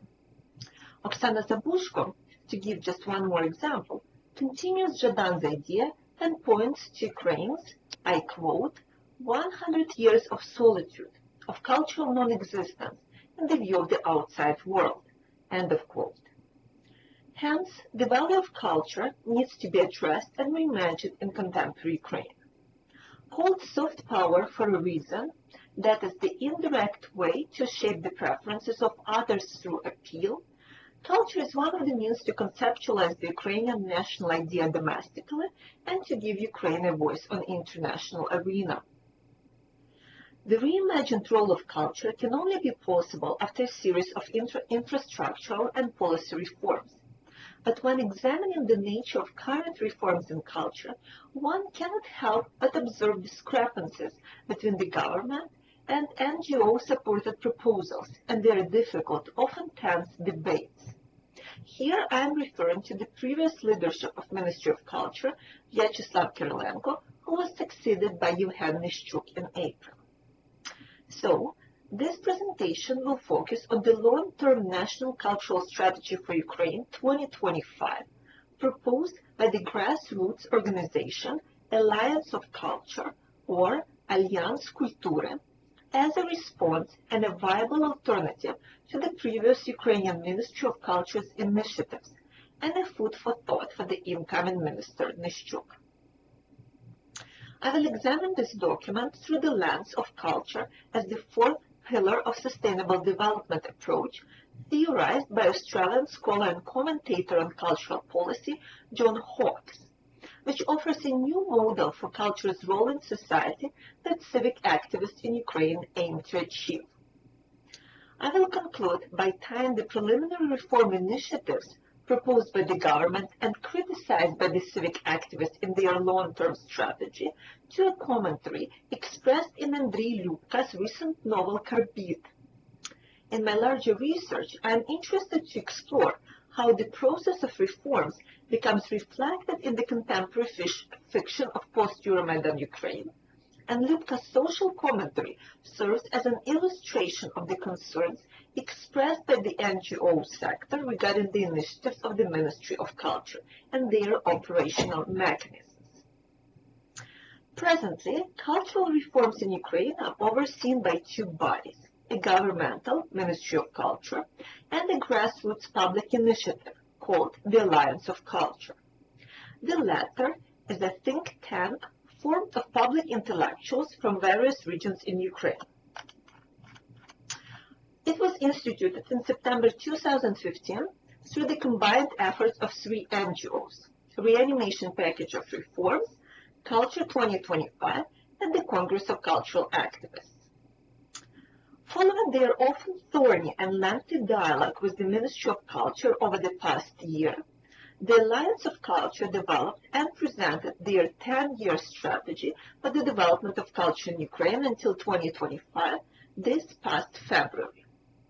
The Alliance demonstrated a complete transparency when working on the draft strategy, gathering feedback at various stages through public and online forums from more than 700 experts in Ukraine and abroad. The resulting strategy was a 37-page document that outlines the mission, vision, and goals for culture, provides the methodological background that justifies the need for the shift in the cultural development, analyzes the absence of interference scenarios and their outcomes, and lists the main stakeholders. In their work on cultural strategy, the group relied on UNESCO's Declaration on Cultural Diversity of 2001 and, in its structure, followed the Manual on Cultural Strategy prepared by the EU Eastern Partnership Culture Program. To assess the Alliance strategy, I turned to the framework developed by Australian scholar and commentator on cultural policy, John Hawkes. In 2001, Hawkes examined UNESCO's cultural programming, which the Alliance of Culture put at the center of its proposed document. Hawkes assessed its practical applicability to local governance.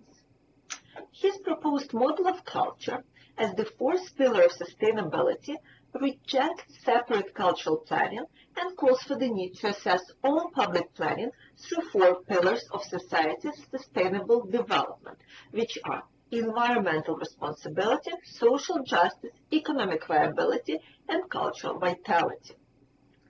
While his view is more extreme than the Alliance's proposed cultural strategy, their visions overlap in the need to move away from understanding culture solely as arts, and his monograph provides a useful theoretical background needed to understand the proposed strategy and its possible future directions. Hawkes argues for a shift from the traditional perception of culture as an isolated sector defined by artistic or heritage value to seeing it as a multilateral model that, in his opinion, should be part of the public sphere's planning initiatives. By viewing culture in this manner, Hawkes' model eliminates the lack of connectivity between political elites and their constituencies and promotes citizens' deeper engagement with their society.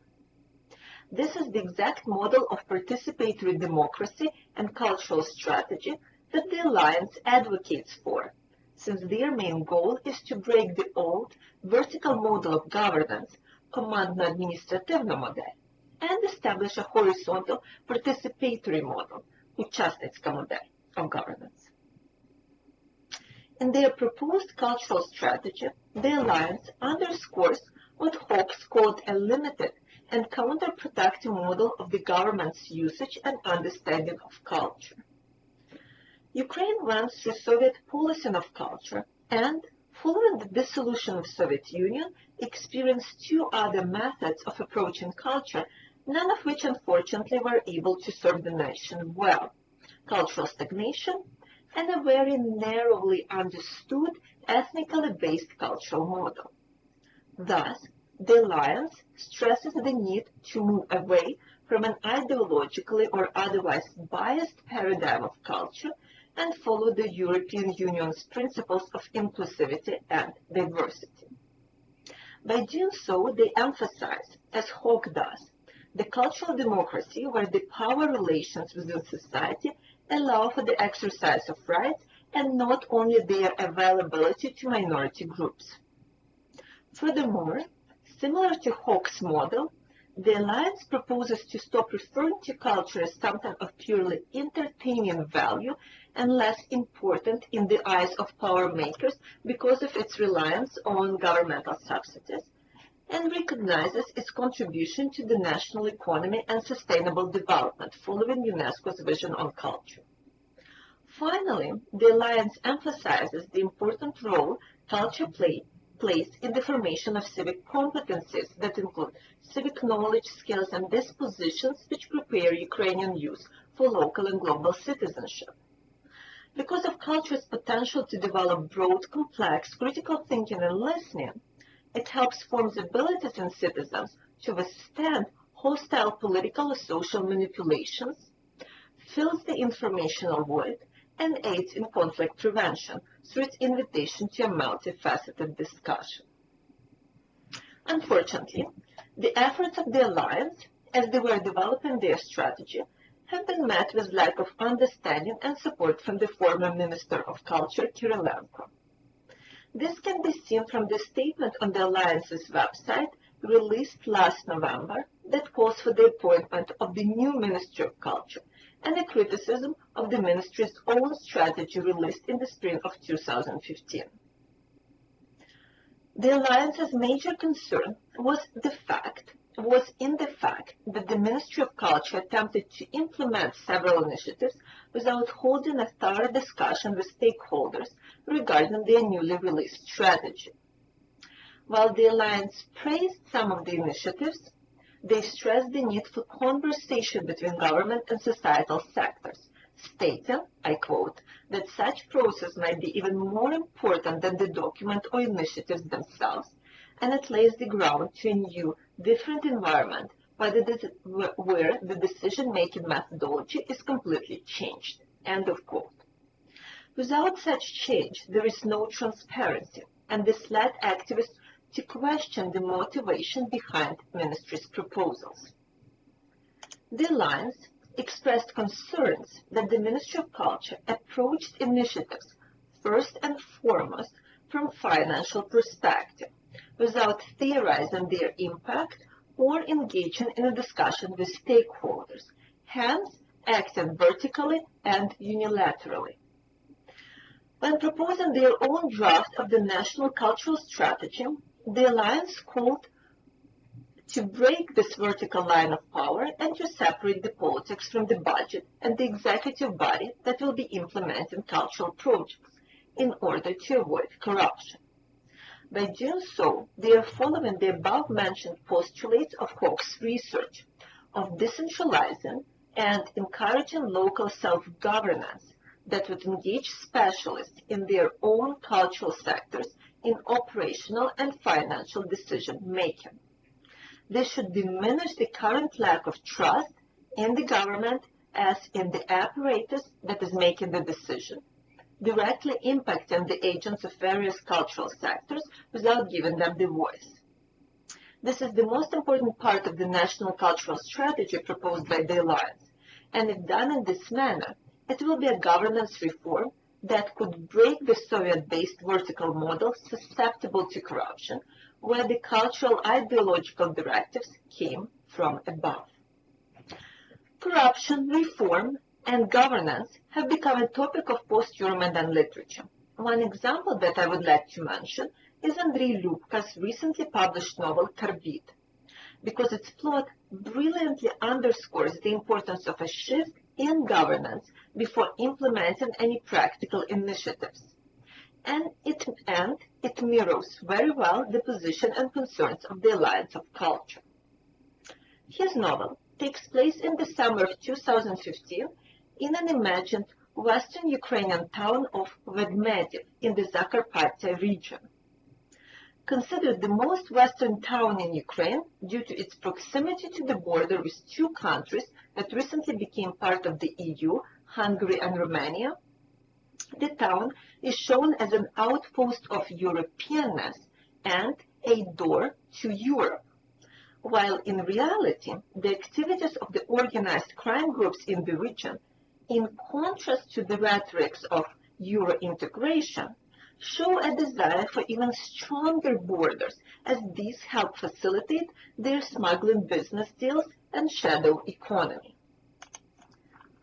Lubka's novel portrays this paradox in a playful manner when a group of individuals consisting of a corrupt mayor, a few smugglers, a sadistic doctor, a she-devil as she is referred to, and two illegal builders exploit a reformist idea voiced by the Ukrainian history teacher, who is depicted in the novel as an idealistic fool. Nicknamed Tis or Karbid by his students, the teacher is concerned with slow efforts of Ukrainian politicians to open borders to Europe. And, given Vedmedev's proximity to the EU, the teacher proposes to build an underground passage through which Ukrainians may experience Europe before the EU membership has been officially granted to Ukraine. The group immediately jumps at his idea, duping him into believing they will follow his patriotic motivations, and they even propose to build a fountain of union with Europe on the access side of the tunnel.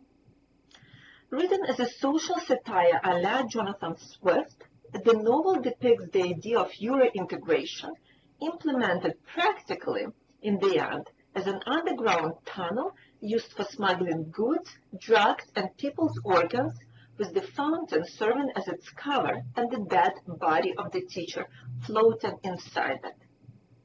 Lubka shows that without a clear transformation in government that would bring transparency and a separation of governing body from the executive one, any project or initiative may run the risk of turning into a potentially money laundering enterprise, as the activists of the Alliance feared in regards to the former Ministry of Culture's projects.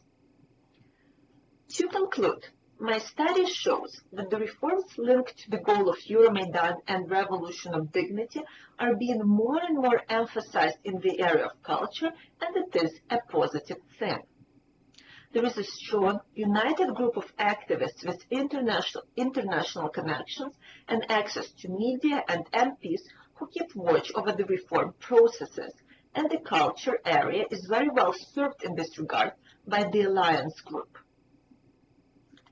Even though they have been working apart from the Ministry of Culture in the last year, rather than together, their proposed long-term strategy for culture demonstrates that the reforms are being pushed in the direction of the contemporary view on culture as part of the public planning and as one of the 4 pillars of sustainable society.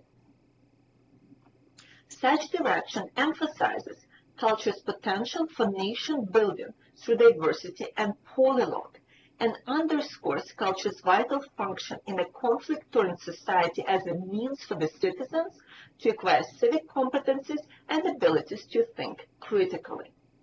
Most importantly, if the long-term strategy and its tenets become adopted by the Ministry of Culture, followed by pressure from civic society, and the development continues along the Western model for culture's essential role in public planning, as theorized by Hawkes, Ukraine may even be looking at possibly reforming the entire governmental structure, including the elimination or a serious revision of the Ministry of Culture as such.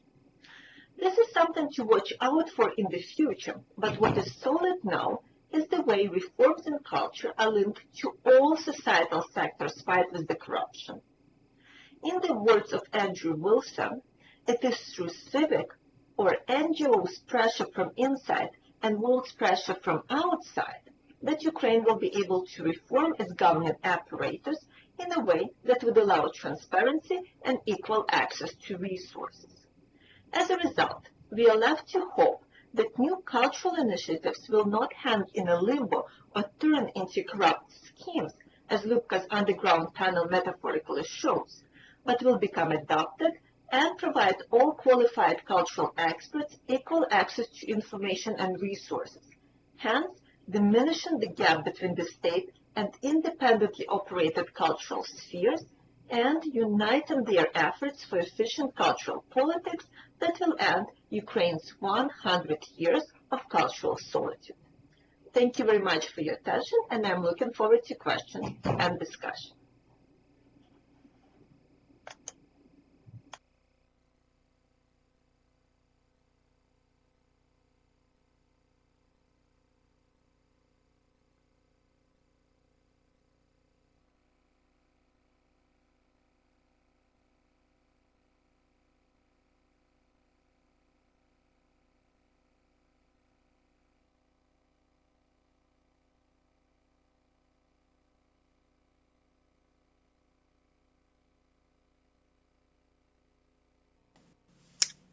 Hello everyone, my name is Marieke Droogsma and I am currently enrolled as a student of the Research Master at Leiden University in the Netherlands.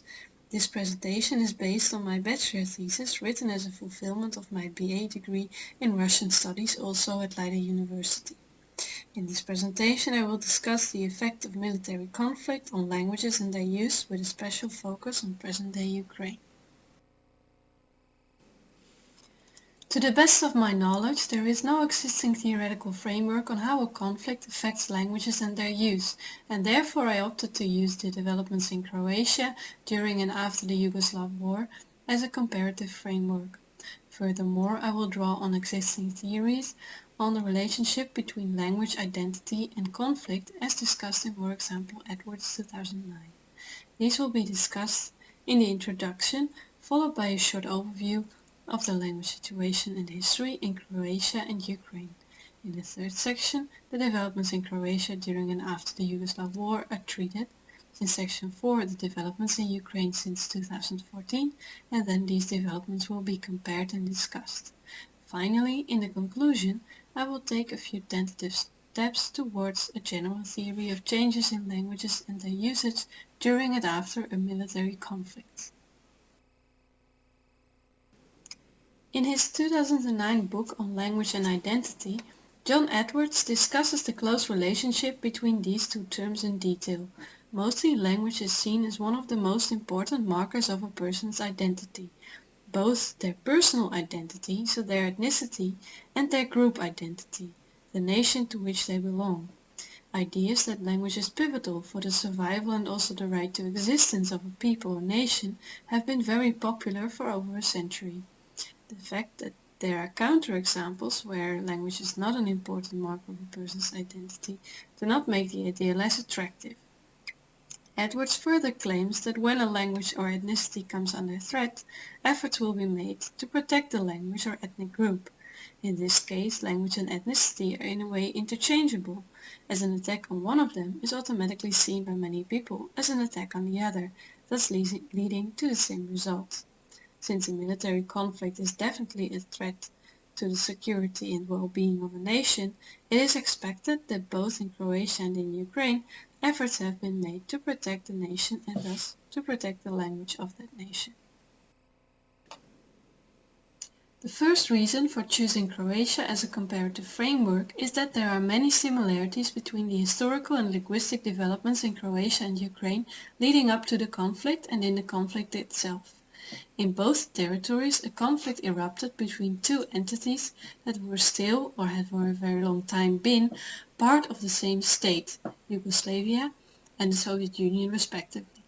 And in that state, the opponent's language and ethnicity were dominant, so Serbian over Croatian and Russian over Ukrainian.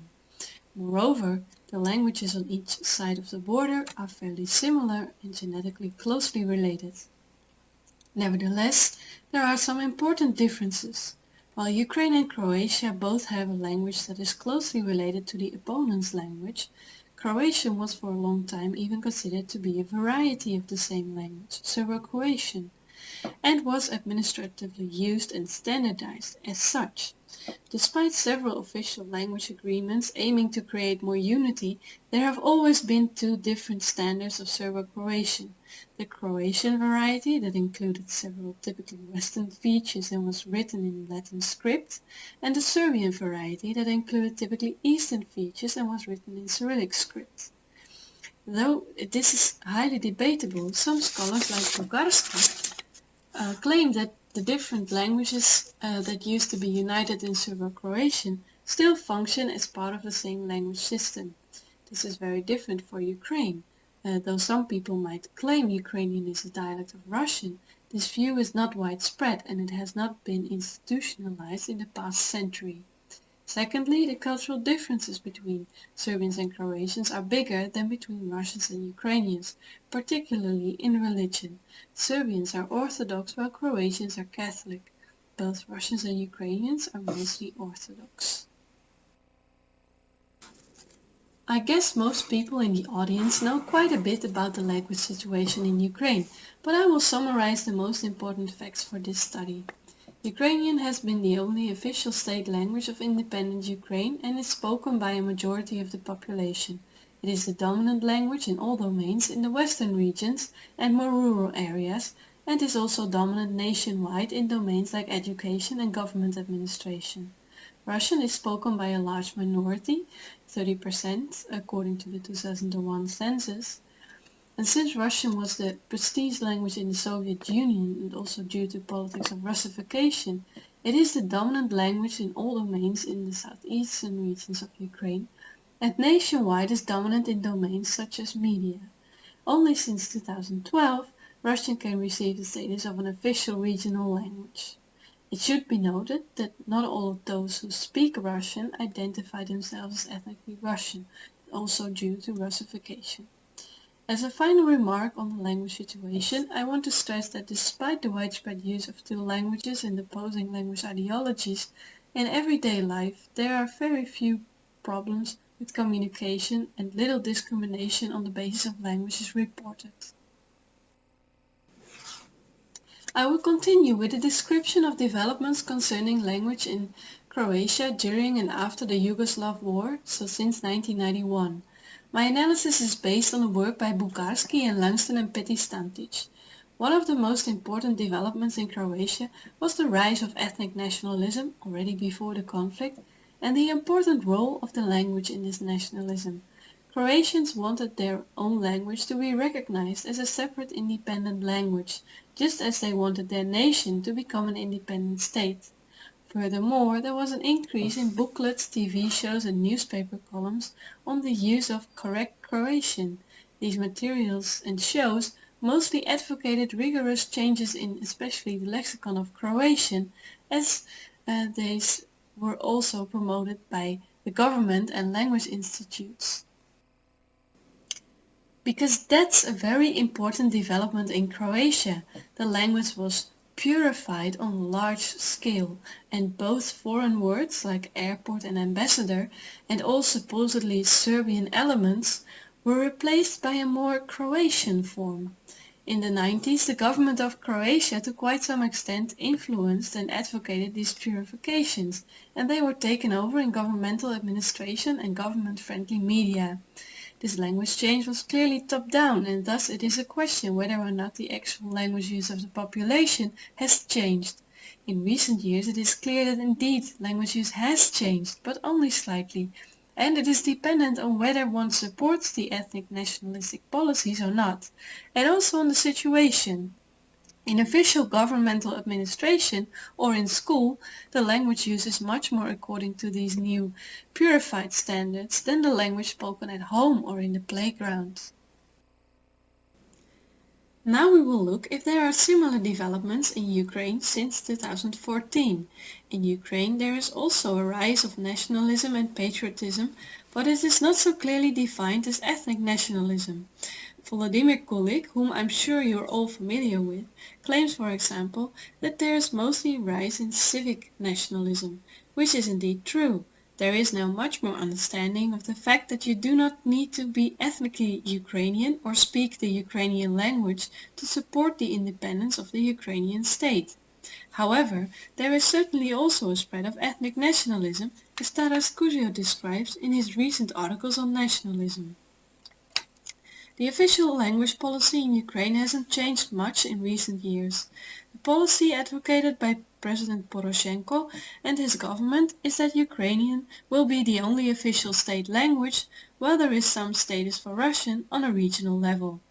In the past year, however, there have been some laws that support the spread of Ukrainian in, for example, education and on tickets and signs in public transport. However, these are more symbolic changes on which the actual implementation and compliance is yet to be seen. It should further be noted that the government is strongly advocating the spread of English. As Poroshenko claimed, it should be the second language in Ukraine. It is interesting how he would want to accomplish this and what it would mean for language policy in Russian. This is not elaborated. The language used in Ukrainian media also has not changed much. Russian is still the dominant language on popular TV channels during prime time, according to research by the volunteer movement Vitsich in 2015. Thus, on the governmental level, there are no significant changes and no purification. However, purification efforts and advocacy for correct language use have certainly developed in Ukraine. There are many different initiatives from non-profit organizations and individuals who want to teach Ukrainians pure or correct Ukrainian, or just want to teach Ukrainian to those who do not speak it yet. Some of these initiatives are very visible on social media like Facebook, where for example the project Mova DNK Natie, a language the DNA of the nation, posts cartoons of a tongue that teaches correct Ukrainian. As you can see an example on this slide. There is also an organization that offers free Ukrainian language courses, безкоштовні курси української мови. They have over 22,000 likes on Facebook and are operating all over the country. There are also some initiatives that propose radical changes to the language, but those seem to be less popular. An example is Slovotvir, a project that aims to create new Ukrainian words for foreign loanwords, including Russianisms, but not specifically focusing on getting rid of all Russian elements in the Ukrainian language. There is also an interesting initiative that concerns the Russian language, the idea by Sergei Koshman to create a Ukrainian standard of the Russian language, just like there is an American and a British standard of English. In that way, the Russian language in Ukraine can be independent of the Russian state. However, there does not yet seem to be strong political or societal support for this idea. The last project that I will mention is the Language Marathon 25, a project organized on the occasion of 25 years of Ukrainian independence that aimed to encourage and support Ukrainians to speak only Ukrainian in their daily life. Through social media and personal challenges, participants were given support in changing their language behavior for 25 days. There are many other initiatives, but most of them are fairly similar to the selection of those presented here. The similarities between the situation in Ukraine and Croatia are striking. First of all, it becomes clear that during a conflict the connection between independent nationhood and one united national language becomes very strong. In both countries, legislation clearly indicates that there is only one official state language, and laws to support the use and spread of this language increased during the conflict to protect the nation. The second striking similarity is the urge to teach people correct language use, though in Croatia the focus was also on pure language use, and in Ukraine it is about speaking the correct language, so Ukrainian, not Russian. However, the main agitators behind these two developments are different in each country. While in Croatia it was the government and official language institutes that contributed to the purification and promotion of correct language use, in Ukraine non-profit organizations and individual citizens are first and foremost creating and advocating the change. This might be related to the fact that in Ukraine a large part of the population speaks Russian and would be opposed to substantial Ukrainization policy by the government. The Croatian nation in this respect is more homogeneous, and thus it is easier for the government to make radical changes without opposition from a substantial part of the population. To wrap up my presentation, I will draw some tentative conclusions as to how a language can be affected by a conflict. The study of developments in Croatia and Ukraine has shown that in both countries the ties between language identity and nationhood are emphasized and perceived by many to be very important. In both countries the survival of the language is seen as crucial for the survival of the independent nation. Furthermore, as language and nation are perceived to be so closely related, conflict is seen not just as a threat to the nation, but also to its language.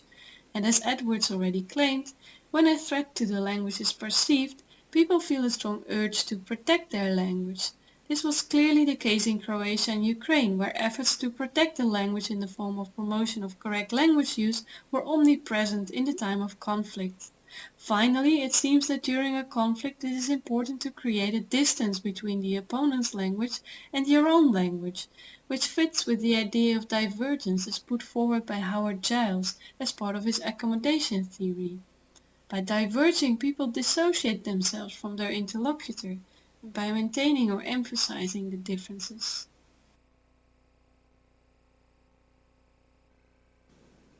These are my references. Thank you very much for your attention, and I'm looking forward to the discussion afterwards.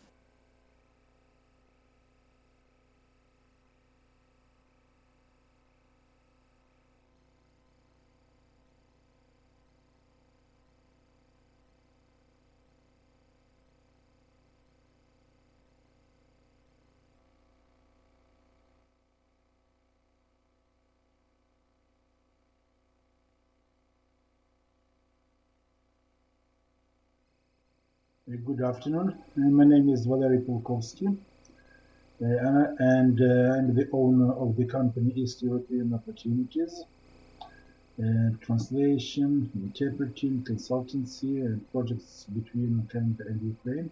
And I'm also the director of the Canadian Studies Center at Rostock Academy National University. And the topic of my presentation today will be language of war, Ukrainian language transformations since the 2014 Maidan revolution. My presentation centers on transformations which have been taking place in the Ukrainian language lexicon since the 2014 Maidan revolution. Maidan lexicon has been researched to a certain extent. See, for example, Слова, які породив Майдан, article published by Yulia Koshik in Gazeta Po-Ukrainski, December 12, 2013. She analyzes the words like майданування, майданство, майданці, майданці. The language of war and division requires deeper research and analysis. Source data is taken from Ukrainian periodical press, Газета По-Українськи, День, Дзеркало тижня, Високий замок, Рівне вечірнє, Internet resources, Українська правда, Західнет, Лавред, Лавком, Censornet.ua, and contrasted when necessary against Russian examples taken from Komsomolskaya Pravda, time frame December 2013, and current. Research methods used: descriptive functional research of the language in action, motion, component analysis, field trip to Ukraine for interviews with participants of Ukrainian Russo conflict war has been conducted September 7th, October 12th, 2016. I described new trends and phenomena in the Ukrainian language, neologisms born by the war, like peredok, being very popular and used very often, twice, for example, by very popular Ukrainian singer Alexander Ponomaryov in Ternopil at his concert on October 6, 2016. This word fastly moving from slang jargon to mainstream Ukrainian language use. Other words are like Zelenka, Pятисотый. The reorientation of meanings as motivated by social and ideological transformation.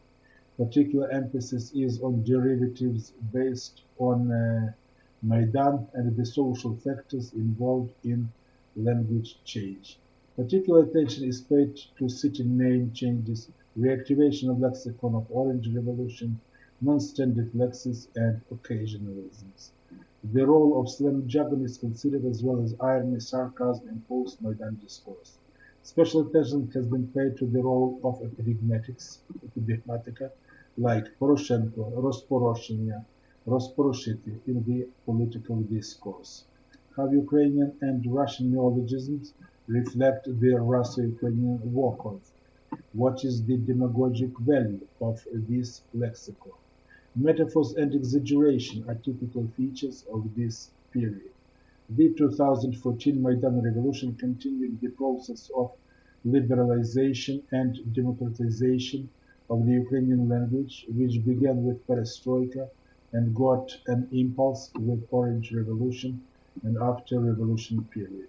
This period was marked by search for real meanings of words in Ukrainian discourse. There was a strong demand to update the language.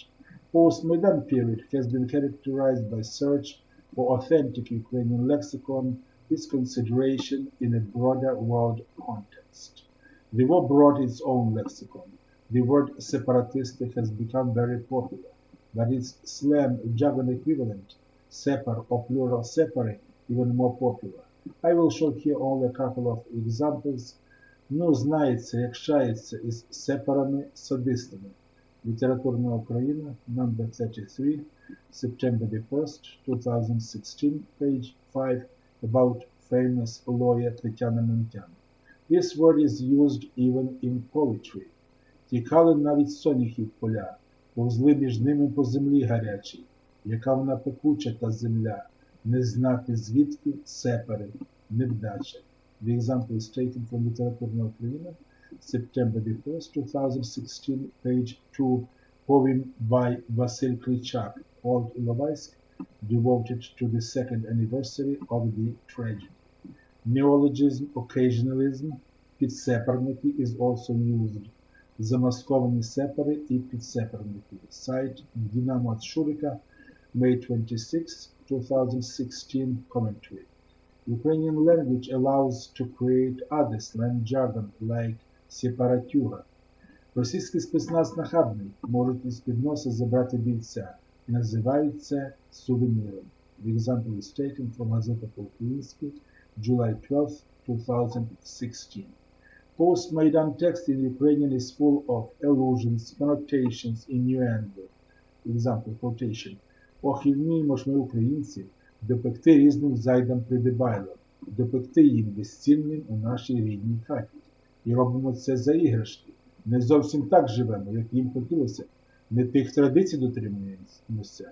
Можемо і Кремль з його цар-гарматою, цар-дзвоном і цар-оперем пом'янути якимсь таким злим, не тихим словом. Ось нам із вами, укри-укропи, свіжий приклад до обмірковування. The example is taken from Literaturna Ukraina, September 1st, 2016, page 5. The opposition, us Ukrainians versus them Russians, is often present.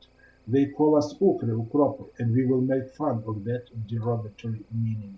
Ukrainians have been always famous for their ironic and quite often sarcastic attitude towards reality. On August 15th, 2016, the article від Кравчучки до Порохобота Топ-5 неологізмів незалежної України by Valentina Balabanova was published in Gazeta по-українськи. In detail, she provides the meaning of the eponym Порохобот.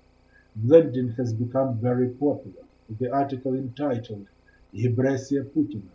Кримський експромт чи продуманий план» was published in Главком August 15th, 2016. In the text, the explanation is provided. Гібридна агресія, гібресія. The word гібридний has been used quite often. Війна гібридного типу, гібридна війна, etc. The acronym abbreviation ATO is actually used instead of clear війна. In his короткий політичний словник часів незалежності Українська правда August 24, 2016, Роман Романюк defines the acronym ATO. Перше. Антитерористична операція усіх силових відомств України для повернення під державний контроль захопленої сепаратистами та російськими військовими частини Донбасу. The second. Те, що є війною де-факто, але не де-юре. The third. Символ великої корупції, трагічного недбальства та героїзму солдат і волонтерів. The role of slam jargon has been becoming bigger. Дерибан, договорняк, доляха, кидок, наїзд, тітушка, кнопкодав, etc. Комсомольская правда compiled новый русско-украинский словарь 10 неологизмов Post-Maidana. It is interesting to see how they define the meaning of укроп. Quotation. Укропами называют граждан Украины, поддерживающих Майдан. Новую власть, безоговорочную ориентацию страны на Запад и антироссийскую риторику. Как часто объясняют сами украинцы в блогах, укроп сокращенный от украинский патриот. Но у некоторых российских блогеров на сей счет свое мнение. Они напоминают, что в английском языке есть слово deal, которое имеет сразу два значения – и укроп, и дурень. The end of the quotation. The war brought new words, quite often with Russian parallels. Вічливі люди, зелені чоловічки, brutality of war brought also vulgar words and expressions. For example, Nadia Savchenko, current Ukrainian MP and prisoner of war. Я не скурвуюся. Газета по-українськи, May 31st, 2016. Certain words and expressions are later corrected. See, for example, ніхто не хоче жити в країні, де всім насрати на війну. Газета по-українськи, May 31st, 2016. Later, but the same day was corrected into начхати на війну. Even diplomats were using swear words. See the article. Ukrainian diplomat uses swear word for Putin, delighting protesters and angering Moscow. The article is taken from Washington Post.com. Ukrainians have called Vladimir Putin many bad names, among them a Nazi, a dictator, and just plain evil.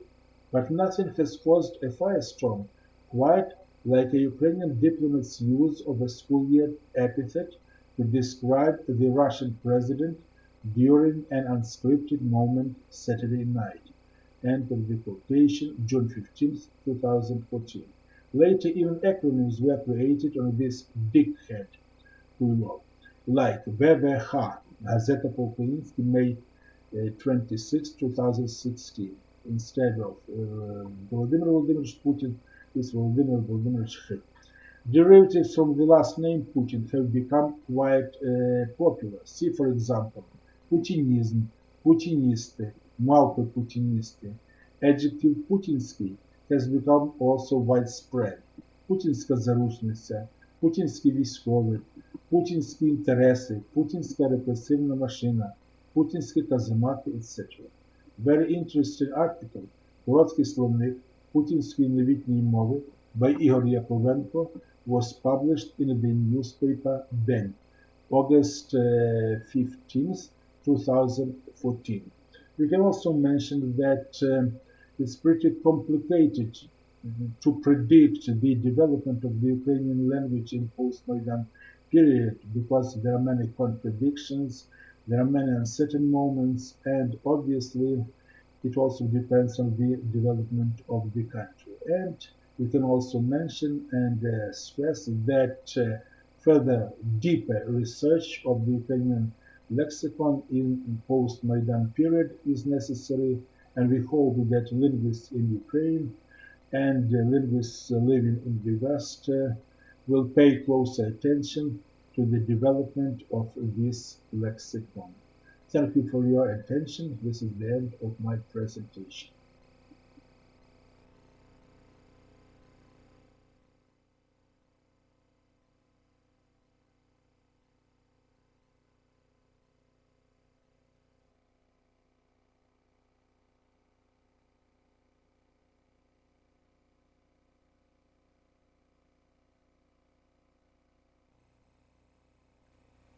Hello from Calgary, my name is Svetlana Winters, and today I would like to share with you some of my findings regarding the processing of Ukrainian blends. A closer look at the Ukrainian language during and after Maidan Revolution reveals an interesting linguistic phenomenon, an extensive use of lexical blends in political discourse. For those of you who may not be familiar with the term lexical blends, I am going to provide a comprehensive definition. So, a lexical blend is a word which is formed by combining or merging rather two source words. And this merging normally involves either the overlap of homophonous sequences, and in this case they are called overlap blends, or the clipping of inner edges of source words. Such blends are called substitution blends. So in one here, you can see an example of an overlap blend, Kaputin. So this blend can be roughly translated as defeated Putin, depending on the context. And it is composed by combining the source words kaput, defeated, and Putin into one. And they are combined in such a way that the homophonous sequences overlap.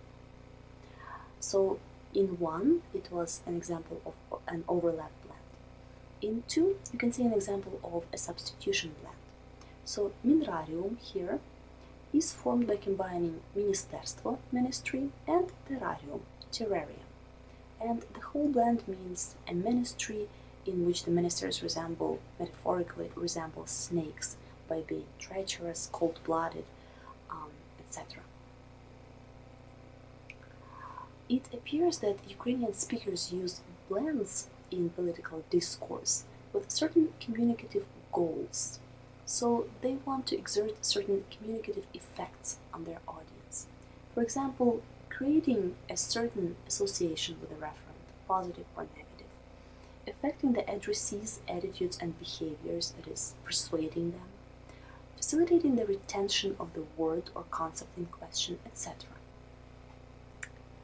If you have a closer look at the techniques which are used in the formation of Ukrainian blends, you will find that those techniques which are normally associated with persuasion and facilitation of retention are used in blending. Those are metaphors, for example, a ministry is a terrarium, or the inclusion of a puzzle. In this case, it is what is Minrarium? What are the source words? Why is a ministry called a terrarium? And so on. So for those of you who want to learn more about the effects of metaphors and puzzles in word formation and in language use. I would recommend them. Works by John 2008, Sopry and Diller 2002, Gruber 2005, Toplinsky and Reber 2010. All of them are listed in my list of references.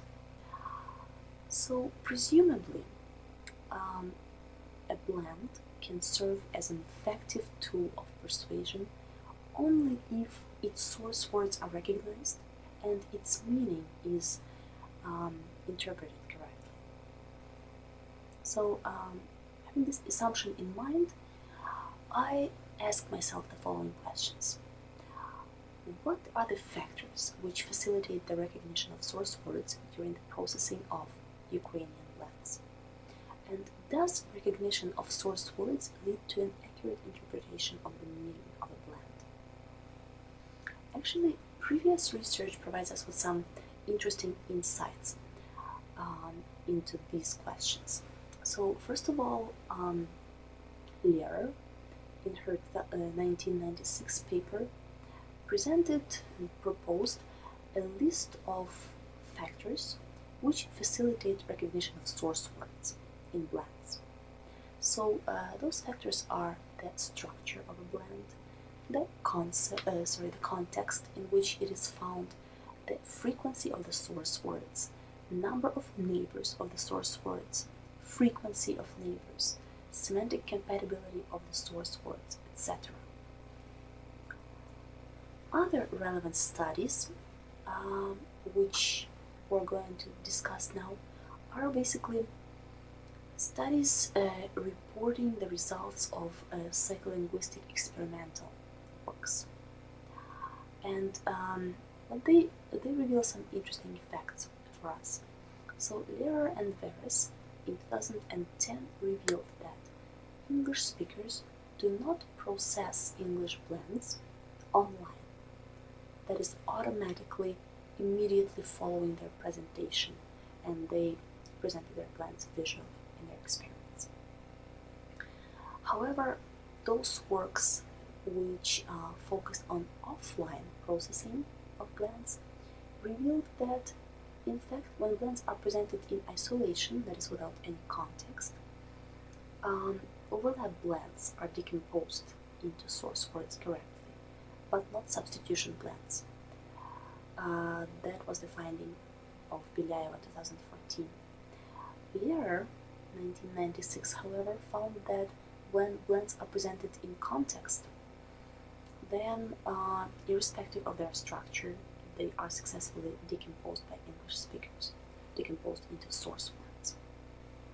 Well, like I said, these studies focused on blends in English, and to my knowledge, there are no psycholinguistic experimental studies focusing on the processing of Ukrainian blends. So there is this gap in our knowledge, which I attempted to fill with my studies. So I designed two psycholinguistic experiments. The first one of which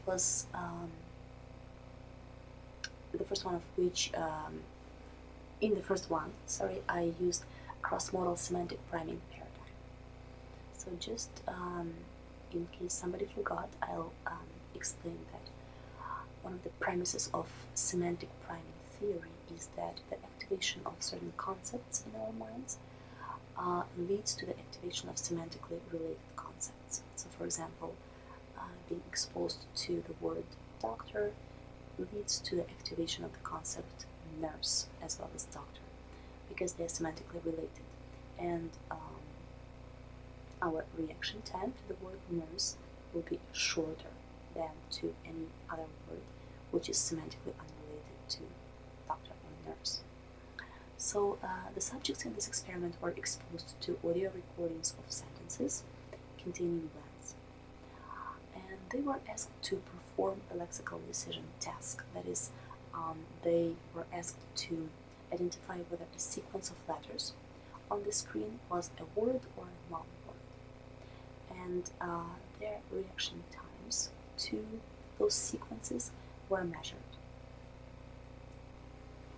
So So in this experiment, I had to come up with novel Ukrainian blends in order to eliminate the familiarity effect.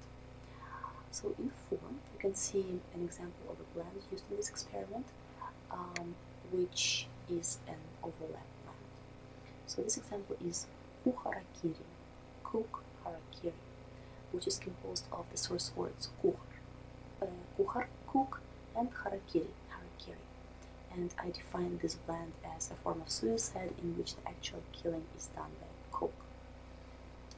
So this blend, like any other one, was presented in a sentential context. So here in 5, you can see a sentence which I produced as the context for this blend. Раптом чорнява курка-несушка з'явилася на порозі кухні моєї бабусі. Мабуть, була готова до кухаракірі. Suddenly, the black egg-laying chicken appeared on the doorstep of my grandma's kitchen. It was ready for cook harakiri. In 6, you can see an example of a substitution blend, which I came up with for the purposes of this experiment. The blend is axfliegt, which I translated as accessory conflict. It is composed by combining the two source words, the inner edges of which were clipped, accessoire, accessory, and conflict, conflict. So I defined this blend as the conflict in one's image caused by non-matching accessories. And the sentence in which it was presented is provided in 7. Хоч присутні не звернули увагу на аксфлікт, який Тимошенко прогледіла, експерти мали що сказати з цього приводу. Although those present did not pay attention to the accessory conflict overlooked by Timoshenko, some experts had a lot to say about it. Well, I grouped my stimuli into 2 blocks. In fact, the sentences and the target words in both blocks were identical. However, the blocks differed in how I paired up the sentences with the targets. So, as you can see here on the slide, the sentence which contained the blend accessory conflict was followed by the word хустка, scarf, in block 1, and suicide, suicide, in block 2. So, presumably the word scarf is semantically related to the word accessory, unlike the word suicide, which is not related to accessory semantically. So, if my subjects recognized the word accessory in axfliegt, then they would be expected to have a shorter reaction time to scarf, just because this word would be pre-activated by accessory. Next, the sentence which contains the blend cook harakiri was followed by suicide, suicide again, in block 1, and хустка, scarf, in block 2. In this case, suicide was semantically related to harakiri, and scarf was not related to the blend. So the reaction time would be expected to be shorter for suicide, provided the subject of the experiment recognized harakiri in the blend kuharakiri. So here's what I found.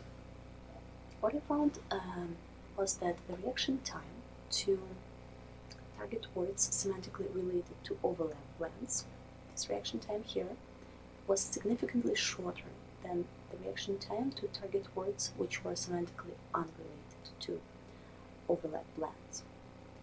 However, the reaction time to target semantically related to substitution blends was only insignificantly shorter, sorry here, than the reaction time to target semantically unrelated to substitution blends. So what does it tell us? It tells us that Ukrainian speakers recognize source words in overlap blends, but not in substitution blends during auditory presentation of blends in context. Well, it is obvious that the processing of spoken language contains certain challenges which may be absent during the processing of written language. So I decided to study how blends presented visually are processed by Ukrainian speakers. And also another goal was to see how Ukrainian speakers deduce the meaning of a blend while processing it when it is presented visually.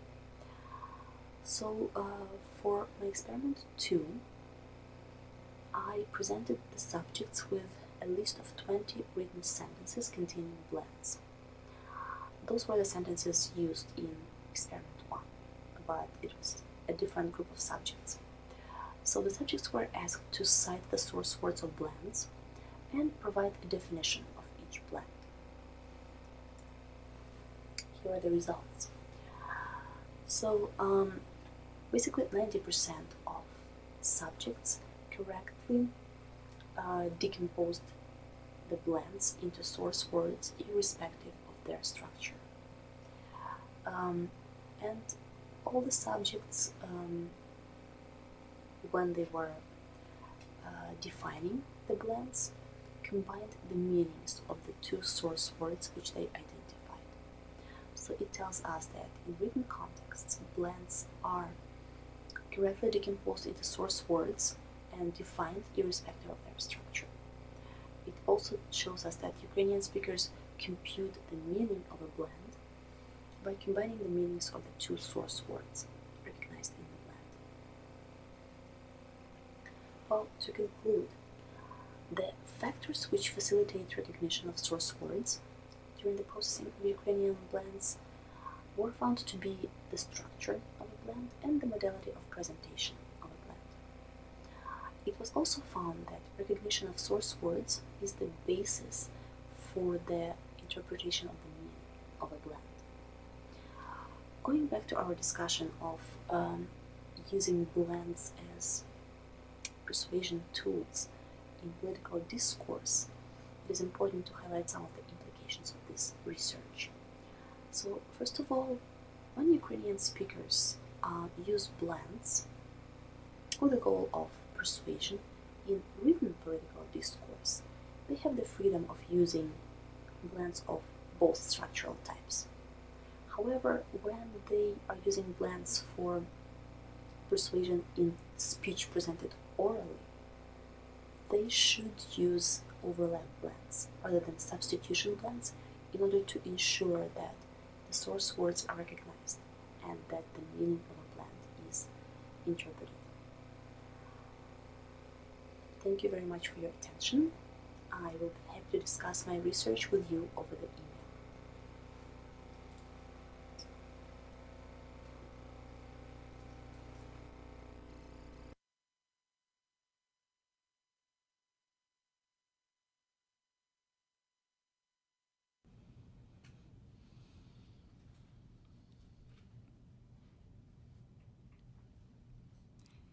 Dear participants, dear audience, this concludes our presentations for today. Thank you to all of our participants for your wonderful presentations, very interesting and stimulating presentations. Thank you to all of our audience for engaging in such a lively discussion online. It was so nice to hear such a lively exchange.